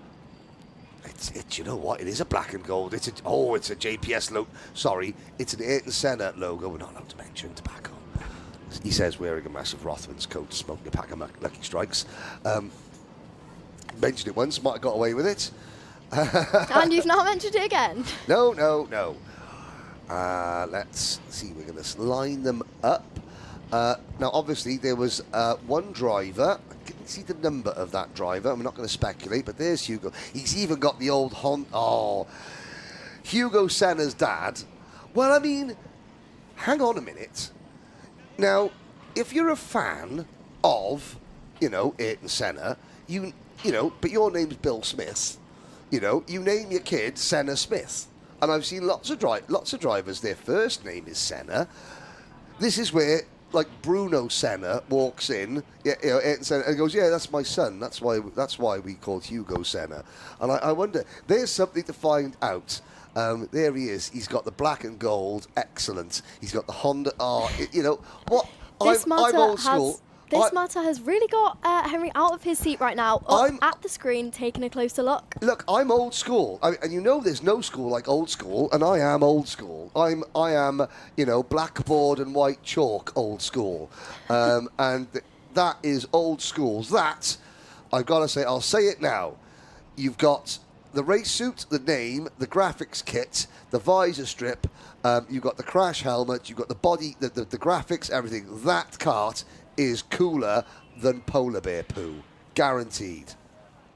Now, do we think this is the driver's doing or a bit of the parents' input? What do we think? I'm thinking, right, this is Microax. The driver's at 8. 32 years since it's got to be died. The parents doing. Yeah, hiya, Dad. This is Dad living his dream through his son. Oh dear, now is that Chris Derrick having a little wander up? Careful. Scrutineer's in town. Shh. Everyone be quiet. No, I think he's gone. Okay, quick, kick your nose out. No, don't kick your nose out. What are you doing? Benjamin Sleever looks over. One day I'm going to be tall enough to go on all the rides at Alton Towers. But until then, I'm just going to carry on winning all these races.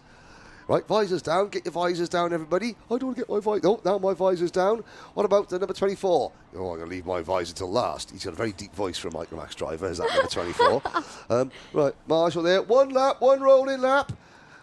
How do I count to one? I'm only little. He might be little, but the talent is not little on a scale. He won his first heat today, and I'm sure he will be gunning to win the second ahead of the final later on. Excuse me, sir, can I have a wee? No, you're going to go racing in a minute. There we are. Right, we're off and running. Marshall nearly falls over. Here we go. Here we go.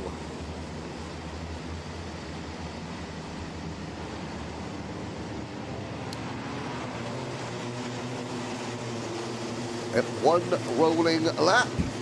Now that means that the driver in question, the reason for the race stoppage is, okay, I'm trying to see who is dropping down the order. Daniel DeBreo. Daniel DeBreo in kart number 78. That might have been the driver with the issue. Now, what have I done with the front page of my notes? That's a terrible travesty. Oh, this. Here we are, got him. Yeah, Daniel DeBreo. Doesn't look like he is going to take the start. His name has dropped off the scoring monitor. Daniel DeBreo, one of the many novices out on this grid today. And I think it might have been a novice driver that we saw having a few difficulties earlier. Now, they're all into line. Oh dear, another novice. That's the Paralin kart of number 127. That's George Askew. One of the Miami one of the water shift restricted karts. Well, Darcy Dunford has got one less rival to worry about now as she tries to do the double in water shift restricted. Keep an eye when possible on young Darcy Dunford in kart number 27. And that's a false start. We will go around again, eventually when the drivers get the memo.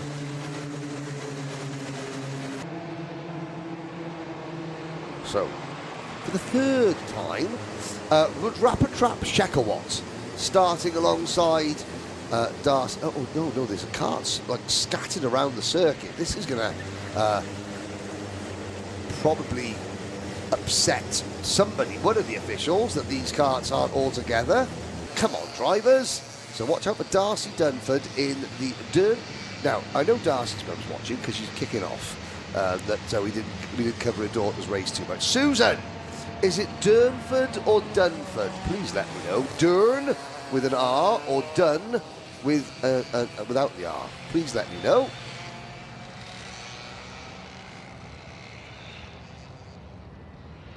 As we wait to the last couple of stragglers. Now they are the water shift restricted karts. Well, they're little ants scuttling along the countryside. Here we go. Third time of asking. And tramline violations left, right and centre. We'll sort that out later. That's the post-race penalties. Schliever leads the field through turn number 1. And there go the water swifts. And it is number 27, Darcy Dunford, who has the race lead as they head their way up towards Christmas Corner. The Microax drivers are already heading down towards Ashby's. Schliever still in the race lead. As we wait the end, and there is Darcy Dunford in the number 27 kart. She is leading that novice, the Fusion Motorsport novice, that Caden Hakura, in the number 65. It is. Good start for Darcy Dunford. Now, she's got the One Road to F1 graphics kits on her kart. That would be one of, oh my goodness, that was a leap of faith. Synchronized, spinning. Come on, Darcy, thread the needle. Well done, girl. And all the water ships go through. Oh, it's an obstacle. Oh, no. Two for the price of one. There, it was a bit of an obstacle course. Nearly everyone made. That is the number 12 kart. That's Charlie Cale spinning. I couldn't quite see the number of the other driver involved. Obviously, they might have. It looks like the kids had a few too many Smarties during the lunch break. Got a bit too excited after lunch, maybe? Yeah, they had a couple. yeah. And now we have a few recovery drives for this Rotax Micro and Miami Water Swift restricted grid. We'll have a few now trying to come back through the field as your leader comes through the final chicane for the first time and in towards turn 1. Ah, no, they're being told to slow down. Oh, no, the green flag waving. There was a yellow flag being waved at the final chicane, and more yellow flags waving up a Christmas corner. Now, let's go past. I can't. Oh, there's the incident marshal removing the cart of Ralph Uhr. Ralph Uhr, Teddy Hunter, amongst the drivers who have not come round. And oh, there's number 24, Jack Gould, at a second place, running wide. Gould hangs on. I have to say, Jack Gould, he does some pretty impressive artwork for his race previews. Quite impressed by that young man's social media presence, well, by those parents' social media presence, you know. But it looked very smart indeed. To let everyone know where Jack was racing for a novice. That is impressive, not only to have the social media part of it, but then to be able to back it up by running at the sharp end of a very, very strong Microax field. A bit further down the grid, we have Jensen Kelly, car number 33, making his way through the field a bit. He is currently running in 13th position, just behind Harry Riley and Oakley Howlett. Yes, and there is behind Oakley Howlett is Harry Riley, Jensen Kelly, Rio Pocock, Bobby Slater, Cooper Galloway, and a quick Water Swift restricted update. Darcy Dunford continues to lead that class, and she leads it by 2.3 seconds over, no, 1.08 seconds over Caden Hakura. In fact, there is the number 27 of Darcy Dunford, and now she's got a couple of she's got the number 16, that's a Microax kart. It's a novice driver. It is Alexander Swiatek, who doesn't have to get out of the way because he's not being lapped. Darcy has got to try and work her way past. There's Darcy's nearest rival going through, and one away. Some track limits. 95, Harley Bebb giving it the beans there, and Darcy has managed to pass the number 16 Microax novice Alexander Swiatek, and she can now try and pull away. This is impressive driving from Darcy. Doesn't matter how many karts are in your class, you've still got to beat whatever is put in front of you, and that is what Darcy is doing.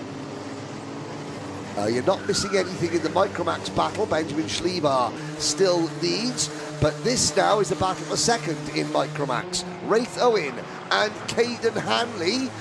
There's number 45, Archie Gupta, and I know that Archie Gupta, Archie's family, they've become SlipStream members today, so you'll be able to watch Archie in the main events live this afternoon. Kai Suri, Kyle Vieira, and the number 10, and in 10th place, it is Hugo Senna. Will Rainwhite, car number 21, just set fastest lap. He is running just behind Rudra Singh Shekhawat, and they are both, I think, making their way through together as the drivers, as your leader comes through towards turn 1 once again. He's got 1.5 minutes left plus a lap. Do we think he's going to be able to hold on to this lead? I do. He led the first race, he had it in the first race, and as he comes up towards Christmas corner and through they go. No change for the race lead just yet. What Benjamin Schlievar did that was impressive is he was able to hold off a big pack of karts on the last lap of a race as well. He was able to manage himself over the course of the final lap, because again, you've got the drivers have to manage themselves more as well as their rivals on the last lap when they're holding people off, because it's very easy to get two in your own head and start throwing it off accidentally, overdriving it and giving away a position rather than letting the people behind you earn that position. The top 6, top 7 with Gould in 7th, Kaisuri in 8th, chasing as hard as he can, and Benjamin Schlievar, he'll be liking this. He'll be liking the fact that Wraith Owen and Caden Hanley are battling side by side. He'll be liking the scene between Will Wainwright and Rudrapatrap Shekhawat and Archie Gupta, who moves into what is 6th position, 5th position now. Will Wainwright still carrying on. around Ogiers they go, side by side. The 31 cart of Wraith Owen, getting a little bit of a hurry up from Caden Hanley on that RCE chassis. Certainly, Hanley. There is your race leader through turn 1, and we are on to the final lap of the race. Benjamin Schlivar is on for a second heat win, and after winning the Wiltermill Plate last year, he is on for another successful weekend here at Wiltermill. Second is Daniel DeBreo, and Caden Hanley is in third. Will Rainwright and Archie Gupta round out your top 5 for this final lap.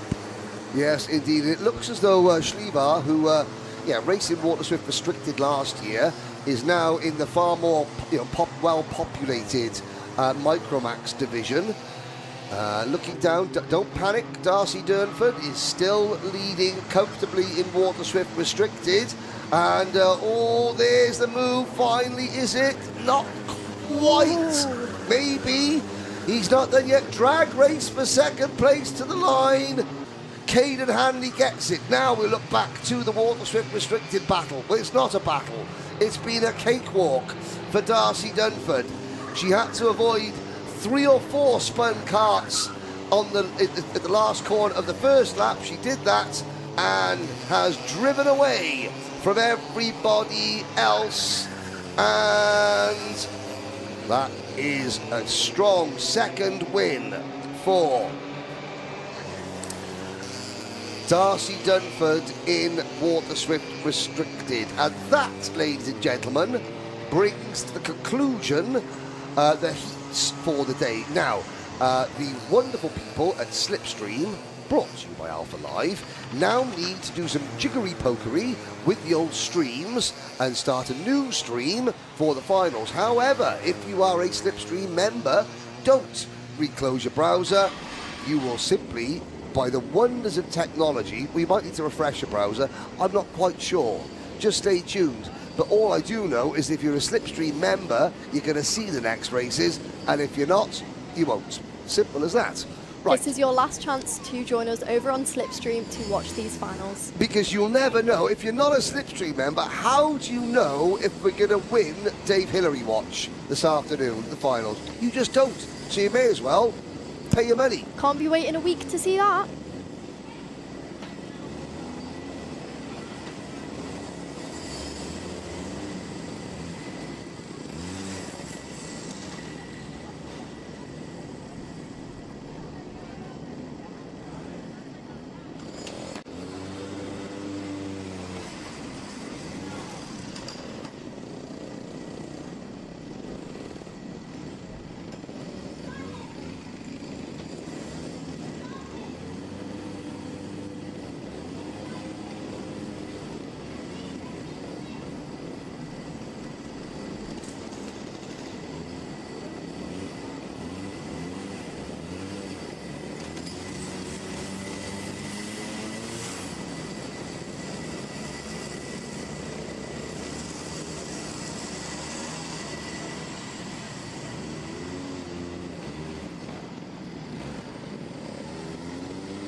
Okay, and here we go. Our Junior Max B final. The karts are out on the grid now. Adam Beaudette and Eskil Hewitt, followed by Finley Strang and Harley King, Oliver Barton and Luca Luen. This is going to be a very, very quick run through the grid because we are not going racing. Now, this gives us a chance. There are 25 drivers in this race. Adam Beaudette, Eskil Hewitt, Harley King, Finley Strang, Aidan Hammond. Watch for Aidan Hammond. He is not used to being down in the B final after winning a race over in Houston, USA at the Rotax Winter Trophy earlier this year. Luca Luen, Oliver Barton, Oliver Peters, Joseph Baxter, Ralph Kaiatis, Hugh Phillips, Tigran Grigorian, Lachi Yodanov, Ryuma Komatsu, William Kidd Glass, Eloise Sutton, Ollie Healy, Christian Kiahov, Harrison McNeely, Jay Singh, Jensen Evans, Jack Corser, Aston Tab, Sebastian Geldenhuys and Omar Kayani. They are your drivers. I believe there are 6 to go through. I will confirm that.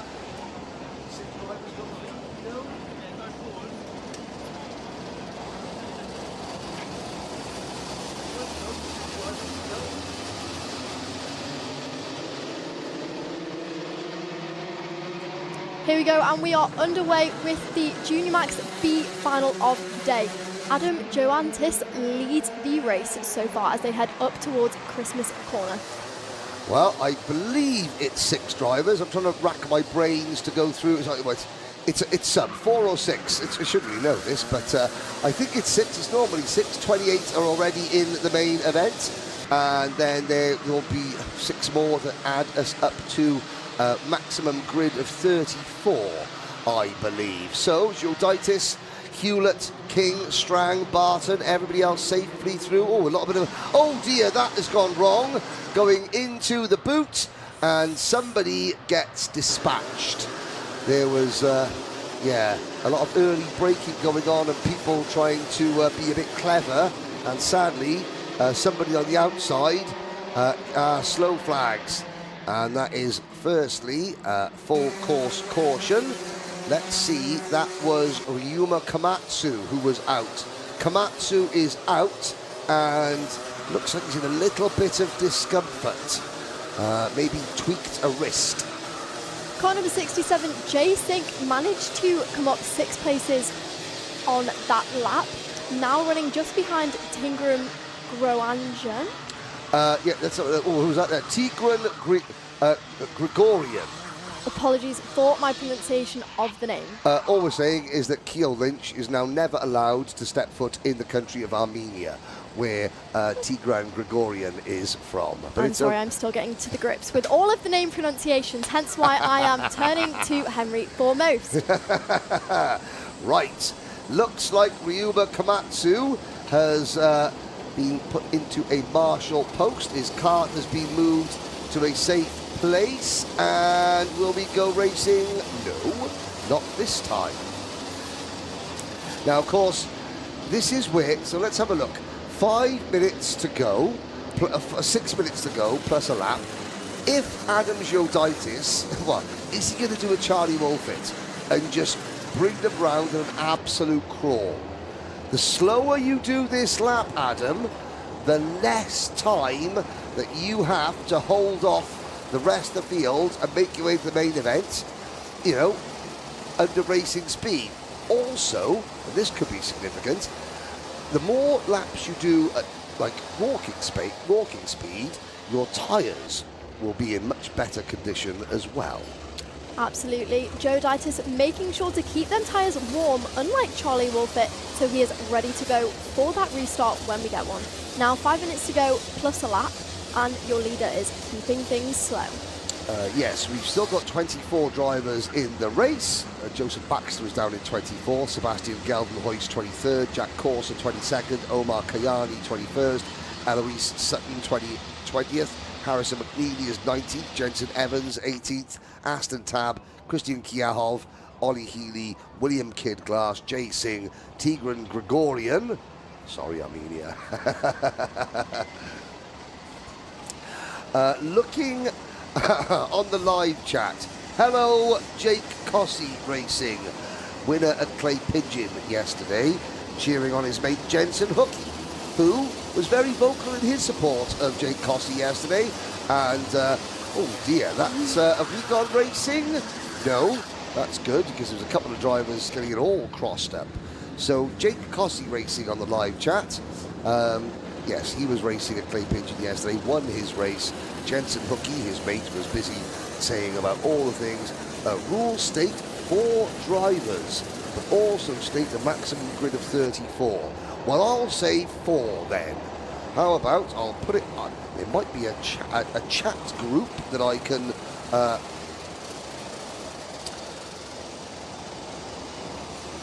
put my question in. I will do that now. You talk amongst yourselves, boys and girls.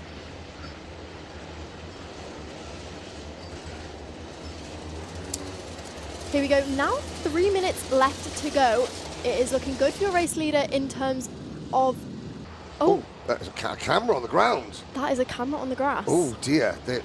Now there's a cameraman, or camera operative, who may be needed a wheel or something like that. Who knows? Who knows? Let's have a look. Are we going to get... We've got 3 minutes to go. 3 minutes to go. And the top 4 go through. Thank you to Logan Galbraith in timekeeping. At the moment, Beaudette, Hewitt, King and Hammond look good. I'm sure we're going to get action next time around. Adam Beaudette in the black and gold. Comes around the final corner and guns it. Green flag, waves, we're off and racing. Adam Beaudette leads into turn 1 and 2 and up towards Christmas corner. Hewitt just behind there, hunting down the leader. Nope, no change for the race lead just yet. 2 minutes to go plus a lap of racing. Eskild Hewitt there trying to crossover on the race leader and Beaudette, but can't make it work. That red and white Pro Train kart of number 36 Eskild Hewitt. Harley King is right there in fourth. Aidan Hammond was the driver on the bubble. Let's look back. Who is in fourth place now? These 3 are all safely into the main event as things stand. Although if they start battling and tripping over each other, they're going to cost themselves time. Finley Strang is up into fourth position. Sorry, it's Aidan Hammond is second, Hewitt's third, Strang is fourth. Harley King, the number 88 kart, has dropped out of the transfer spots. He's down into fifth place there, that Jack Dex racing machine being chased and pushed along by Oliver Barton. So it's King and Barton, the 2 drivers at the moment, who would miss out now. Barton makes the move on King for Luke Christie Racing. The next question is, has he cost himself too much time, or can he close back in on the top 4 and potentially grab the final transfer spot into the main event? And there's the Incident Marshals walking out of the way. Luckily, they haven't got anything to do at the moment. Here comes your race leader, new leader, Aidan Hammond. Takes top spot away from Adam Beaudette. Eskild Hewitt still runs in third. Aidan Hammond pointing forward. Either that, he was trying to do his impression for, you know, YMCA or something like that as he continues to lead the race. Beaudette looks over his shoulder, defends against Eskild Hewitt. He is a bit further back. There are some of the drivers on the outside looking in. Second, third, fourth. Now this is interesting because look at how much closer Oliver Barton is to Finley Strang. Beaudette and Hewitt defending has delayed them both. The clock strikes 0. Now next time around it'll be the last lap. And the driver looking to the inside. This is for a place in the main event. Do we have it? No, not quite. Finley Strang just about holds on for now. Now it is Oliver Barton. He finally makes the move, or does he? Yes. Strang tries to come back round the outside. Here comes the number 165. Great opportunism, Oliver Peters. Oliver Peters now into 4th position. No, it is Strang back. Here comes their 3 wide coming through the boot, and somehow Oliver Barton retakes 5th position. Then he runs wide coming out of the final corner. Has to block, has to make sure that Oliver Peters, the number 165, doesn't get past him. Mechanical flag for driver number 67, Jay Singh. He is out of 10th position. As we look now, final lap, and finally, things have settled down in the battle for the 4 transfer spots, with Aidan Hammond leading Adam Beaudette, Eskil Hewitt, and number 227, Finley Strang. Aidan Hammond pulling a 2nd gap there on that last lap. It is looking like it is a safe run through to the A final for him. Yes, indeed. There is Aidan Hammond. He's got the white stripes on his car. That signifies that he is the Spurs fan, his brother the Arsenal fan, as they cross the line. Hammond, Beaudette, Hewitt and Strang, unofficially your top 4 finishers, and unofficially your 4 transfer drivers into the main event.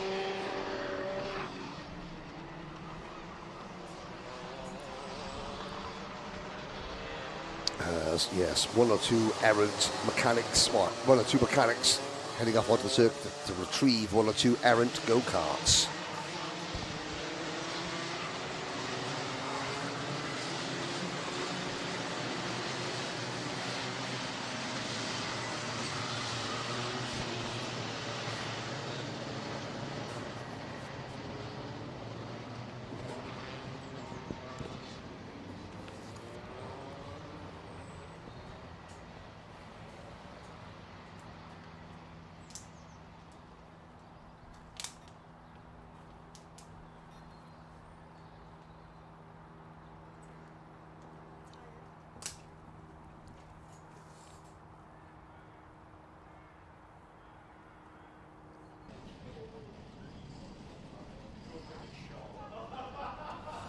Well, first things first, have any of our top 4 finishers got a nose cone penalty? They still have to go through scrutineering.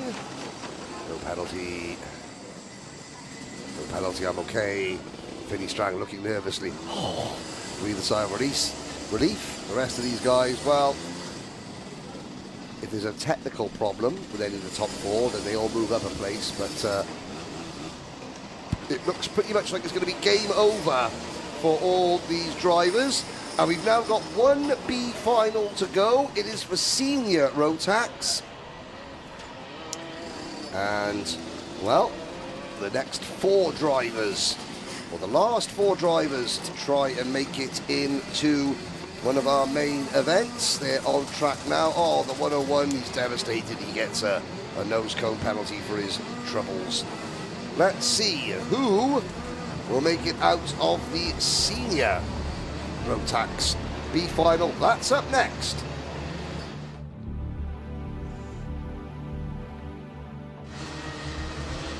Well, let's take you through the runners and riders in the senior Rotax B final here at Wilton Mill.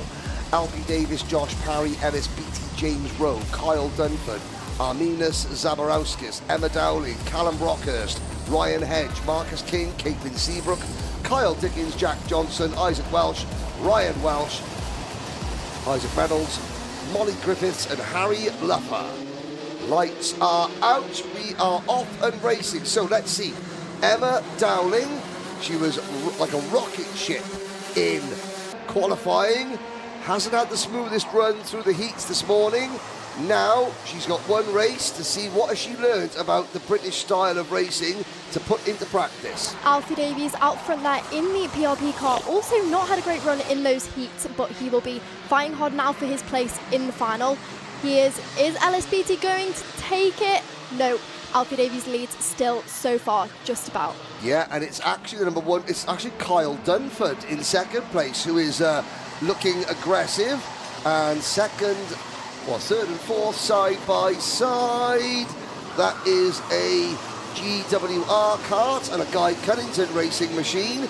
Further back down the order, you can see Isaac Reynolds and Rex Ashley going through, but what have we seen at the front? There we have Emma Dowling up 2 positions, a better start for her race compared to the other 2 heats today. Cart number 1, 2, 3, now running in 5, just behind. Now running in 4th place, I think you'll find. Kyo. She's now 4th. Yeah, she's just past Alice Beattie. Well done. Better start for her. The key is now for Emma Dowling is to now learn, hold on, don't overdrive the cart. Let's try and work up. Oh, look at this scrap going on at the front. Well, Emma Dowling, she's going to be in a scrap now because the leaders are crawling all over each other. They're crawling over each other like insects on an I'm a Celebrity trial. Good leaders approach turn 2. Alfie Davies now down 2 into 3rd. Emma Dowling hunting him down. Right behind him, about to be on his back bumper. Is she going to challenge him for 3rd position? I am sure she will. Yeah, she doesn't need to, but she should because she's got a lot of drivers bearing down behind her. So she needs a bit of clean. She needs a couple of buffers. You know. Oh, there's the 384 car, Molly Griffiths. Fair play to Molly Griffiths. She's getting her elbows out as well. She picks up a place. That was at the expense of Ryan Welsh, I believe. Up at the front, Hedge, Ryan Hedge leads. Kyle Dunford, Alfie Davis, Emma Dowling. The top 4 are clear. Emma Dowling fighting for the 3rd, 4th and final place on the main event grid. There she is, heading up the hill, looking to the inside, makes the move. Great stuff for the Dan Holland Racing driver from South Africa, Emma Dowling. Emma Dowling also just set the fastest lap of the race so far with just over 5 minutes to go. Bit further down the grid, car number 28, Callum Brockhurst hasn't had the best start to his race. 5 minutes to go, but he is now running in 10th position, just behind Marcus King. Change for the lead. Kyle Dunford moves into top spot. Here comes Emma Dowling in 3rd as Ryan Hedge slots into 2nd position, and it's still Alfie Davis occupying the final transfer spot. That is not the spot you want to be in, though. That is the one mostly hunted down. Yes, indeed. You are on the bubble, and there are several drivers in this race that will be trying to make sure that Alfie Davis' bubble bursts. And that first one is Ellis BT. Oh, we have a cart stopped, now dropping to the back of the grid. That is cart number 3, 2, 1. Ooh, 3, 5, 4, 3 wheels, 2, 1. Now that is wide. That is Caitlin Seabrook. Sadly, Caitlin Seabrook out of 7th place for the Guy Cunnington Racing team, out of the race with only 3 wheels on her wagon. Over the final chicane, around to complete lap number 5 with 4 minutes to go. And this is what you want. This is now the correct way to run a B final. Wave yellow flags. Emma Dowling now contending for the lead. She is right behind that leader, Kyle Dunford, in 2nd position. Just set the fastest lap so far of 46 dead. Well, there's no doubt she is very, very quick. The car equipment is very, very quick. Oh, she's going to get the move done, and she does. Yes, Emma Dowling now leads the race. Yep, so South Africa's Emma Dowling in prime position to transfer her way into the main event. Meanwhile, well, Carl Dunford doesn't need to panic.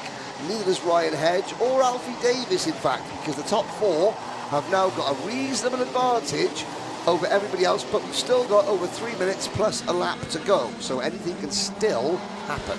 They do. Is Ellis BT running in 5th position and Jamie Rowe going to work together now? They have some ground to make up if they are going to latch onto the back of that top 4 pack. Alfie Davies will be taking a breather when he looks behind himself at this lap. He has a few minutes to maybe try and make some moves, get himself a safer position in that top 4. Yes. Good battling going on. Further down the order, it's getting a little bit rambunctious, shall we say. Jamie Rowe, that is Jamie Rowe, Ellis Beattie, Ryan Welsh, Marcus King at the back of this group as well. Who else is involved? Well, this is for the drivers, it's their last race. The top 4 are gone. This is for the first driver that will not make the main event. Ellis Beattie at the moment in 5th is that first driver. And these are the next. There's Molly Griffiths at the back of this pack on that CKR chassis. She moves up past the number 48 cart of Josh Parry into 9th place.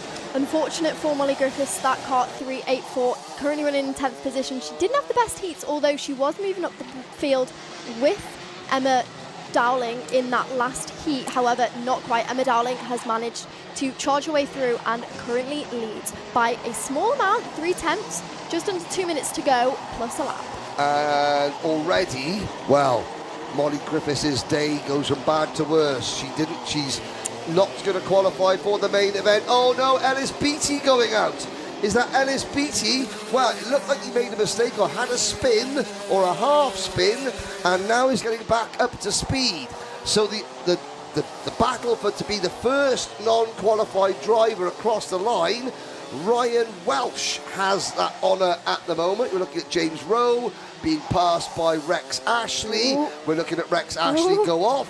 We're looking at somebody else spinning behind him, and it does mean Ellis Beattie, after that his own spin, is now back up and has only lost 1 place overall compared to where he was. The top 4 though are now 2 seconds in front of Ryan Welsh, Marcus King, Molly Griffiths, James Rowe, Ellis Beattie, Rex Ashley, Jack Johnson, Kyle Dickens and the rest. These top 4 now know that they have a safe position with a good gap behind them. Are we going to see a change in this top 4? I am not too sure. Emma Dowling still leads. She has increased the gap by a considerable amount, now just under a second between her and Kyle Dunford. Ryan Hedge, Alfie Davies are so far your drivers going through to the final. Ryan Welsh, the first to miss out with that car number 81. Well, here we go. Let's have a look into the boot.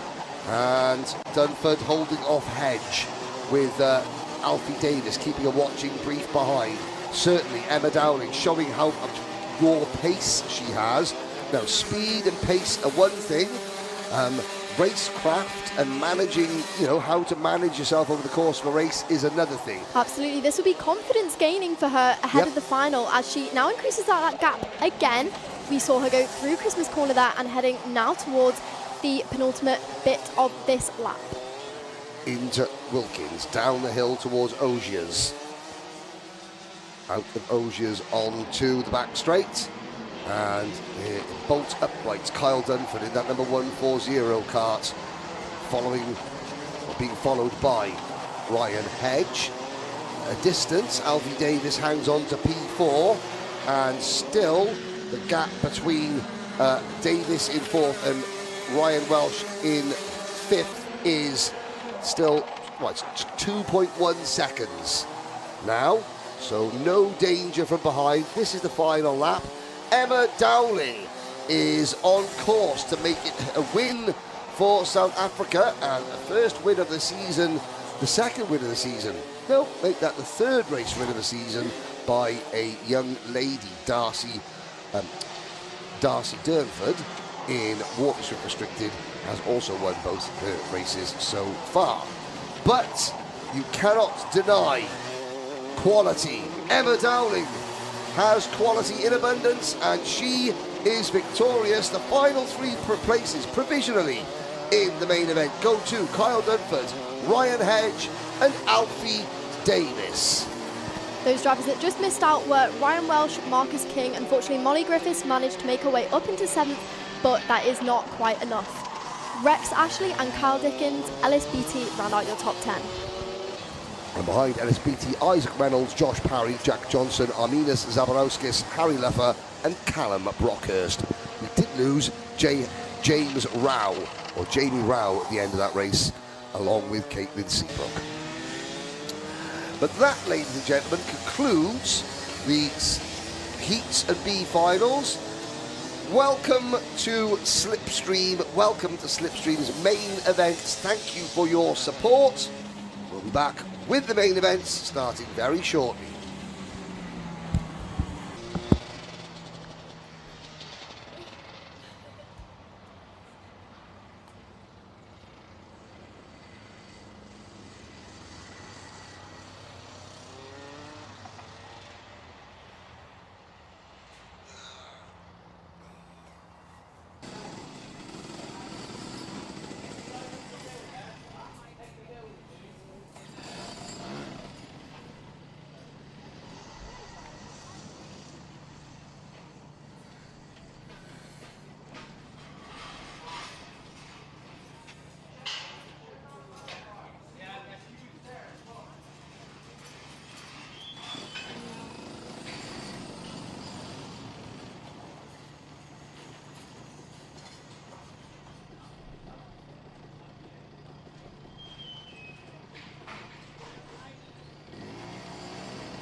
Senior X30 and Rotax 177. Here we are, Senior X30, Rotax 177.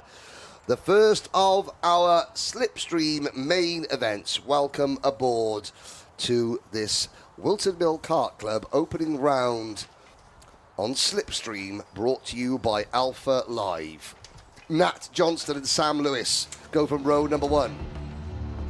Aaron Brown and Alexander D. Benedictis go from row number 2. CJ Bennett and Theo Lestrange are on row number 3. Row 4, Jensen, Buckingham, Spencer Allen, Oliver Meek, Lewis Bird, Scott Riley and Archie Forber. Row number 7, Dylan Patel and Sebastian Dew. Row 8, Olivier Pecula and Archie Heroin. Row 9, George Quartermain and Oliver Keenan. Rounding out your top 20 is Noah Sales and Jack Stewart. Row 11, Bailey Brooker and Charlie Phillip. Row 12, Max Anderson and Isabel Banks. Row 13, Dylan Masters and Ella Rowe. Row 14, Griffin Mecklenburg, and then the start of the 177s with the green plates. Which we have Reg Hayward on pole position. Row 15 is Rory Durk and Adriel Nigua. If that is correct, I'm not too sure. I think it's Ngwa. Taylor Bellini, Louis Judd, Elliot Kennedy, and Jamie Salter. There's your 34. Ngwa. It's all about the Ngwa. Sorry, Andrea, we're not making fun of your name. Speech therapy in the commentary box. Yes. Oh, look at that. The lesser spotted David Whitehouse. He's in the flesh there, walking back in his black Alpha Live jacket. Yes. That is Motorsport Magpie, the gentleman who works tirelessly to keep moderating all the live chats on Alpha Live to make sure that they all remain respectful and proper, and that the audience members are conducting themselves in the correct manner. Now, just think about this, audience members on the live chat, and I'm just speaking to friends here in the UK. And kids in the UK are very different. They're very respectful compared to other countries that I commentate in. Really? Yeah, America is shocking. Really? Yeah, the live chat feature on American stuff is full of young people who have believed they're entitled to say anything that they want to, regardless of whether it's offensive or upsets anybody or isn't very nice. We don't have that in the UK. And one of the reasons we don't have that is because, well, we're British, of course. No, but one of the reasons is because we have people like David Whitehouse, Motorsport Magpie, who works really hard on the live chat to sort of generate positivity in a nice way, and to keep it like a proper little racing community. Absolutely, and that is crucial with all these, especially young drivers coming up through, trying to improve themselves, especially like this is a club round, so people could be using this as practice for, like you said, the British Kart Championships coming up very soon. Yes, indeed. There is your pole sitter, Nat Johnston, currently unbeatable this weekend. Well, let's see if Nat Stappen can put one over on Sam Lewis. He won the Winter Open Cup. Is he going to now win round 1? Sam Lewis is keeping a watchful eye. They're into the tram line. Here we go. Lights are out. We're off and racing. And Nat Stappen makes a fantastic start. This is 10 minutes plus 1 lap. Here come your Rotax 177s with Reg Hayward leading the way. Everybody, all the leaders, are safely through Christmas Corner for the first time. Spoke too soon. Yes, that would be Theo Lestrange. Possibly Jensen Buckingham off the track. Oh, and another kart has gone. Ah, that looked like Ella Rowe, who has had a dreadful day, as poor old Ella.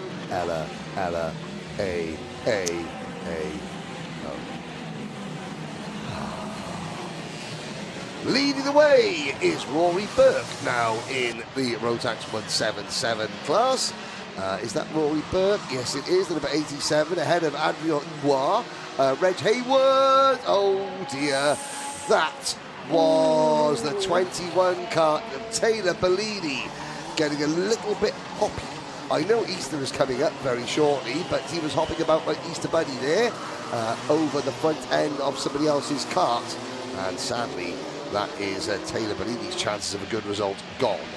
Here are the X30s. And we've got a new leader. CJ Bennett has got past Nat Stappen. Sam Lewis runs third. And then it is, no, hang on a second. Yeah, that is the number 9 cart of CJ Bennett. So Sam Lewis has dropped back to P3 there. 8 minutes plus a lap to go, and we have had a few drivers drop back ever so slightly. Aaron Brown now running in 10th position with Archie Heron right behind. They are just behind Lewis Bird in 9th and George Quartermain now running in 8th, the 297 car. CJ Bennett, your leader, did just set a new fastest lap, which is a 46.7 so far. Is he going to pull a gap to Nat Johnston? So far, who has been unbeatable. Nat is currently hunting him down in that car number 23. Yes, he is indeed. Into the boot we go. Nat Johnson just chasing, just sitting, waiting behind CJ Bennett, Sam Lewis, Alexander Di Benedictis, then a gap. Back to Spencer Allen, Scott Riley, Oliver Pakula, Lewis Bird, Aaron Brown, Archie Heron. Here we go. Nat Johnson gets the move done and is back into the race lead after setting a fastest lap and squeezing that gap of 2/10. He is back in the race lead. CJ Bennett now down to second. Sam Lewis is in third, and Alexander Di Benedictis is back in fourth. Spencer Allen closes out your top 5 so far. And still 7 minutes to go, plus another lap. Will CJ Bennett try and return the favour straight away? The answer is no. As our 2 leaders heading through the final chicane now and along the main straight, heading towards turn 1. CJ Bennett giving Nat Stappen no room. He is, as they go through turn 1, he's going to be trying to be on that bumper of Nat. Towards Christmas Cone at the gate go, and there is only 3/10 between them. Out of Oblivion and Crook and Fine Lady up the hill towards Christmas Corner. Very spread out here in Senior X30 so far, it has to be said. Johnson, Bennett, Lewis, Di Benedictis, all with big gaps around them. This is obviously a bit of a closer battle for the minor placings in Senior X30. Wheels side by side, the Tim Wilson Motorsports number 71. That's Bailey Brooker. And back for our senior Rotax 177's Reg Haywood, currently unbeatable, although his penalty in the first heat currently leads to Rory Burke, Adriel Mugua, and Elliot Kennedy. Lewis Judd and Jamie Salter conclude your top 6. And that was in 177 up the road. Nat Johnson 3/10 in front of CJ Bennett. So Bennett not letting him get away too much. There is just under 6 minutes still to go of this race. Nat will not still be feeling the pressure so far. CJ Bennett right behind. Noah Sales, car number 32. Currently lost a few positions there to Max Anderson and Sebastian Dew. Now in 17th position, down from 15th. But Aaron Brown is making his way back up. Car number 6, he is now back into 7th. No, that is now 6th. Yeah, and he's got a warning flag as well for contact, has Aaron Brown, so I didn't see what that was. CJ Bennett is under investigation for something, possibly out of formation at the start. That was what the thing that springs to mind with me.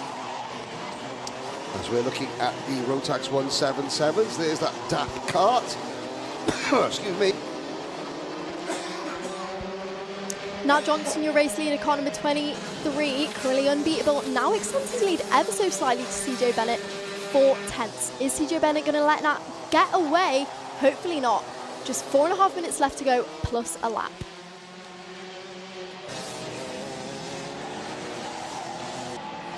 Sorry, well, I do apologise for coughing live on air. However, there's a very good reason for it. No, it's not the fact that I smoke. Not at all.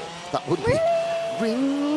No, it's the fact that I'm not drinking as much Iron Brew anymore. in my attempts to lose weight, ladies and gentlemen. So tell us, what's the difference between the Iron Brew and that monster sat on the desk in front of you? That was simply for staying awake purposes. Iron Brew is for taste purposes. Thank you very much there, Keel. It's the flat, non-fizzy Ribena and Vimto squash that is obviously not. As he now disposes of that monster. Yes, well, I mean, what can I say? I'm trying to cut down on the fizzy drinks, and my body just can't handle it, and it sort of rejects the low sugar squashes that I'm drinking. Meanwhile, as I'm whittering on about why I'm coughing and the fact that it's not a smoker's cough, it's down to the fact that I'm not drinking much Iron Brew. Nat Johnston, meanwhile, is being caught by CJ Bennett as they go through Osiers. The gap is half a second, 3 minutes to go. Just over 3 minutes to go. CJ Bennett is going to be hunting down Nat Johnston. This is his last few opportunities of this weekend. Nat being unbeatable, he will be wanting to hunt him down as they go through turns 1 and 2.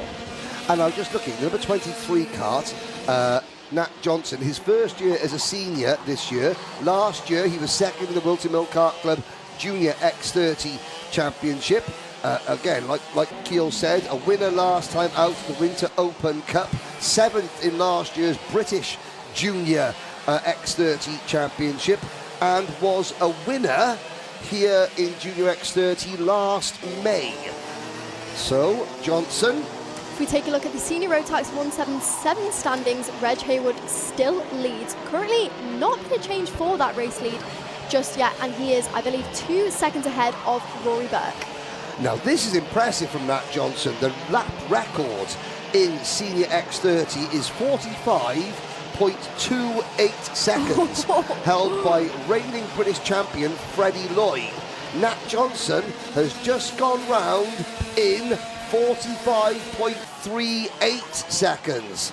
That is just over a tenth off lap record pace for Nat Johnson. The track conditions clearly considerably different than what they were this morning. Can Nat get to that lap time? Now, I mean, the tyres have had a lot of laps on them, but it is quite cold and quite cool. From your experience driving saloon cars, Keel, what would you say? Is it something that when the air is at a certain nice cool temperature that the laps get quicker? For example, at the Le Mans 24 hours, the fast laps always come in the early evening when, you know, the hot afternoon sun sort of makes way to a slightly cooler early evening temperature. Is that your experience? Yes, absolutely. That cooler air makes engines happier and more wafty. Exactly that. Well, let's have a look. There's the battle between Lewis, Sam, that is the number 7 of Lewis Bird, the number 59 of Archie Heron, and the number 85, Scott Riley, together. Premium karting, Jack Dex Racing, and then XL Motorsport, all in a line. Is that an XL Motorsport livery, or is that a KR Sport livery? That's got to be XL Motorsport, yes. This is X30 Racing, after all. Spread out here now with 20 seconds to go. Nat Johnson's lead exactly 1 second. Now, having a little look, so Archie Forber in kart number 15. Archie Forber is running in 11th position at the moment. There goes the 35 kart across the line. If you just quickly, if you see in the corner of your eyes as you're watching Reg Haywood leading in Rotax 177, and looking back at the history, Archie Forber, I believe, is the most experienced driver of all at Wilton Mill.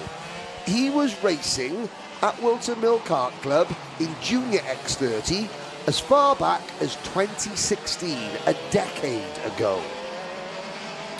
So Archie Forber, you know, man's got experience, shall we say.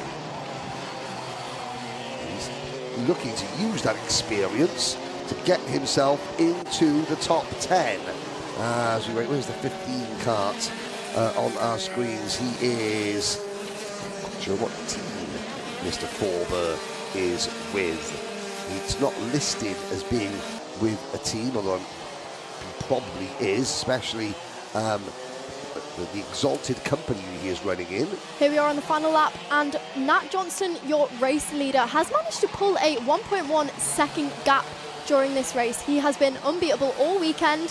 He was unbeatable at the Winter Open Cup, and he's going to continue his winning streak by the looks of it. Just ahead of CJ Bennett, Sam Lewis, and Alexander De Benentis. Yep, he's Nat Johnson coming up on a little bit of lap traffic. It's not going to hold him up, however. There's some of the 177 back markers. Johnson wins, Bennett second, Sam Lewis third. And it'll be, Bennett second, Alexander De Benedictis third, Sam Lewis fourth, Spencer Allen, Aaron Brown, Archie Heron, Scott Riley, Lewis Bird on the last lap was knocked back to 9th position.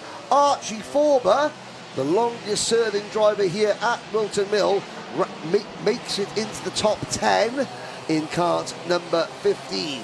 Here is the 177 battle between Reg Haywood. He's actually got an X30 between him and his nearest class rival, that of Isabella Banks. Rory Burke is second in Rotax 177 as the field plunge across the line, and you can see there the yellow plates on Dylan Masters or Isabel Banks' kart, just showing you that the difference between the novices and the drivers that aren't on novice plates. And there we found your senior Rotax 177 winner of round 1, Reg Haywood, who on track won both the heats, followed by Adriel Nigua and Rory Burke. Indeed, and of course it's Johnson, Bennett, De Benedictis, Lewis and Allen, your top 5 in ICA. Here is a quick glance at the results as we wait for the next thing. Now I'm going to do something a little bit on the unusual side here. She says, "Don't panic, ladies and gentlemen. I want to get someone in to talk on the live chat. Very importantly, actually, bear with me."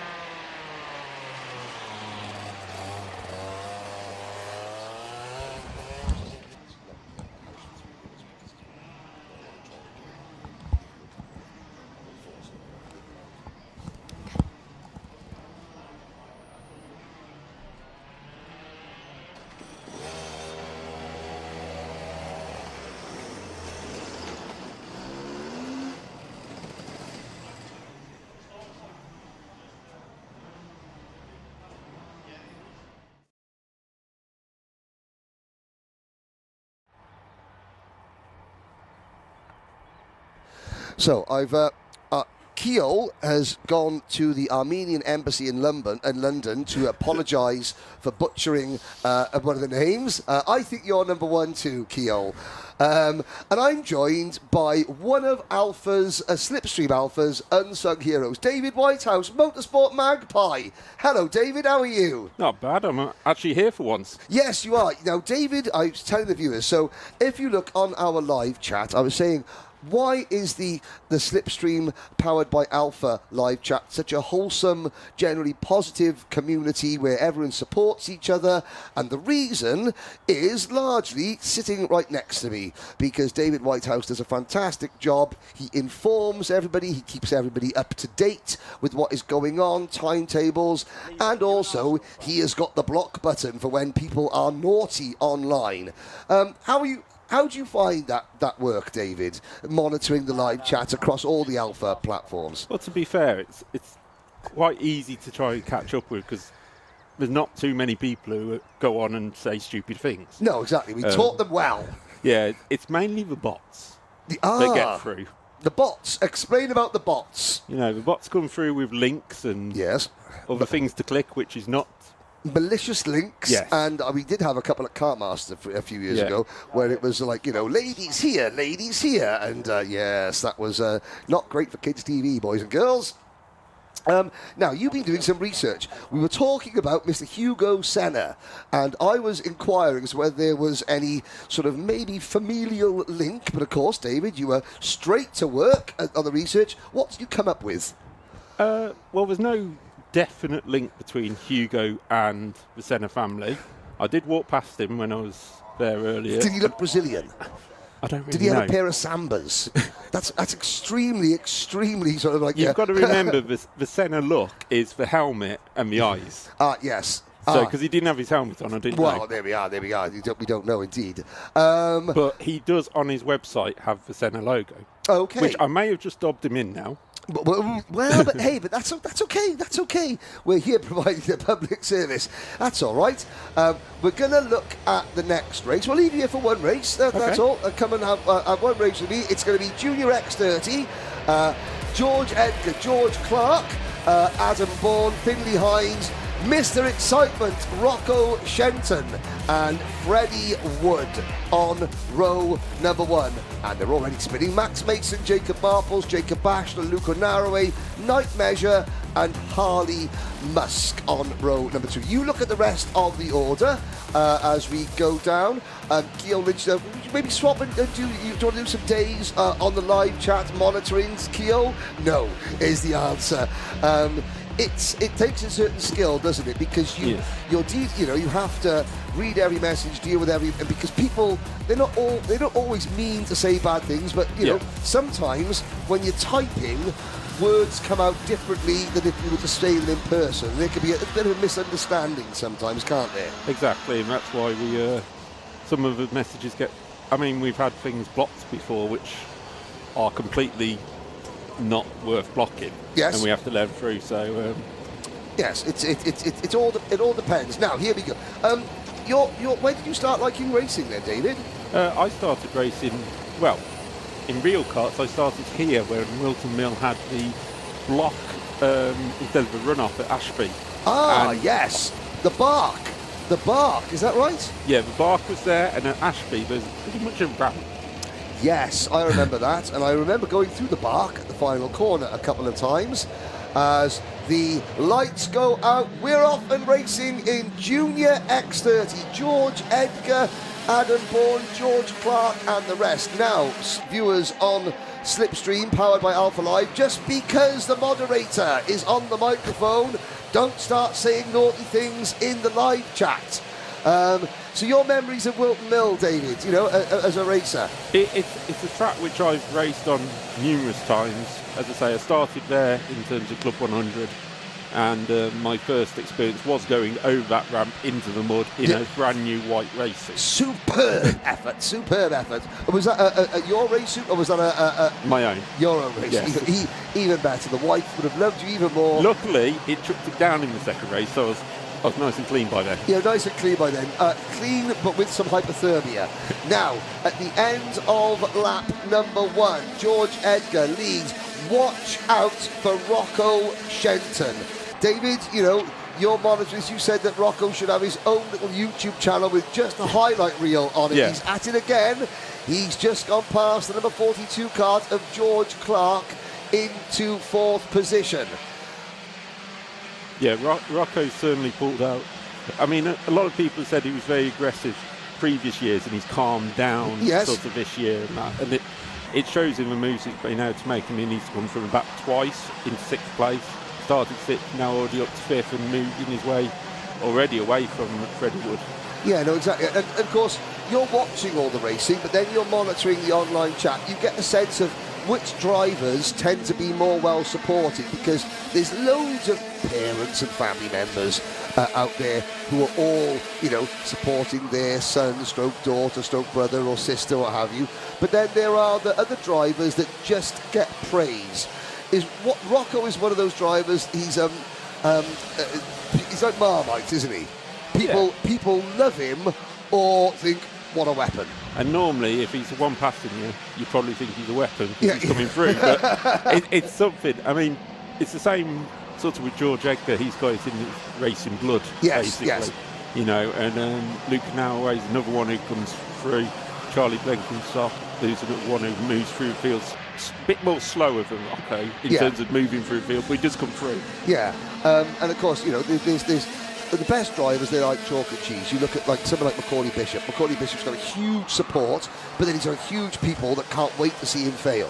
And that's not, not being critical of anything like that. There are lots of drivers, and that's good because these are personalities. Okay, we're still in juniors here, and you've got to remember these are all still children. So I'm less inclined to start, talking about, online children, people commenting on, young people driving. When you get to seniors, it is sort of, hey, you're in the big boys and girls class now. And there are drivers that sort of create a lot of buzz, whether it's good or bad. People love them or they don't love them, but they do admire them. It's a bit like Michael Schumacher in that respect. Not everybody was his biggest supporter, but every single person respected his talent. And speaking of talent, there's George Edgar going back past Finley Hines for the race lead. Adam Bourne in third. Shenton is with the leaders in fourth. Yeah, I've just actually noticed on the back of Finley Hines it says Stilps, so I think he's borrowed Gabriel Stilps. Yes, it's a croc, therefore he's got Gabriel Stilps race suit on. Must speak to the Croc Promotions team. Order F. Hines race suit. Now Shenton catches the top three. Behind him, George Clark, Freddie Wood, Jacob Marples, Charlie Blenkinsop, Luca Narroway, and Knight Measures. Of course, we're talking about things going well. We'll cut back into the racing, but when there's a delay, when there's an alteration, when there's a red flag goes up, when racing throws a spanner in the works, your job as a moderator is very important indeed, isn't it? Yeah, I mean, we obviously don't want a load of speculation, but people want to know what's going on. And I think the perfect example was PFI last year when we had the big crash. Yes, at Kart Masters. Kart Masters, and people want to know, but we don't want to speculate, and they want to know the answers. So it's back and forward. So your job is to instantly you put a message up there as Alpha Live, for example, saying please don't, and then people ignore you because they, and then you and it's delete, etc., etc. Now up at the front again, Finley Hines. This is a great back and forth race. We've got 5 minutes to go. Rocco Shenton. Now this is where we'll find out how calm Rocco is now.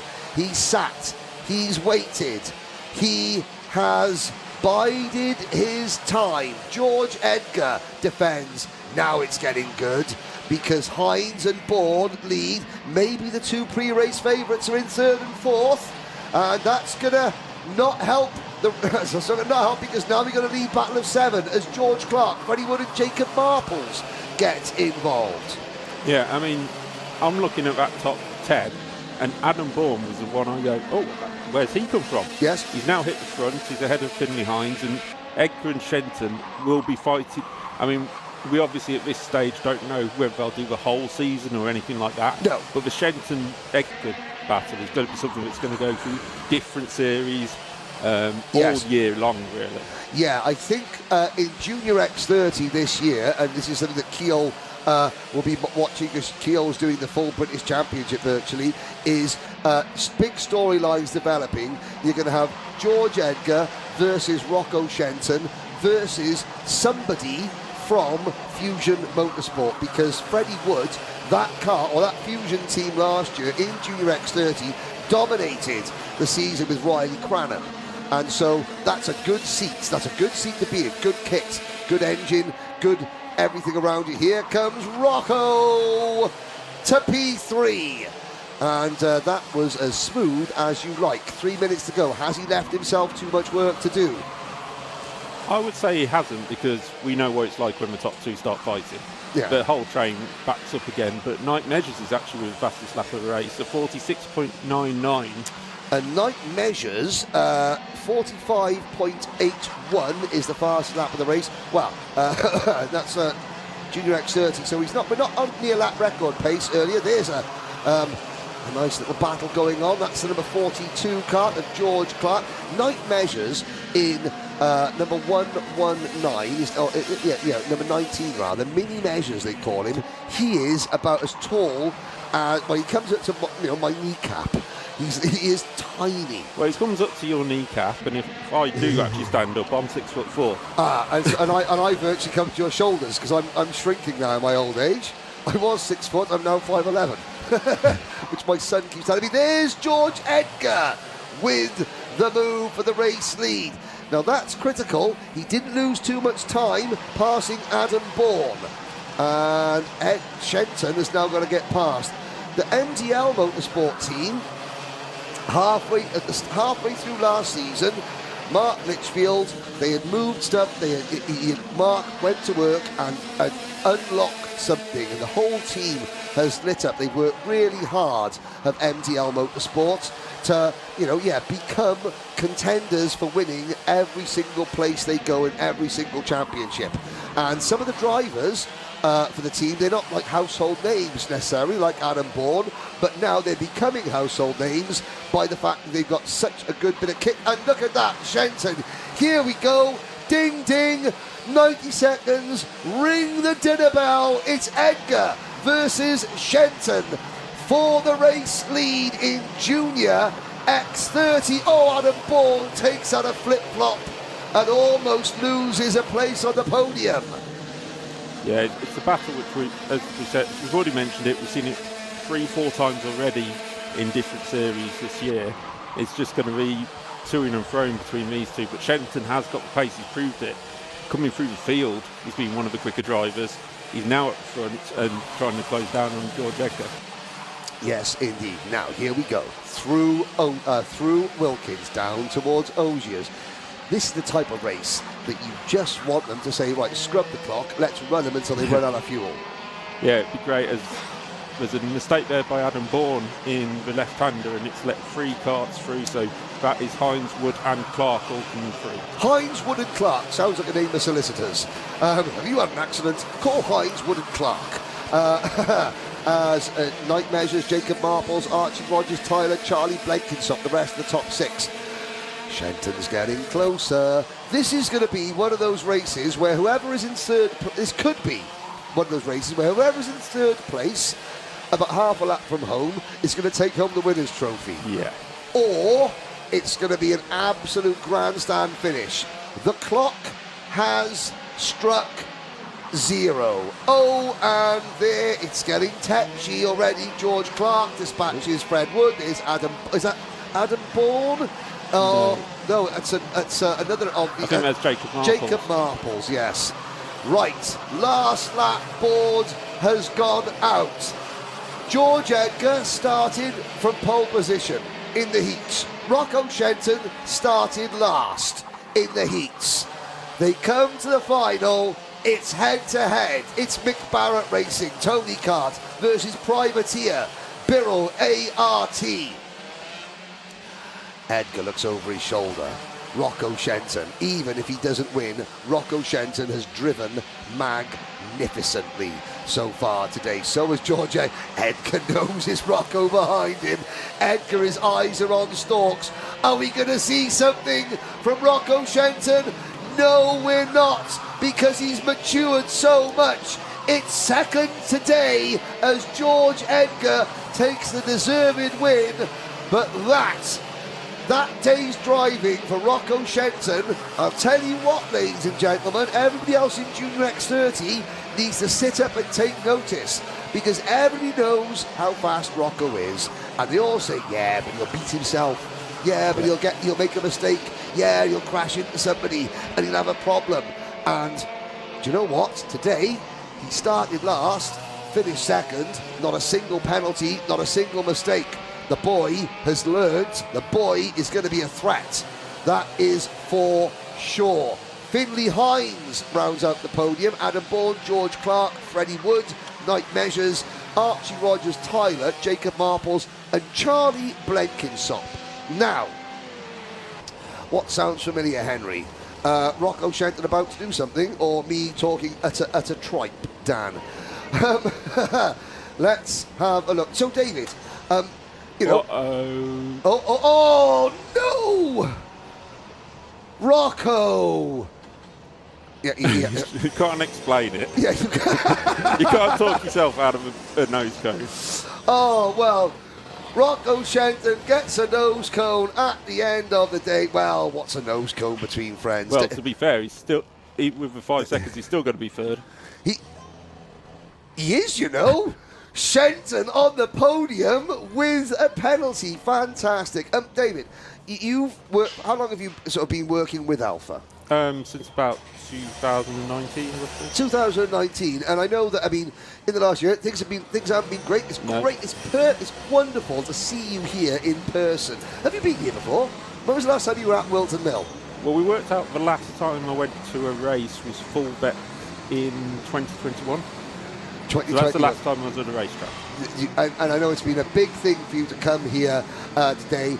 On behalf of everybody at SlipStream and Alpha Live, I want to say thank you for all the work you have done, because referring to who's third into it, yes, Dan, that was last month. All the people on the live chat, Motorsport Magpie, occasionally Motorsport UK will come along and say, I'm not sure about this live chat. Are you sure it's going to be okay? And we say, yes, it's essential to building the community spirit. And Motorsport UK, well, we've got to have somebody on there to monitor it and make sure that it's okay. And we go, yep, we've got somebody, and that's you, David. So thank you very much. No worries. You, Motorsport Magpie. He's there to answer any question you have, not right now on the live chat because he's starting to me, but we'll let you go at the end of this. So that's number one. Number two, well done for coming. I know it was a big thing for you. We're glad to see you, and hopefully we're going to see your ugly mug the rest of the season. That's the plan. That's the plan as well. Well, the missus is sick to death of seeing you around the house. That's the problem. Okay. You've got another race already. I've got another race to go. It's going to be Miami Water Swift. David Whitehouse is going to go back to be doing a fantastic moderation job. Keogh Lynch is going to come back in on the live chat, and we'll see David first time at a track in 5 years. What? And he gets this, and he gets the put up with me. Dearly me, it'll be 5 years before he comes back after that. But here we go, Keogh. Yes, back just in time for the Miami Water Swift into final. We have Margaris Kovakis leading so far, with Evan Owen right on that back bumper as they go down through the next few corners. Is Evan Owen going to keep the pressure on Kovakis? Hopefully he will. We've seen him drop back a bit in the last few heats throughout the day. Hopefully he can finish that on a high. Now the other XL car of Charles Clough has joined him on in third position as they go out of the chicane and along the main straight towards turn one for the first time.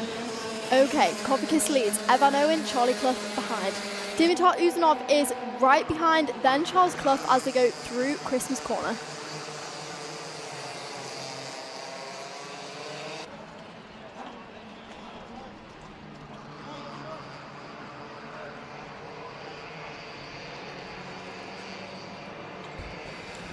Now, Keogh, what's the Armenian embassy say? Oh my gosh, I'm never going to live that one down. Absolutely not. Margaris Kovetskis, Evan Owen, Charlie Clough, and Dimitar Uzanov are your top four at the moment.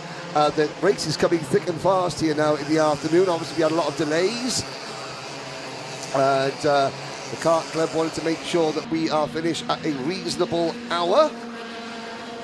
Kovetskis leading for the BMR restart team. Here comes Evan Owen. Charlie Clough in there in third. Uzanov fourth. Hey, then it's Hirose Wangchak, Harry Fable, Teddy Higgs, Max Frisbee, Oliver Kleinfelter, Frank Morris, Travis Giddings, Ivans Baronins, and Louis Williams Mabs. Evan Owen about to close that gap to the leader. Are we going to see him go for the race lead in these early stages of the race, or are we going to see them continue to work together? Of course, his teammate Charles Clough, car number 51, is behind. Is that going to affect his decision?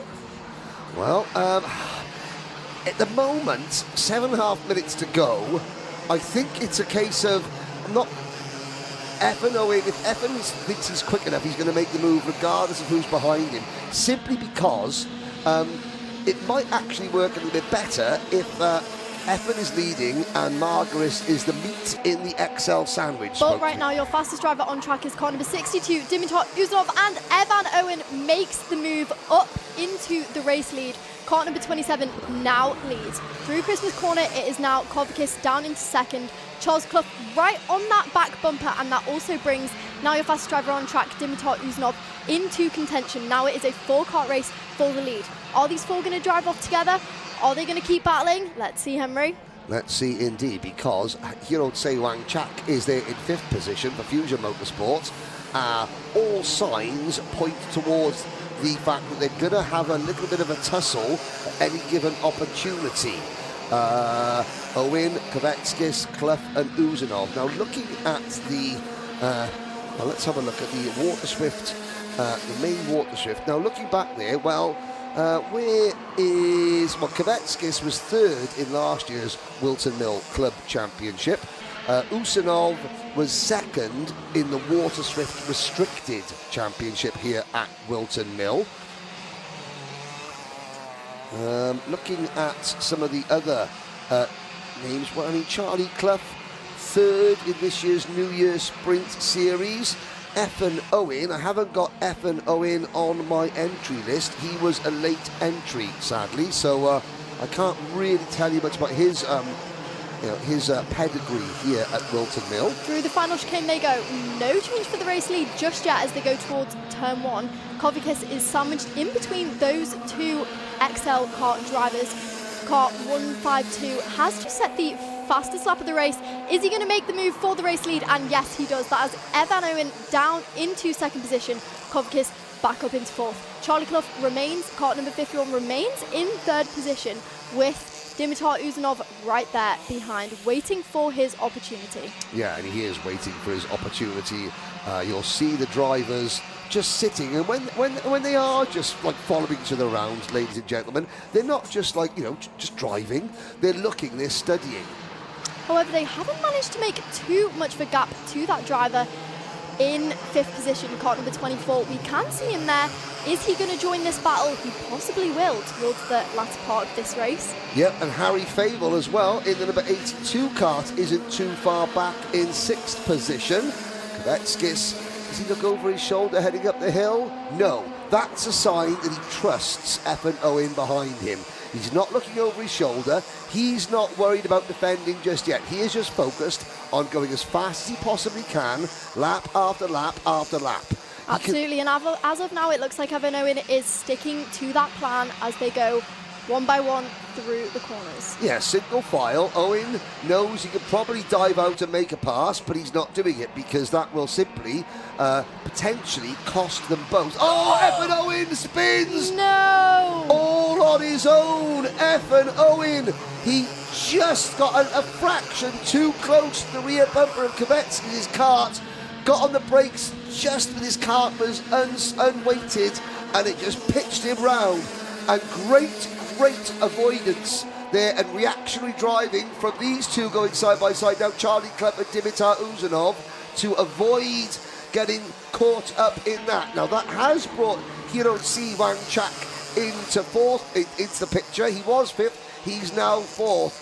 Devastation for Effin Owen. Sadly, the S8 racing kart of Frank Morris has also retired. Dimitar Uzanov now right on that back bumper of Charles Clough, car number 51. He is putting the pressure on him now as they go side by side, and he gets the move done. Uzanov up into 2nd position. This has given the opportunity for Kovetskis to gain a bit of a gap. His gap is now, I can tell you what it's going to be, it is now half a second. Evan Owen, your race leader, is now out of contention for that race. If you look slightly further down the pack, Ivans Veronin's car number 12 is up into 9th position, the newcomer from the UAE. Not doing a bad job, but here are your leaders. Yes, indeed. Across the top of the circuit, down towards Ashby's, into Inkermans. All on his own. Effin Owen still running down in 12th position behind Travis Giddings. Louis Williams, Mabs, Evans Veronins, Kleinfelter, Frisbee, Higgs, Favel in 5th position. Here are your top 4 with Favel hanging on behind them. Change for 3rd place. Hero Tsai Wang Chak. Hero Tsai Wang Chak picks up that place in the number 24 Fusion Motorsport car. Charlie Clough was XL Motorsport's final bet for the win. However, he has now been swallowed and now runs in P4. Although he is right on the back bumper, and is he going to go back in? Ooh, but doesn't quite get the move done on Tsai Wang Chak.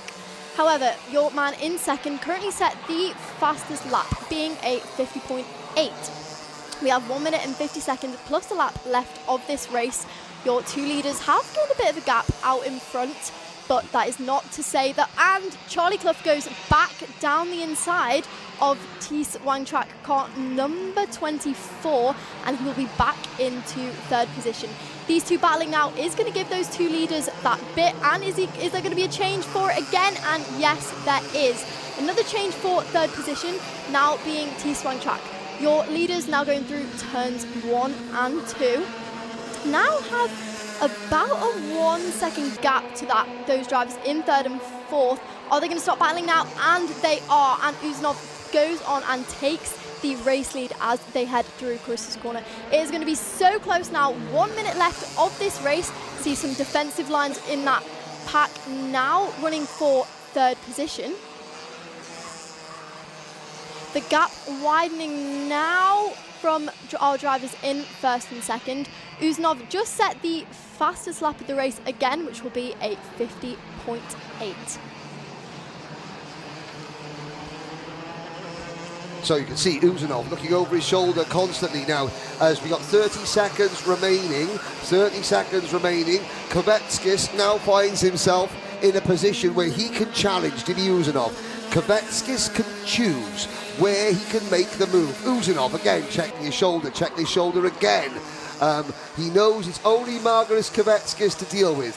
Hirotse Wangchak, Harry Fable and Charlie Clough are a long way back. They're out of contention for the victory. Charlie Clough dropped down that order again, which now their battle is no longer for the race lead. They will be battling for that third position as your leaders Dimitar Uzunov and Margaret Kvetskis are clear. Now into the boot for the penultimate time. Kvetskis, he's got that, well, I mean, he's got the Danger UK graphics on his card. Kvetskis always used to have Danger UK graphics, and that was means you could call him Margaret Danger, High Voltage Kvetskis. But he's now with a different team. But he's still got the Danger race suit on him. Final lap up the hill. Uzunov has got a 2-kart length lead as we go across the top. It's now or never for Margaret Kvetskis. Is he going to get the move done as they approach the lap part of this lap? Uzunov checks behind to see where Kvetskis is. Not quite close enough yet to make the move done, but we have a few corners left. Is car number 152 going to get the move done? I'm not too sure he is as your leader approaches. Oh, he tries, but possibly too eager. Nope, Dimitar Uzunov is going to head through the last chicane, and there is your Miami Water Swift Inter winner. You see him celebrate. Kvetskis disappointed with that one, but still a great battle. In third position, it will be Hero Thies Wangchak and Charlie Clough, who did end up dropping back to that fourth position. Harry Favell in fifth, Teddy Higgs sixth, and Oliver Kicknefelter will take seventh position. Hang on a second, it was Kleinfelter. I'm just going to check where he's from. Oh, Germany. So Germany's out. That weekend in Berlin you'd had planned. No, forget it. I am sorry for the pronunciation once again. No, anyway, closing out your top 10 is Max Frisbee and Ivan Veronins. Ladies and gentlemen, this is Keil Lynch's debut on commentary, and she is doing a far better job than I did on my debut. And of course, ladies and gentlemen, you know me. Just not with the names. I am going to have a laugh and joke and rib you as often as possible. Just see what you're made of, and you're giving as good as you get, which is a great job. Well done, Dimi Uzunov, for his first win. And yeah, that's great to hear from David Whitehouse as well. Please. Absolutely. Hopefully we'll be hearing from him more throughout the next year as well. Please keep your comments coming in on the SlipStream live chat as we get into the closing stages of today's race meeting. That was, let's have a look. Do you know what? There's 1, 2, 3, 4, 5 races to go.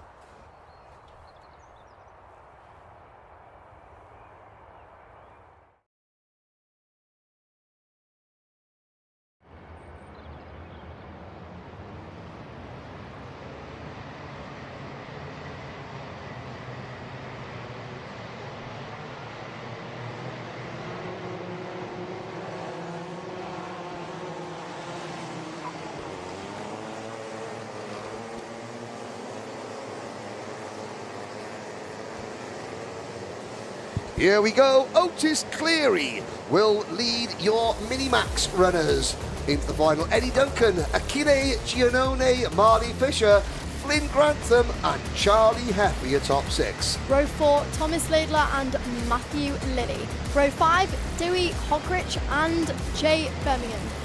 Rounding out the top 12, Rudra Golkanath and Noah Hammond. Row 7, George Whiteman and Ethan Coupland. Row 8, William Moore and Isaac Garth. Row 9, Saiki Komatsu and Freya Lally there in 18th. Row 10, Jude Story and Hugo Torpy.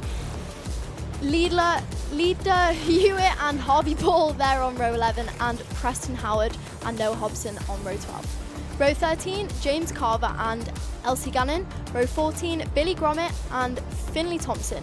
Row 15, Byron Webb and Arthur Kaiser. Row 16, Henry Alga, Jake Hanford, and then closing out your grid is Roshan Bachada and Harry Garthy. Into the final Here we corner. go, Henry. Lights are out. We're off and racing. The Minimax field heads through Oblivion, around Crook, up towards 580. Oh no, somebody in the middle of the pack spins, and that sends carts every which way but loose. Oh, there's at least a dozen drivers that have been held up. Look at that. 1, 2, 3, 4, 5, 6, 7, 8. Oh, not to mention the ones that are out of the race. There's the number 87 cart.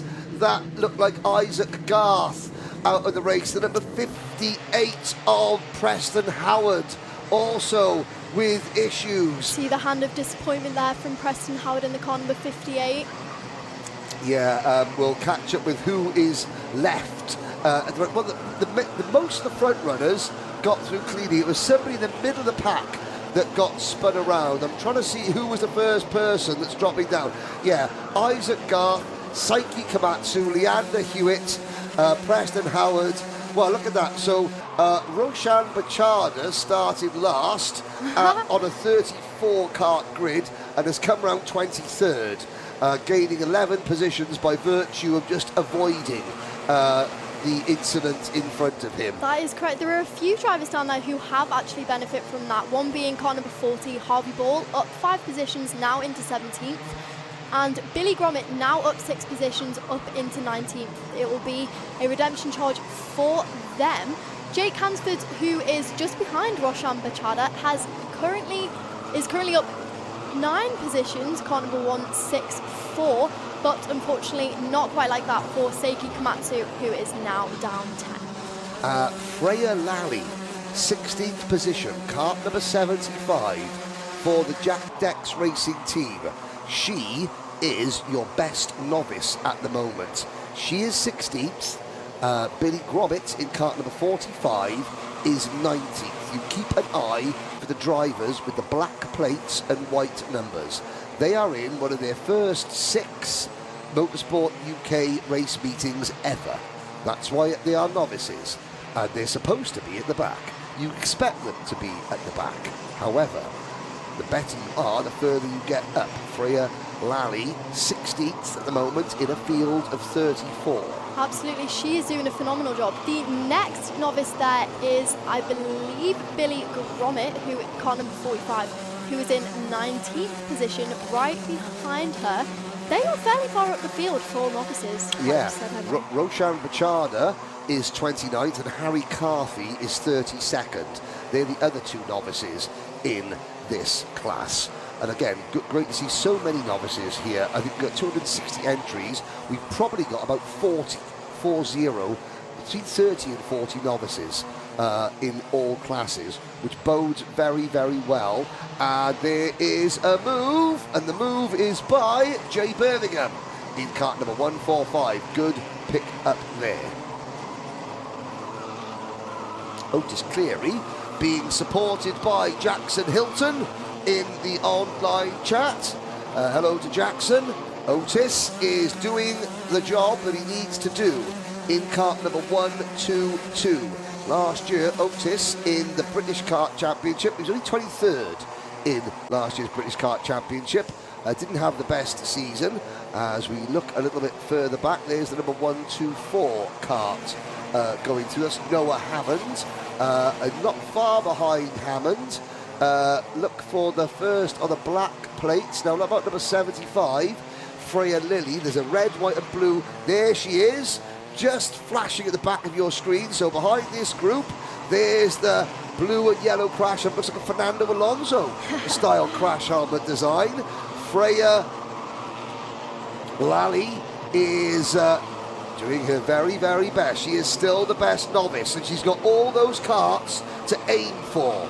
She's got to get her head down and just use that group as a big, big target to try and pull her up to them. There she is, at the top of the screen. They're all fighting amongst themselves. That's Noah Hammond going side by side with the number 78 kart of Dewi Hockridge. He's Welsh, by the way, Dewi the Hock, the Welshman. Now, let's see, there's the number 66 kart, that's Hugo Torpy.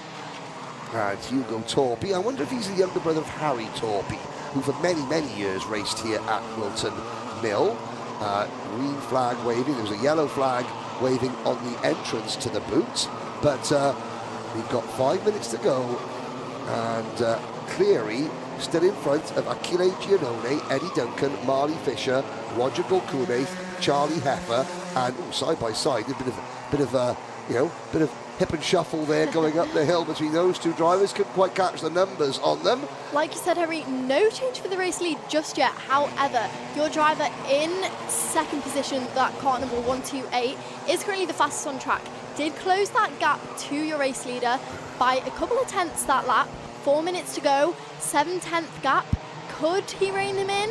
We will see. Oh dear, that is a Thule Motorsport kart out of the race. That's Flynn Grantham out in the number 26 kart. Game over for Flynn Grantham. We're down to 31 runners now, and still Freya Lally in 16th leads the novices. However, and please don't think that I'm favouring one novice over the other. It's just the storyline. Billy Gromit is now closing in on Freya Lally. As I say that, though, Billy Gromit loses a couple of positions. Gromit and Leander Hewitt were both chasing Freya Lally down. They've now been passed by James Carver, Jude Story, and Harvey Ball. So Lally still runs 16th, leading the novices. And she's still in touch with this group, although she is losing a little bit of ground now. 3 minutes to go. If we take a look just inside that top 10, car number 16, Charlie Heffer, did just lose a position to the car number 141, who is on a charge, Jay Birmingham.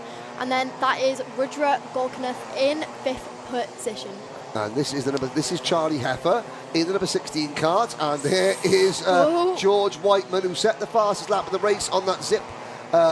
Is it Team Zip kart? I'm not quite sure what that graphics kit is. It looks very zip-ish. And fair play to Charlie Heffer, because George Whiteman is giving Charlie all he can handle. The good news with George Whiteman is if he stays there, he's finished 14th in both events so far here at Wilton Mill in 2026, and he's on course to finish in the top 10 in this one. He wants more, obviously. Heffer has 7th place, and Heffer is, his first race off novices. He is doing so well. He actually finished 7th last month as well.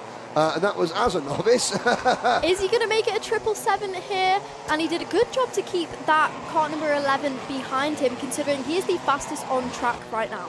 Yeah, well, I mean, if Whiteman finishes 7th, it'd be quite symmetrical. 14th, and then 7th, and he's got 7th. He's got 7th for how much longer, though? There's Heffer giving as good as he gets. Heffer now swings to the outside. Watch him now try and cut underneath him, coming to the second half of the boot. Is he going to stick his nose in? No, it's not possible right there. Thomas Laidler closing in as well. 90 seconds to go, and this is the battle for 7th, 8th and 9th. As we look at them going through Crook and up the hill, Heffer has now got to get his head down. Whiteman is gone, and here comes Laidler. No move from Laidler just yet, but Charlie Heifer has got to get his head down as George Whiteman is pulling a gap ever so slightly. 1 minute and 10 seconds left of this race, plus a lap Henry, and Otis clearly so far has had quite a smooth final, keeping that gap to your kart 128 in second position to about a second. And now, look, yeah, so Thomas Laidler gets past Charlie Heifer, frantically signals saying, come on, let's work together. Charlie Heifer's like, I am new to this game. I'm not sure if I should trust you or not. I'd quite like to get past you instead. How about I just battle with you? Because we're coming up towards the end of proceedings. And do you know what? The battle for the podium is not over yet either. Achille Giannone being pushed along by Eddie Duncan. And, oh, they're catching lap traffic. That's the number 24 kart of Harry Carthy. Harry got it. Oh, no! Oh. And that's Achille Giannone getting caught up behind lap traffic. I don't believe it. Eddie Duncan capitalises. Duncan now in second. They're going to... we're going to get to the last lap board next time around. Here comes Otis Cleary. 4 seconds, 3 seconds, 2 seconds, 1... Oh, I'm not sure. Have we got a lap? I'm not sure. We haven't got the last lap board out. It could. Well, we'll see. We'll see what happens. I've got it down at 2 laps to go here on my screen. But we race till we see the checkered flag.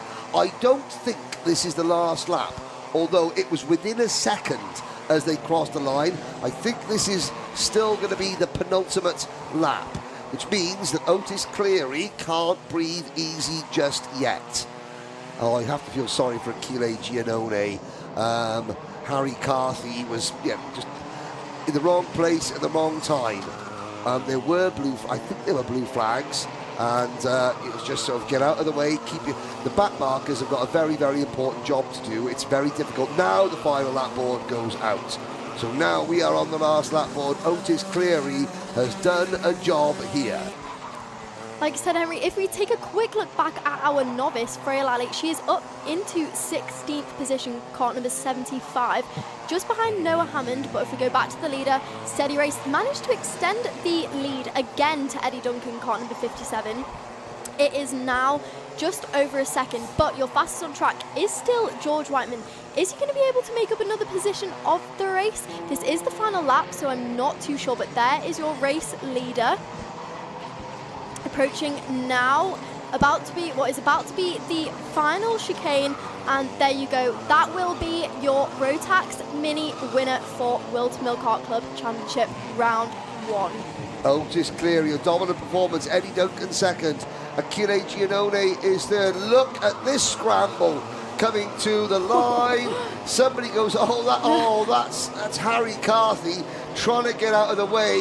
Oh dear. Oh, poor Harry. Harry, listen to me, mate. You're just starting out. Don't feel bad about it. I know that some of the drivers might be giving a little bit chirpy, saying, oh, get out of the way. They were novices once. Everybody starts out as a novice.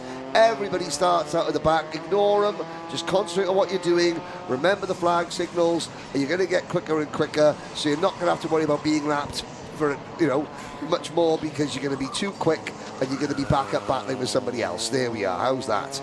And your best novice across the line is Freya Lally. So she does win best novice, as here are your results.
Well, Henry has very rudely left me for a cigarette break.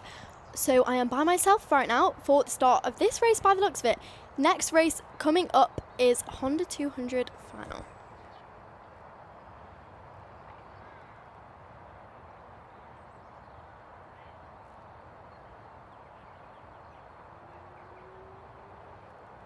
Your starting grid on pole position, you have Charlie Wolfett. Joining him on the front row is Theo Bradshaw.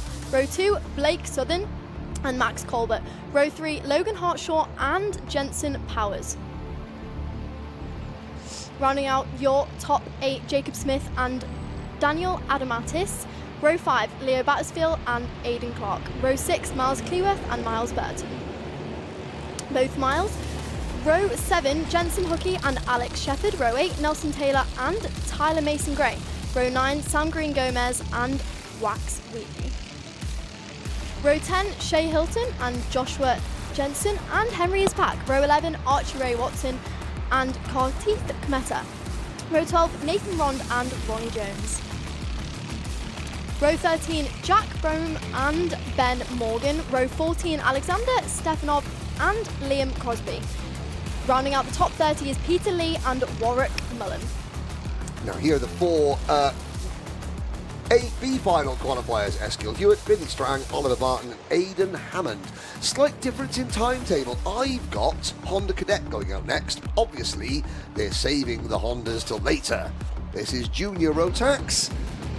Whoa, whoa, whoa, whoa, whoa, whoa, whoa, whoa, what's gone wrong there? This is evidently Honda Cadet. Right, ladies and gentlemen, I wondered why we had a bit of a miscommunication here with one set of grids, one set of drivers. It's Oliver Vickers, Jesse Bailey, Louis Dawson, Cian Doherty, Callum Ryan, Ted Fry, Jacob West, Freddie Williams, Fraser Messer and Felix Bessel are on the grid. Well, that was interesting. There they are. Here we have the correct grid. There we are. That's better. Now, 5-second board, red lights are on. Lights are out, we're off and racing. Jumpy, jumpy, jumpy up and down the seat. And it works. No, it doesn't work. It doesn't work because Jesse Bailey, no, that was, is it Jesse Bailey, no jumpy, jumpy, beats Oliver Vickers, who did lots of jumpy, jumpies, into the first corner. And in fact, Oliver Vickers has lost second place as well because there goes the number 94 kart of Cian Doherty. It is now about an 8-car battle for second, but Oliver Vickers manages to keep it under control. Ish, kind of, as your leader, JC Bailey, car number 30. This gives them the opportunity to pull a bit of a gap in the initial stages of this race. However, 9 minutes plus a lap to go. It is really too early to tell. Long time to go. We have got, this is 3 races left after this one. There is that Lando Norris graphics kit. Not the Lando Norris kart, the Lando Norris crash helmet. Is that the Quadrant graphics kit, I think, that he's using? And a sideways moment for Ted Fry. Teddy! And yeah, Fry in the number 26 kart. Losing a place there behind Louis Dawson, but hanging on to everything else as we head down through Ashby's and up the hill towards Wilkins. There is your battle for 5th position. Louis Dawson and Callum Ryan right behind there. But Jesse Bailey leads, Cian Doherty, Oliver Vickers, Ted Fry and Louis Dawson round out your top 5 so far in this race. Yes, indeed. Jesse Bailey, I've been shown a graphic there that has made me chuckle to myself. Believe it or not, you can't do it now because I think it's changed, but a couple of weeks ago, about 2 weeks ago, somebody sent me a screenshot. Oh, and there was a novice. That was Callum Ryan trying to get involved. Bingo! Into the position, into what is 5th position goes Callum Ryan. Yes, somebody typed in well-known personalities in karting into Google, and the result they got was well, quite frightening, really, because I don't think it's the same now, because I don't know if the algorithm has changed, but it was for a couple of days at least. if you typed in, and sorry, we're talking about the racing, but I'm going to have a, this is a flex. This is a massive you by any flex. So someone typed in most well-known personalities in karting into Google. There it is, well-known personalities in karting. You've got Max Verstappen, Ayrton Senna, Lewis Hamilton, Jenson Button, Sebastian Vettel, Lando Norris, Terry Fullerton, and then industry and media personalities. First on the list. Henry Boom. Beaudette up there with those names. Yes, yes, bruv. Yes, bruv. And then I was replaced by Ron Dennis. Here we go. Oliver Vickers up into second position. Jesse Bailey still in the lead. No change for that race lead so far. However, I think Oliver Vickers, currently your fastest out on track, only 3/10 behind, will be hunting that leader down. That means Cian Doherty is now down into third. He is Jesse Bailey, 0.3 of a second up the road. This battle is falling further and further away from the podium positions, it has to be said. It's great to watch. There's number 85 kart, Jacob West. This is, here's the battle. Now it's game on at the front. Now it's game on. Vickers to the lead, having just set the fastest lap of the race, and look out for Cian Doherty as well. Down the hill. Here is Jesse Bailey trying to return the favour. No, not quite. This has now brought Cian Doherty, Condom 94, closely into contention. This is the 3-kart battle for the race lead. It is into Osiers. 5.5 minutes to go. Not even at half distance just yet. These three have a pretty big gap so far, though, to the rest of the karts behind. So it is looking like it will be between these three. Yes, that is safe to assume. Louis Dawson and Callum Ryan, they are 3 seconds behind this group, battling over 4th position. Callum Ryan has still got his eyes on being the best novice in class as well. Fraser Messer is the next best novice, and he is in 9th position. That is a success for him so far. Currently, Callum Ryan running in 5th position, car number 33, just behind Louis Dawson in 4th. Now, towards Ashby we go. Jesse Bailey, this looks very, very solid. If you could see, you could tell when a kart is handling well. Look, the gap doesn't increase and decrease temporarily when the karts go through a corner. You'd expect Bailey to close up a little bit because he's braking a little bit later, and then drop back a little bit coming out of the corner because Vickers is accelerating a little bit earlier. Absolutely. Your race leader through the final chicane and towards turn 1 once again. It was looking like a fairly smooth lap for the front three. They are working on just breaking away. No change for that race lead just yet. So up we go towards the Christmas corner for the 7th time. And Cian Doherty, he's watching and waiting and observing. If you think back to your racing days, Keogh, you're following 2 drivers in 3rd position. You know, what are you watching for when you're following those 2 drivers?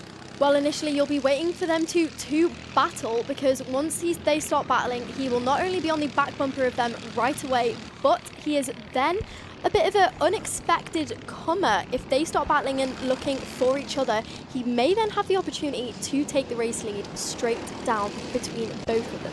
And that is like sneak up on them, and that they're too absorbed with each other.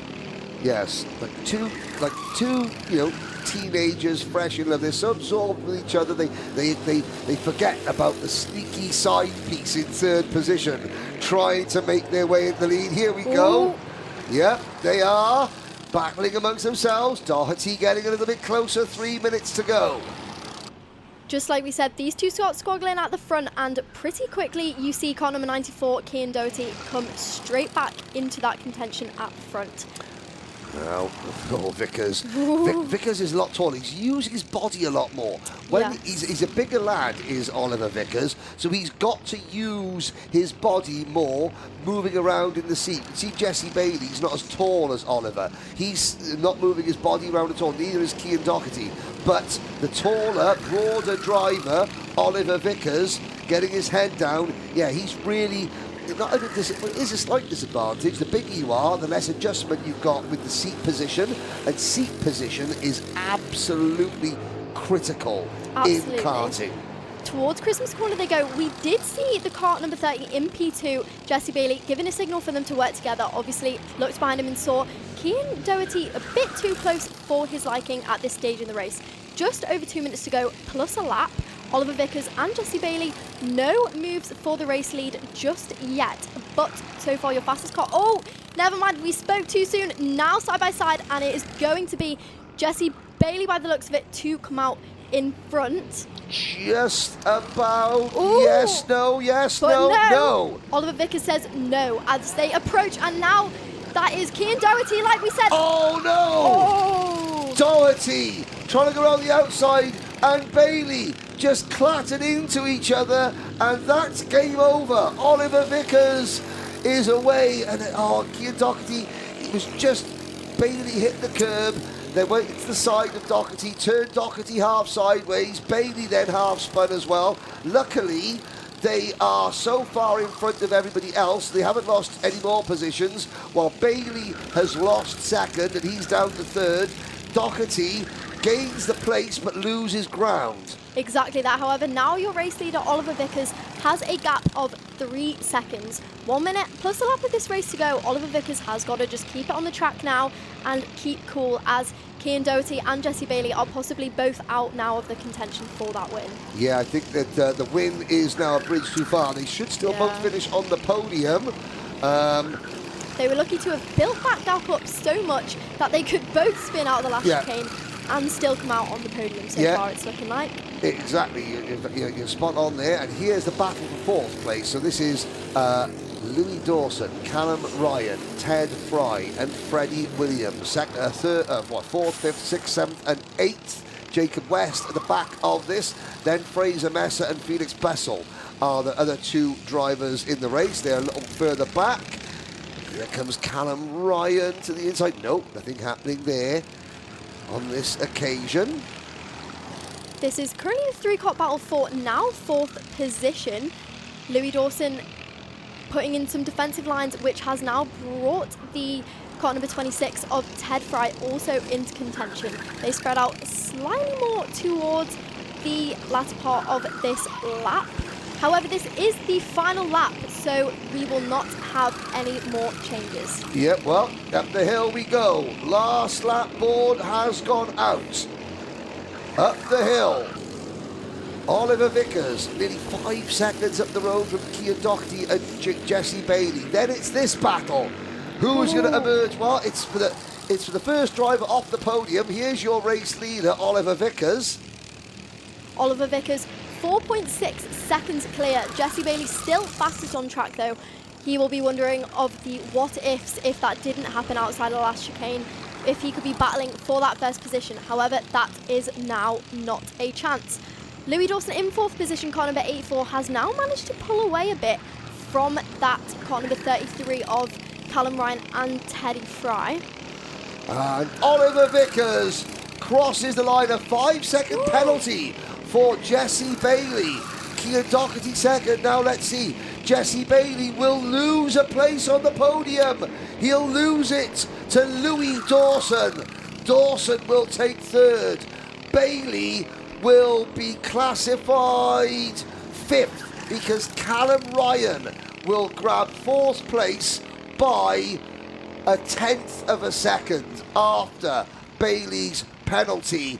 Bailey 5th, then Ted Fry, Freddie Williams, Jacob West, Fraser Messer and Felix Bessel. Louis Dawson did do a good job there to defend for the last few laps, and now, because of that penalty for Jesse Bailey, is promoted to the podium.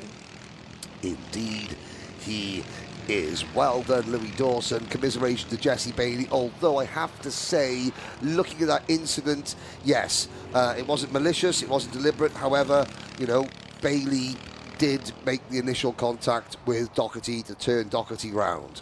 So, yes, it's not surprising that there was a penalty for that, even though it was completely unintentional, just just one of those incidents. However, Bailey is now looking, am I okay, am I okay, am I okay? Oh, what's he can't stop the cart, or what's the problem? So, well, there we go. And of course, yeah, they will send in Louis Dawson to the main part of scrutineering, because he has now made his way onto the podium. And there goes the rest of the field. Now, of course, the Hondas, there's going to be no nose cones here, but that's only 10 drivers. Okay, well,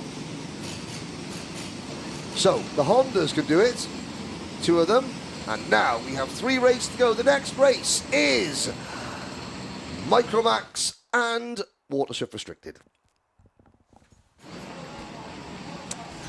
Well, there's Dave Hillary having a little wander off. The man, the myth, the legend. Yes, indeed. Oh, and somebody's on the grass. That's Benjamin Schleber. Schleber on the grass. Our pole sitter in Microax. Benjamin, what are you doing?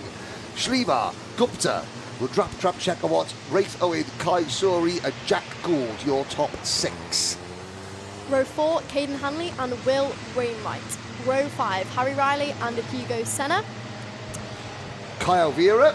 And Jensen Kelly round out your top 12. Then it's Charlie Cale, Bobby Slater, Jonah Allen, Rio Pocock, Teddy Shepherd, and Jackson Foote. That's your top 18. We'll quickly run down the rest of the order. Ralph Uhr, Johnny Butterfield, Cooper Galloway, Lewis Otley Thistlethwaite, Jack Reed, and William Uhr. That's your top 24. Oakley Howlett, Alexandra Piontek, Teddy Hunter, Nicodem Piontek, Daniel Debreu, and then it's Darcy Dunford leading the Watership Restricteds with Caden Hakura, George Askew, and the rest.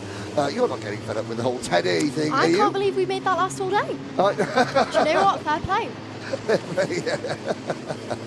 Is that your way of saying that once or twice is fine, but now we are over-egging the pudding? Not at all, Henry. Really? I'll do a Gen Z. Really? Are we? No, maybe. Come on.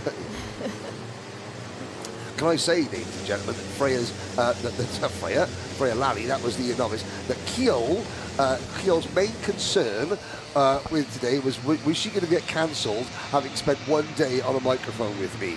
I was like... But the question of the day is, have you been cancelled today, Henry? Have you been cancelled today? No. We've got 3 races to go, so don't worry about that just yet. There's plenty of time. No. I've got so far, I haven't been cancelled once. Well, good on you. Yes, surprisingly. David Whitehouse does have his finger on the button. Motorsport Magpie back in the live chat. Here we go. Schlever in the number 78 car, the 178 car, that green and black, the Sana racing machine. We cross the line, lights out. Schlever tries to come across, and he does keep Arshi Gupta and Rudrap Shekawat at bay. As I've got to say, Shekawat has learned all his driving out in the UAE and has come over here now and is doing a fantastic job. Just shows that the UAE Rotax Max Challenge is gaining, the standard is going up and up and up in that championship, because some of the drivers can move out of there and come and visit the UK and be bang on the pace in the UK and Europe as well. I know we spoke about the UAE. Another driver who isn't starting too far down the grid, Jensen Kelly, driver from Popular back in the UAE, raced with the team JNKD. Now, I believe, based in the UK again, so we will be seeing him a lot more throughout this year. That is car number 33, Jensen Kelly, who is currently running in 12th, but we will see what he's able to do with the next 9 minutes plus a lap of this race. Speaking of, he is already up into 11th. There is your leader, Benjamin Sliver. And Darcy Dunford leads Waterswift Restricted by a comfortable margin, because one of the drivers in that class is responsible for that yellow flag you can see waving. I think that was the number it was the number 95 of Harley Bev. No, that's a different yellow flag. I think the number 127 has also had a moment. George Askew. So Jack Gold did drop down a few in the order, now running in 9th position, just behind Harry Riley and Caden Hanley. So Darcy Dunford has Caden Hakura right behind her, 1.7 seconds. Oh no! Oh, now, young man, you do want to get out of the way there. Okay, we're going to get back in the cart. Disappointed driver. Johnny Butterfield gets back in the cart. He's dropped to the back of the field. So many novices in this class. At the moment, Kyle Vieira in 9th place is the best novice in Microax, followed by Jack Gould. Hugo Senna is the third best novice in the field in 13th position. Cooper Galloway is the fourth best novice. There is Will Wainwright and Caden Hanley fighting together. Look as they move into the boot. Caden Hanley is a name that, why am I thinking, I'm not thinking of Ellery Hanley, the ex-rugby league player. What am I talking about? And Ben Hanley, another driver. I wonder if there's a relation between Ben Hanley and Caden Hanley. Ben Hanley raced in GP2, raced Le Mans, a number of races, came back to race karts after being a GP2 racer at the birth of the OK era. There's chopping and changing going on, and side by side, the number 13 kart, the number 31 kart, that's Wraith Owen, Kai Suri, Will Wainwright. Oh, well, see the big black scuff mark on that lovely clean looking white, yellow and blue kart. That shows that Will Wainwright has been in the thick of the action all day. That is car number 69 as well. Caden Hanley charging his way through that mid-pack. Benjamin Savard continues to lead, no change for that just yet. 1.2 seconds down the road so far, but 6 seconds to go. Archie Gupta, and then, there is a change for third position though. Wraith Owen will now be in third. Kai Suri, Will Wainwright and Caden Hanley close out the top 6 so far. And there's Darcy Durnford leading Water Swift Restricted. She's not leading it by that much though. Well, no, she is actually, because Nico Dem-Swiatek is next in line, and he is a Microax driver. So Durnford is comfortably. George Askew is now second. So what happened to Caden Hakura? Caden Hakura has retired. Caden Hakura out of the race. So Durnford now leads Askew and Harley Bebb. Bebb has had a spin, and there's another spinner at the top of the hill. Who is that is off the track? Marshall with them. It is a Jack Dex race. Is that Jack Gould? Is that the number 24 kart of Jack Gould? Yes, it is. Oh no, Jack Gould trudges away forlornly. That means that Kyle Vieira for Evolution Racing. Another driver who lost out a bit on that lap was car number 26, Wood Rapper Trap, Shekawat. Now down into 9th position, lost a few positions, but just behind Harry Riley. Yeah, sorry, I just finished the point there. Kyle Vieira is 7th, the best novice.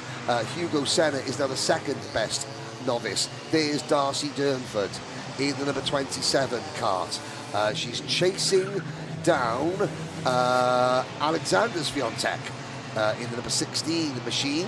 The two Swiateks, Nico Dem and Alexander, and Darcy Durnford on her way to potentially a very, very important victory. She was 4th in last year's club championship. She is aiming to become this year's champion in Water Swift Restricted, full stop. Here is Benjamin Schlevar. He's broken away. He's now trying to go around Caden Hakura. I thought Caden Hakura had retired. He hasn't retired. He has simply been delayed and is still racing. This is the battle for 2nd, 3rd, 4th and 5th. That is Kai Suri trying to dive up the inside. The Sam Pollock Racing number 13 on Wraith Owen. Wraith Owen has none of it. Will Wainwright watching behind. Oh, and Kai Suri had a real nibble there at Wraith Owen. Archie Gupta. Is that Archie Gupta? Yes, in the MLC Motorsport team, or is that Thule Motorsport? My eyesight is the old mince pies are giving me some right old grief. And there's Caden Hakura getting out of the way. It is an MLC Motorsport graphics kit, I believe, for Archie Gupta. Yes, of course it is. Slightly new graphics kit this year for MLC. That's what fooled me.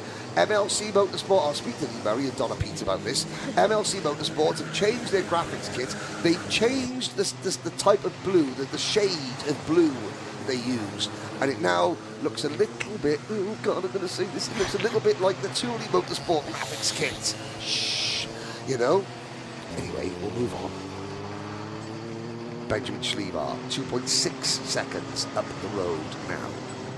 Looking just inside that top 10, car number 33, Jensen Kelly, moving up slowly but surely, now right behind Shekawat, who is in 9th position. Harry Riley in 8th, and Caio Vieira in 7th. Yeah, Trap Shekawat, you know, a great performance here in qualifying. He's gone a little bit backwards in this race, but still, that is good. Oh dear!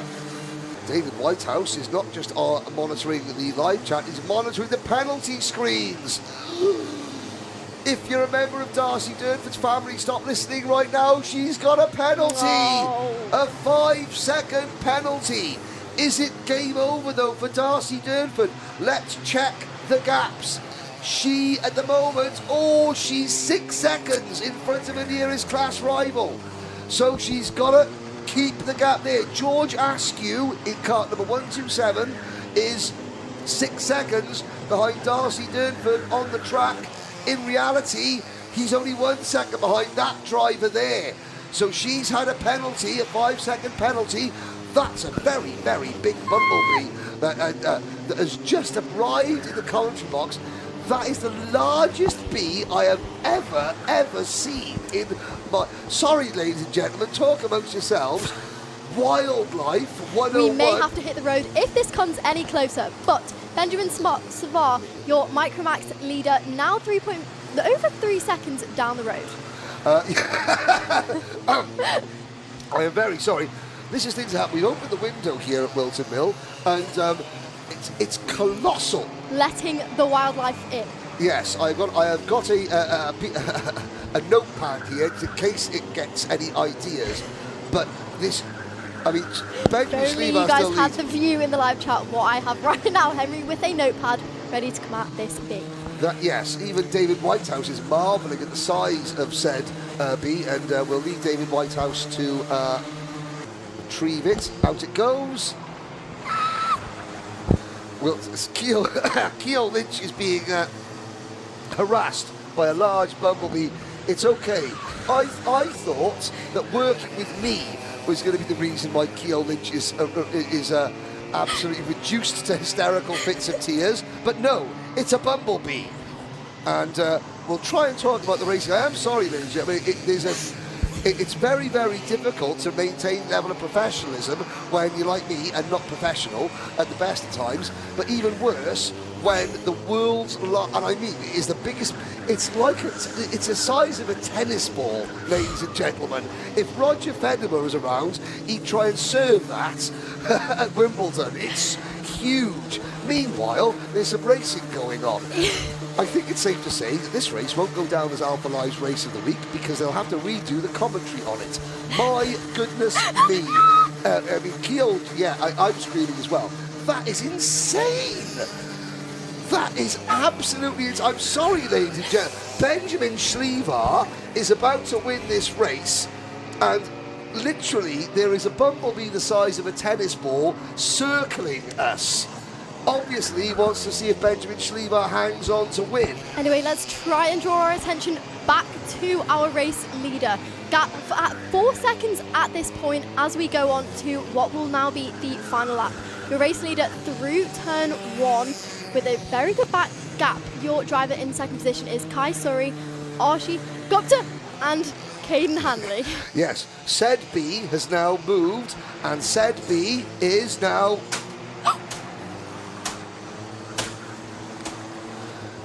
I think they heard that. Final lap, Benjamin Schlever, Kai Surrey, no problem, nothing to see here, ladies and gentlemen. Everything is A-OK. As we move on, Schlever leads what? Now I feel bad for it. Well, if you haven't guessed that already, yes, Henry just squashed it with the notepad that we were supposed to be writing on. So, no more notes for the rest of today. I am sorry. But here is about to be your leader, Benjamin Schlever. Nearly a 5-second gap, just over a 4-second gap for him. What a good job. Unfortunately, the coverage wasn't too great for that because we were occupied. Well, the camera work was great. The production work was outstanding. Commentary could be worked on. Here we go. Let's see. Darcy Durnford. How far ahead is she? She was 4.9 seconds in front at the end of the last lap. She's got to make up 5 seconds around the corner. She's celebrating Darcy. Don't celebrate you yet. Okay, 31.57 seconds is the difference. And George Askew misses out by 8/10. Durnford does have the win by 8/10 of a second. Now I feel bad because bumblebees do such a great job for the world environment. And that one was so big it would have been doing about 3 jobs. Yes, but I wasn't the one screaming and upset. You were the one tangling yourself in all the wires we had back here, trying to squash it though. Yeah, I mean, I thought I was doing public service. I thought the audience need to have commentary. We need to be not distracted. I am not joking. There's the results. We had a bumblebee the size of a tennis ball in here. And it's still in here, it's just not kicking anymore. It's still in here. It's now sort of a pancake-shaped tennis ball. And I actually feel bad about it now. Really? I do. Oh, dear. Well, I tell you what, I'll have a think about this. Do I feel bad? Nope, I'm over it. Let's get going with the last 2 races. Moving on from that. Yeah, the last 2 races. And that is squashed. It's an ex-bumblebee. 2 races to go, ladies and gentlemen. 2 races, minus 1 bumblebee. But hey, there's plenty more out there to pollinate the planet. It's going to be Junior Rotax up next. I actually cannot. The penultimate race of the opening round of the Wilton Mill Kart Club 2026 Championship, the A final for Junior Rotax. Charlie Wolfett, Theo Bradshaw, row number 1. Blake Southern and Max Colbert, row number 2. Logan Hartshawn and Jensen Powers, row 3. Jacob Smith and Daniel Adamiatis, Neil Basterfield, Aidan Clark, Miles Cloworth and Miles Burton. Then Jensen Hookey, Alex Shepherd, Nelson Taylor, Tyler Mason-Gray, Sam Green-Gomez and Max Wheatley. Shay Hilton, Joshua Jestin, Archie Ray Watson, Karthik Kometa, Nathan Rond and Ronnie Jones. Jack Bromham, Ben Morgan, Alexander Stefanov, Liam Crosby, Peter Lee and Warwick Milam. They're the drivers that automatically made it in. Eskild Hewitt, Finley Strang, Oliver Barton and Aidan Hammond were the drivers that made it in through the B final. Would you like to say any last respects to the Bumblebee? No, I think we should move on as we are now onto the Junior Max final, which is about to be underway. Your pole sitter, Charlie Wolfett, who will be feeling the pressure now as he leads a slow start to the race. Yes, universal Bumblebee. Bumblebee emoji, skull emoji. Lights are out, we're off and racing. 10 minutes plus 1 lap in Junior Rotax. And the leaders are all through, nice and cleanly. Up the hill towards Christmas Corner we go, 3 wide throughout the majority of the pack. 34 karts safely through Christmas Corner, and now hold your breath for the run down to Ashby's. They're still all running and point the right direction. Charlie Wolfett, one of the expected front runners in this year's British Kart Championship, 6th in last year's championship.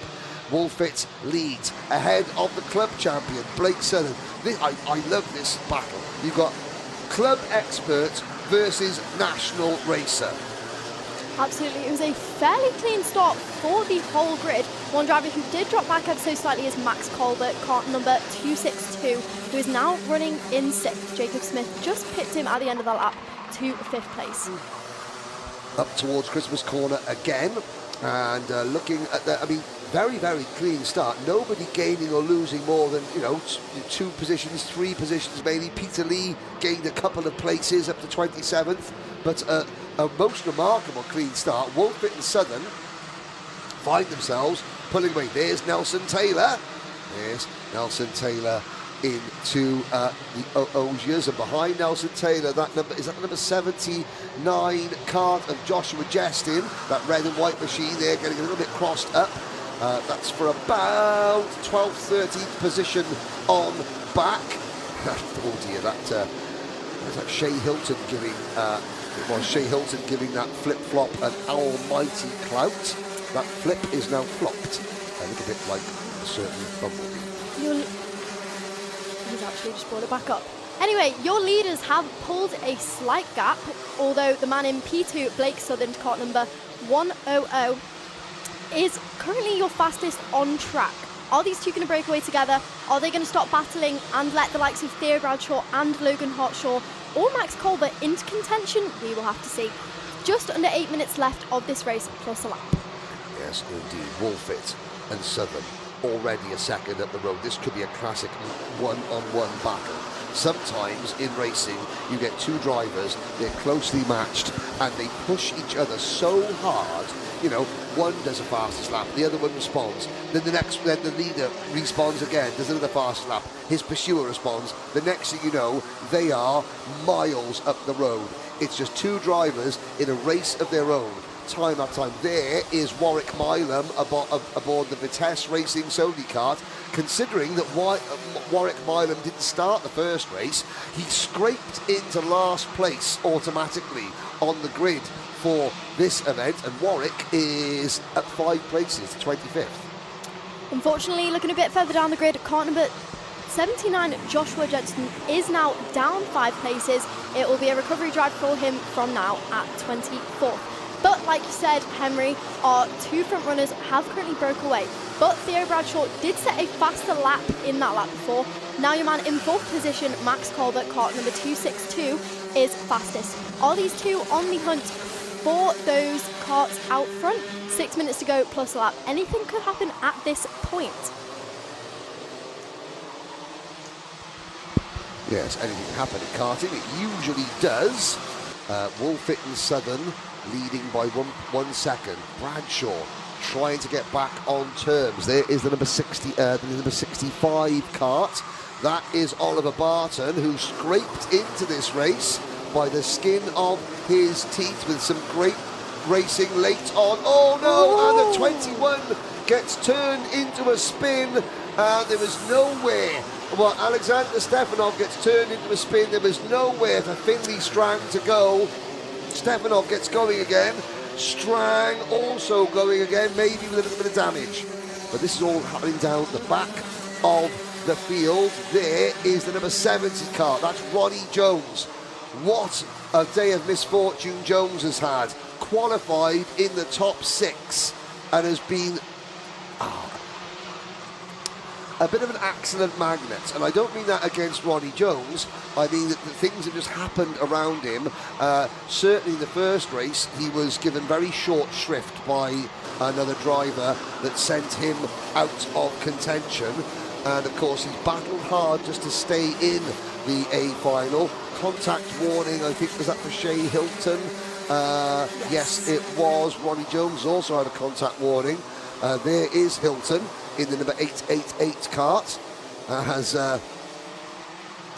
Further up the order, you've got Jensen Powers, car number 116, working his way up. Sorry, Keel, that is a problem for the number 195, Alex Rowley, the AIR cart team. Is that Alex Rowley's team? The number 195, Archie Ray Watson, getting a little bit slow coming out of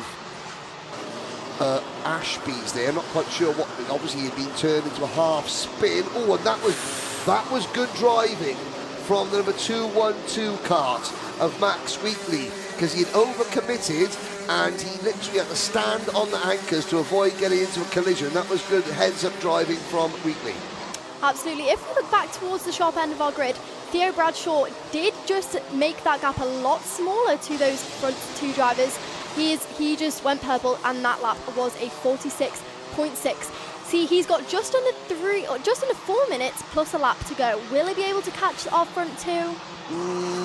Possibly. Oh, the number 116 is out of the race as well. That would be Jensen Powers.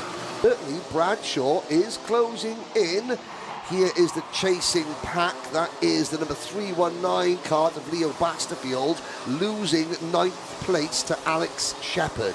Shepherd in cart number 85 for Evolution Racing. He now moves. There's that yellow flag going into Ashby's, green flag waving coming out of Ashby's, and that was for the number 116 car of Jensen Powers. Exactly, Henry. That now does allow Aidan Clark and Jensen Hookie back through the pack, both up 2 positions, running in now 6th and 7th. Warning flag for Liam Crosby as well in 24th place for contact, as you can see on the screen there.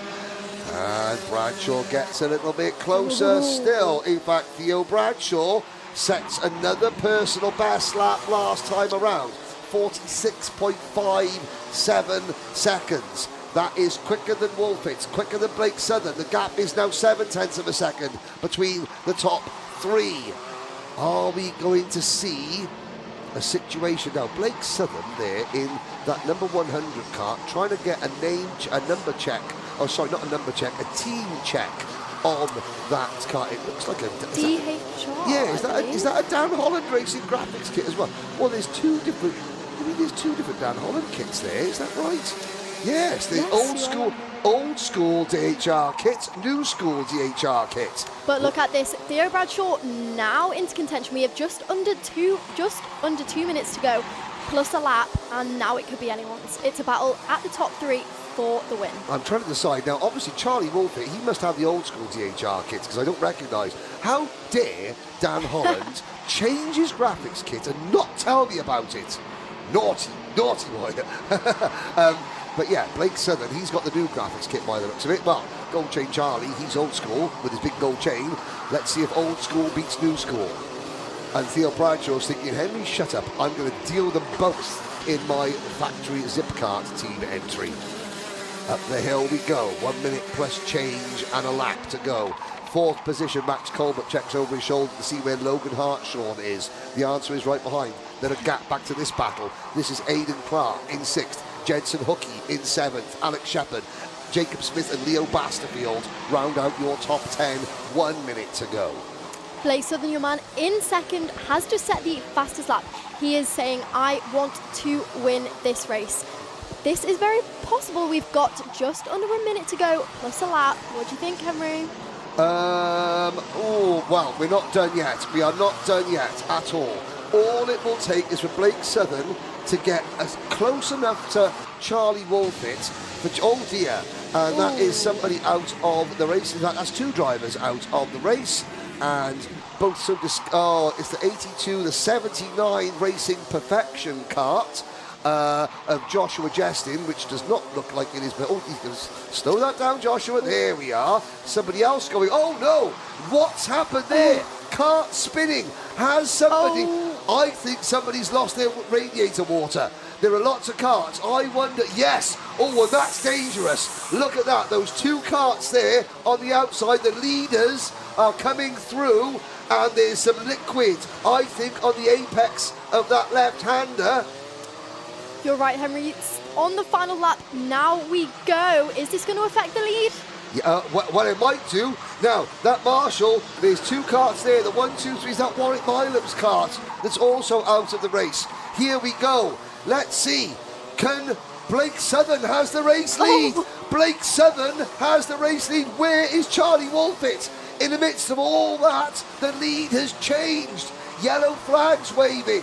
Southern on the final lap is going to take it from Bradshaw and Wolfit. I don't believe it. Let's see. Couple of corners to go. New school beats old school. Blake Southern. We didn't see the move, unfortunately. There was that problem happening at the top of the hill. Southern wins. Wolfit is 2nd. Bradshaw is 3rd.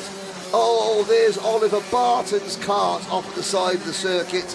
I have to say that that last incident at the top of the hill, there were several karts that were in a very sketchy position, which was why we were sort of concentrating on that, because I'm sure there was, some sort of muck, water, mud, grass on the track there, the left-hander, just after Christmas corner, that was causing several drivers to spin and almost caught out a couple of our leaders. Whilst that was happening, Blake Southern pulled a move on Charlie Wolfit for the race lead and got it done. So there we are. And that means we have one race to go, ladies and gentlemen. Just one race to go. One race left, Henry, and that will be senior Rotax. It is indeed. There is a look at your provisional results. Let's pick up a couple of names who had an up and down day. Nathan Ron starting at the back. Aidan Hammond, he made it through the A final. Leo Battersfield. Yep, started well, went down, finishing 22nd. Ronnie Jones in 25th position. It's been a learning day for him, but I have to say to Ronnie Jones, this is his third event of the year at Wilton Mill, and it's by far his best finish.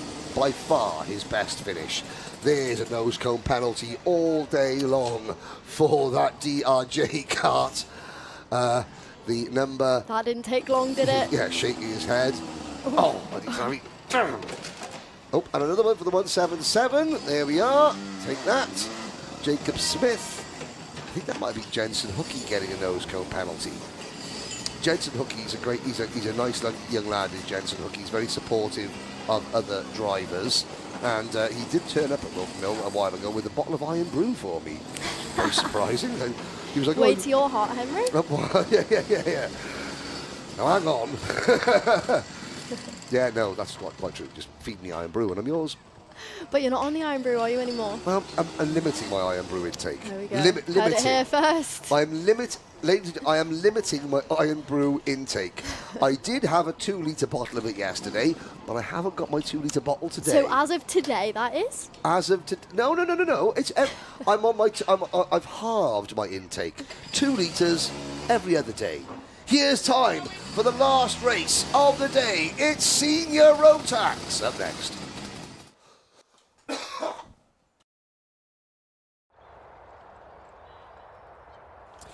Well, ladies and gentlemen, here on SlipStream, powered by Alpha Live, the view from this point this morning was virtually impenetrable by fog. It was you were blind. You could see the circuit, but at the top of Christmas Corner, but very little else. Now you can see the entire facility. Yes, it's overcast. The clouds are high. It's time for the final race of the day. James Tester and Oliver Smith are on the front row. Noah Barham and Ethan Martin are on row 2. Alfie Thompson and Noosh Safa Leathers are on row number 3. Oh. Row number 4, William Webb and... Jugas Pravilonis. Row 5, Freddie Leppenwell and Kieran Ives. Happy birthday. Row 6, Lewis Merica and Ollie Ortio. Closing out the top 14 is Mikey Walker and Kieran Edgson. Row 8, Jake Fisher and... Noyos Gedvilas. Thank you, Henry. Row 9, Dijon Bennett and Dalton Norris. R.I.P. Chuck. Jonas Janusauskas and Ethan Hatch are next.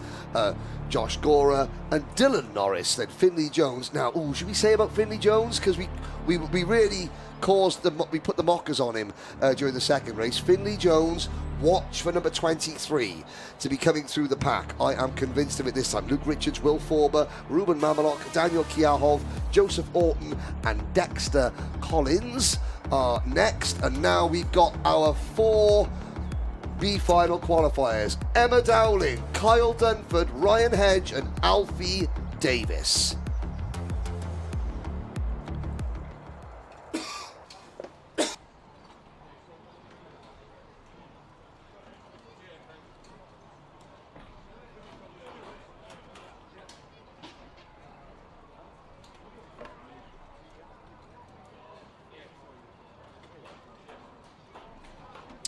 So we look at the assembled mechanics watching on, trying to, some mechanics looking a little bit more enthusiastic. It's almost than like he was others. making eye contact with us there, Henry. Well, some are just a little bit more enthused by the prospect of another senior Rotax race than others.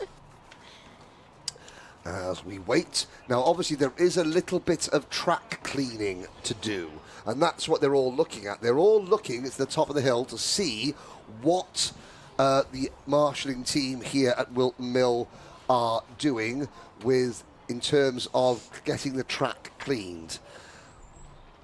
If there's any predictions for this race, put them in the live chat. This Please is our do. final race of the day.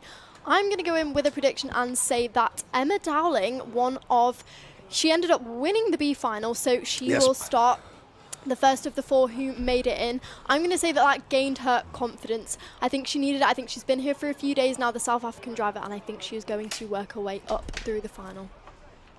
I think that would be a safe bet. I think that's a good bet. I think that's a good take, because you have to learn quickly.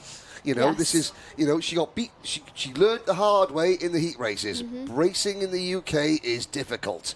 Now, if you're going to come over here and spend all that money and represent South Africa and do this at the Champions of the Future Academy, you've got to learn quickly, or else there's no point coming over and doing it, to be quite honest with you. So, get your head down now and learn. Back to Finley Jones, I think you are right. He will be one to watch out for in the Winter Open Cup.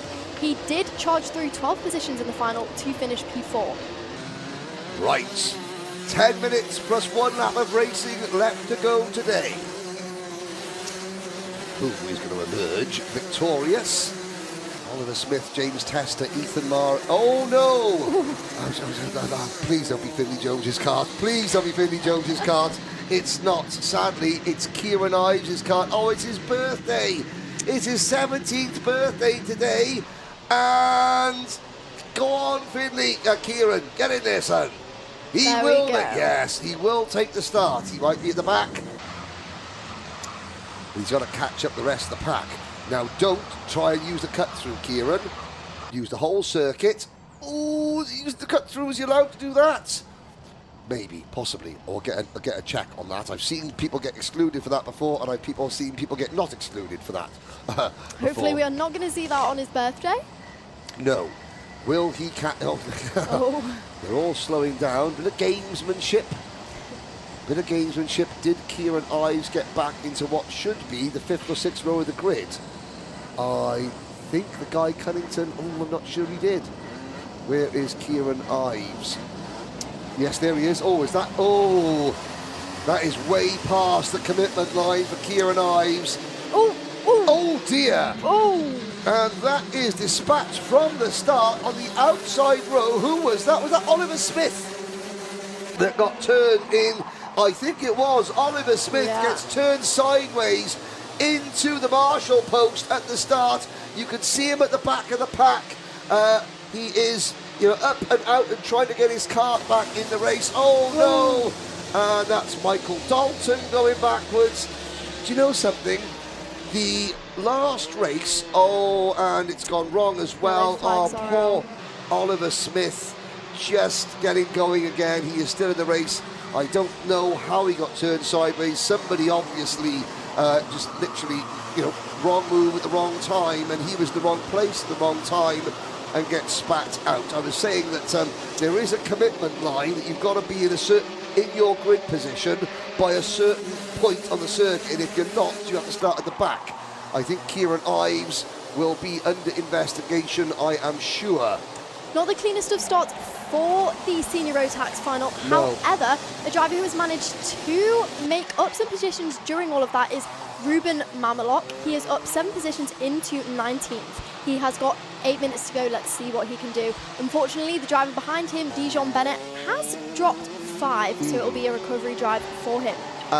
Mikey Walker has gained 4 places. Up in the 7th place, where is the Jax Motorsport machine? The answer is, there he goes. So he might have lost a couple of places on this lap.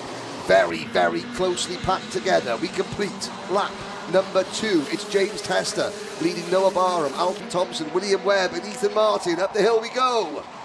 There's Alfie Thompson into P2. This is what we expected to see from Alfie Thompson. Now he's finally putting it all together. The number 187, yep. That car number 55 of Ethan Martin dropped just 1 position there on the first lap, but not the end of the world for him. He's just behind William Webb and then Alfie Thompson in 3rd position. Now, of course, the club championship here at Wilton Mill, it ended last October. Last November, you had the WM plate, and then nothing in December because it fell on Christmas, and you're allowed to have Christmas off. And then you have, we had the New Year's Sprint in January, the Winter Open Cup, the New Year's Sprint, the Winter Open Cup. This is the start of so the last club race here at Wilton Mill in Senior Rotax was actually won by Alfie Thompson back in October last year. So he's looking to make it sort of 2 in a row, as it were. He is not too far off track for that. Alfie Thompson, the kart number 187, runs currently in 2nd position, but James Tester, your race leader, is currently fastest with a 46.3 so far. William Webb up another position, kart number 89, just behind that Alfie Thompson, and Noah Barham down 2 places. Yes, he is now Barham, who narrowly missed by. He was too old to take the junior tickets to the Rotax Grand Finals last year. He now moves into seniors officially. The 5th place driver, English dad, American mum, Noah Barham, sort of an Anglo-English, Anglo-American, same as me. Well, I mean, I'm an Anglo-Welsh. I'm an American Welshman. You know, one Welsh parent, one American parent. Barham, one English parent, never mind, and one American parent. There we are. Tester, Thompson. So James Tester, driver number 27, he was 5th in last year's club championship. He won the July club round here last year, James Tester. So both Tester and Thompson have a lot of pedigree here at Wilton Mill, but are they going to be pedigree chums or not? We will have to see. Nusafalefa's kart number 43 has made up one position, is now running in 4th. Not a position to be in, not a bad position to be in at this part of the race. You've got James Tester, Alfie Thompson, William Webb and Nusafalefas. Noah Barham rounds out your top 5 so far. 5 minutes left, time rate plus a lap. And everything's calm at the moment. They're just biding their time. I was going to say that the last SlipStream event, which was, oh, and look at the curbage. Absolute curbage from Nusafalefas. Actually, I think he went over the flip-flop. He didn't go through the flip-flop, he went over the flip-flop. Remarkable stuff. But I think it might have knocked his nose cone off, you know. I think Nusafalefas, that he hit that curb so hard, yes, that nose cone on the 43 kart looks a little bit on the wibbly-wobbly side, I've got to say. That's a technical term, by the way, wibbly-wobbly. Oh, is it really? Yeah, wibbly-wobbly is a technical term. Yes. It's a new one. It's a new technical term, yes. It's in the blue book. It's in this scrutineering handbook, wibbly-wobbly. Looking further down the grid, Emma Dowling, our B final winner, kart number 123. She is now up 6 positions into 25th. Just behind Dexter Collins and Joseph Fortin, who is also up 5. But no change for the race lead just yet. James Tester leads, Alfie Thompson and William Webb. But Noah Barham, your kart number 222, is currently fastest on track. Could we see him contend for a podium? Noah Barham, I don't see why not. He's got a bit of work to do. Ethan Martin right behind him. Looking down, of course, yeah, the last SlipStream event, which was at Trent Valley Kart Club, went really, really well until Junior Rotax went out for the very last race of the day, and they let themselves down a little bit. And at the start of this race, it looked like potentially lightning was going to strike twice, and the very last race of the day here at Wilton Mill Kart Club was going to go the same way. However, the senior drivers have dragged us back from the karting abyss by managing to drive round and round in circles, overtaking each other without smashing into one another too often. Well, they have indeed. You know, they will know there is still a while left of this race. They're about 3.5 minutes. Nothing crazy should happen yet. You're right, Henry. Yes, nothing crazy yet. 3.5 minutes to go. Tester leads by half a second. In fact, 0.4 of a second over Thompson. There he is, 3rd, William Webb. Then it's Noah Barham. Yes, it's a bit static at the moment. These are 4 drivers. Jack Dex Racing, a pair of drivers from Evolution Racing, and then Dan Holland with Ethan Martin for the EM Performance team in 5th position, just pushing and pushing and pushing and pushing as hard as they can. Wasn't sure when you were going to stop then, Henry. Well, you've got to emphasise, you know, this is oratory, you know, all of it, pushing and pushing and in threes. It's got to be in threes. Got to be in threes. Slightly further down the grid, you have Will Thorpe, kart number 15, up a few positions, currently running in 18th. and then car number 65 just lost out on that position to Josh Gorder, running in 16th. Hello to Jensen on the live chat saying, come on, Noah Barham. Well, Noah Barham has he set the fast lap of the race so far at 45.79. But track position is everything, and those flip-flops are getting an absolute shellacking during this race. They are being whipped like the proverbial government mule. And to be fair, Henry, there is no huge gap in this race. So when we get down to the final few laps and everyone starts battling, we will really see the pack close up. And that, you make a very, very good point, because the first 11 drivers are separated by 4.8 seconds. It's not till you get back to Kieran Ives in 12th position that there's a big gap. So the top 11, Tester, Thompson, Webb, Barham, Martin, Orteu, Safa Leathers, Leppenwell, Walker, Merica and Edson. They're all together. The minute, if Alfie Thompson makes a move on James Test that doesn't work and they go side by side, you will suddenly see within about 3 corners a lead group of up to 11 drivers. Exactly that. So really at this point it could be the top 11 for the win. It could be the top. This is going to be a great cup. And that is not what we needed to see in terms of the battle for the win, because that was William Webb trying to pass Alfie Thompson. He forced himself offline. Barham goes through. Has that given James Tester the one tiny little advantage that he needed? It looks like it has so far. Well, let's see as we go into the boot for not the penultimate time. There'll be 2 laps to go there or thereabouts. Yes. Here you go, your race leader out of the final chicane and down towards turn 1. We will see. The gap is now, it has stretched, so the gap is now 6/10, just over half a second. However, Noah Barham still fastest man on track, car number 222 there in 3rd position. I mean, I'm not criticising what William Webb did at all. He had an opportunity to go for it. He thought he was in the best position too, and he tried. It didn't work out. He's actually lost a position, so I'm not being critical whatsoever. However, Alfie Thompson will be spitting feathers at that, because he'll look at that and think that's the reason I couldn't catch James Tester. That one move. I mean, to be fair, though, William Webb had every right to make the move. He'll be saying to Alfie Thompson, well, you should have been a bit quicker and a bit closer to the race leader, and then I wouldn't have been in the position to try and overtake you. It's simple as that. Exactly that. Now, there's the last lap board. What can James Tester do for Jack Dex Racing?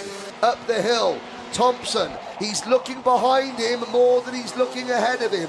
That tells me that he thinks it's game over in terms of the race win, and he's got to defend for 2nd place. He is defending for 2nd place. But James Tester leads the way. Keel Lynch, your debut day on commentary is coming to an end. Why don't you do us all a favour and bring the race home? Here we go. Your race leader approaches the last few corners of the race. Now with a considerable gap. It's been a pretty smooth race for James Tester, and there you go, your senior Rotax winner of round 1. There you go, Alfie Thompson and Noah Barham slightly behind William Webb and Ethan Martin close out your top 5. But James Tester, your round 1 winner. Quite a smooth day for him, I would say, Henry. Very smooth day indeed. A 260 plus driver entry here at Wilton Mill. A delayed start for fog, and yet here we are at 5:10 in the afternoon. Yes, we cut 1 minute off some of the heat races, off all the heat races in fact.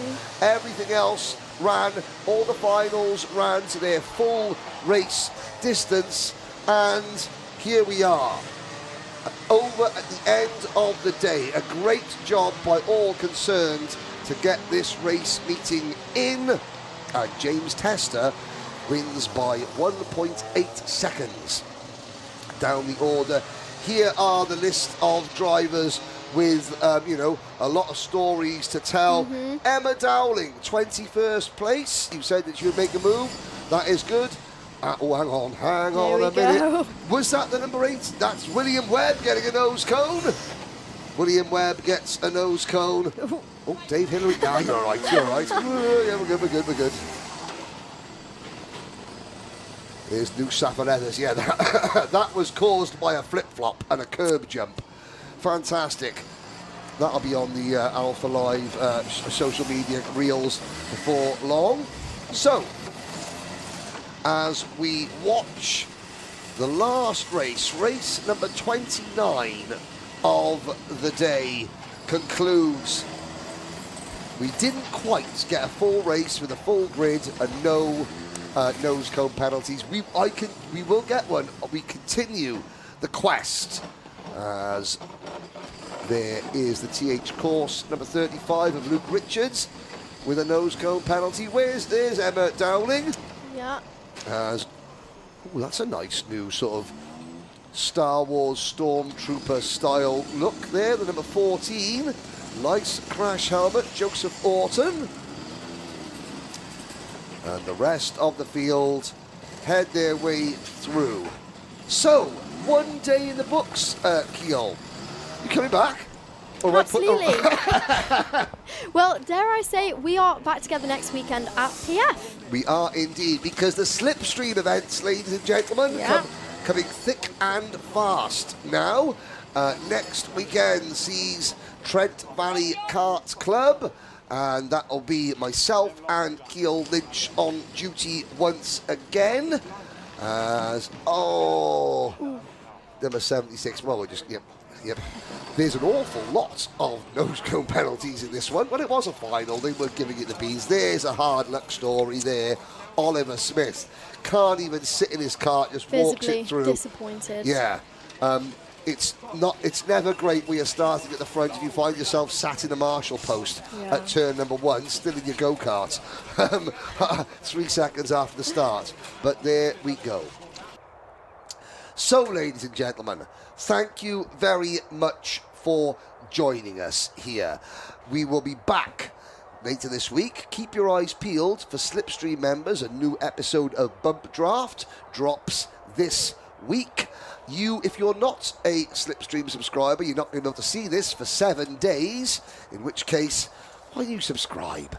It makes sense. Thank you very much for joining us. So on behalf of the SlipStream powered by Alpha Live team, for producers Luke Austin and Emma France, for all the camera operatives around the circuit, for Motorsport Magpie, David Whitehouse on the live chat moderation, for Keol Lynch and myself, Henry Beaudette, thank you for joining us. This has been Wilton Mill Kart Club 2026 Round 1 on SlipStream, powered by Alpha Live.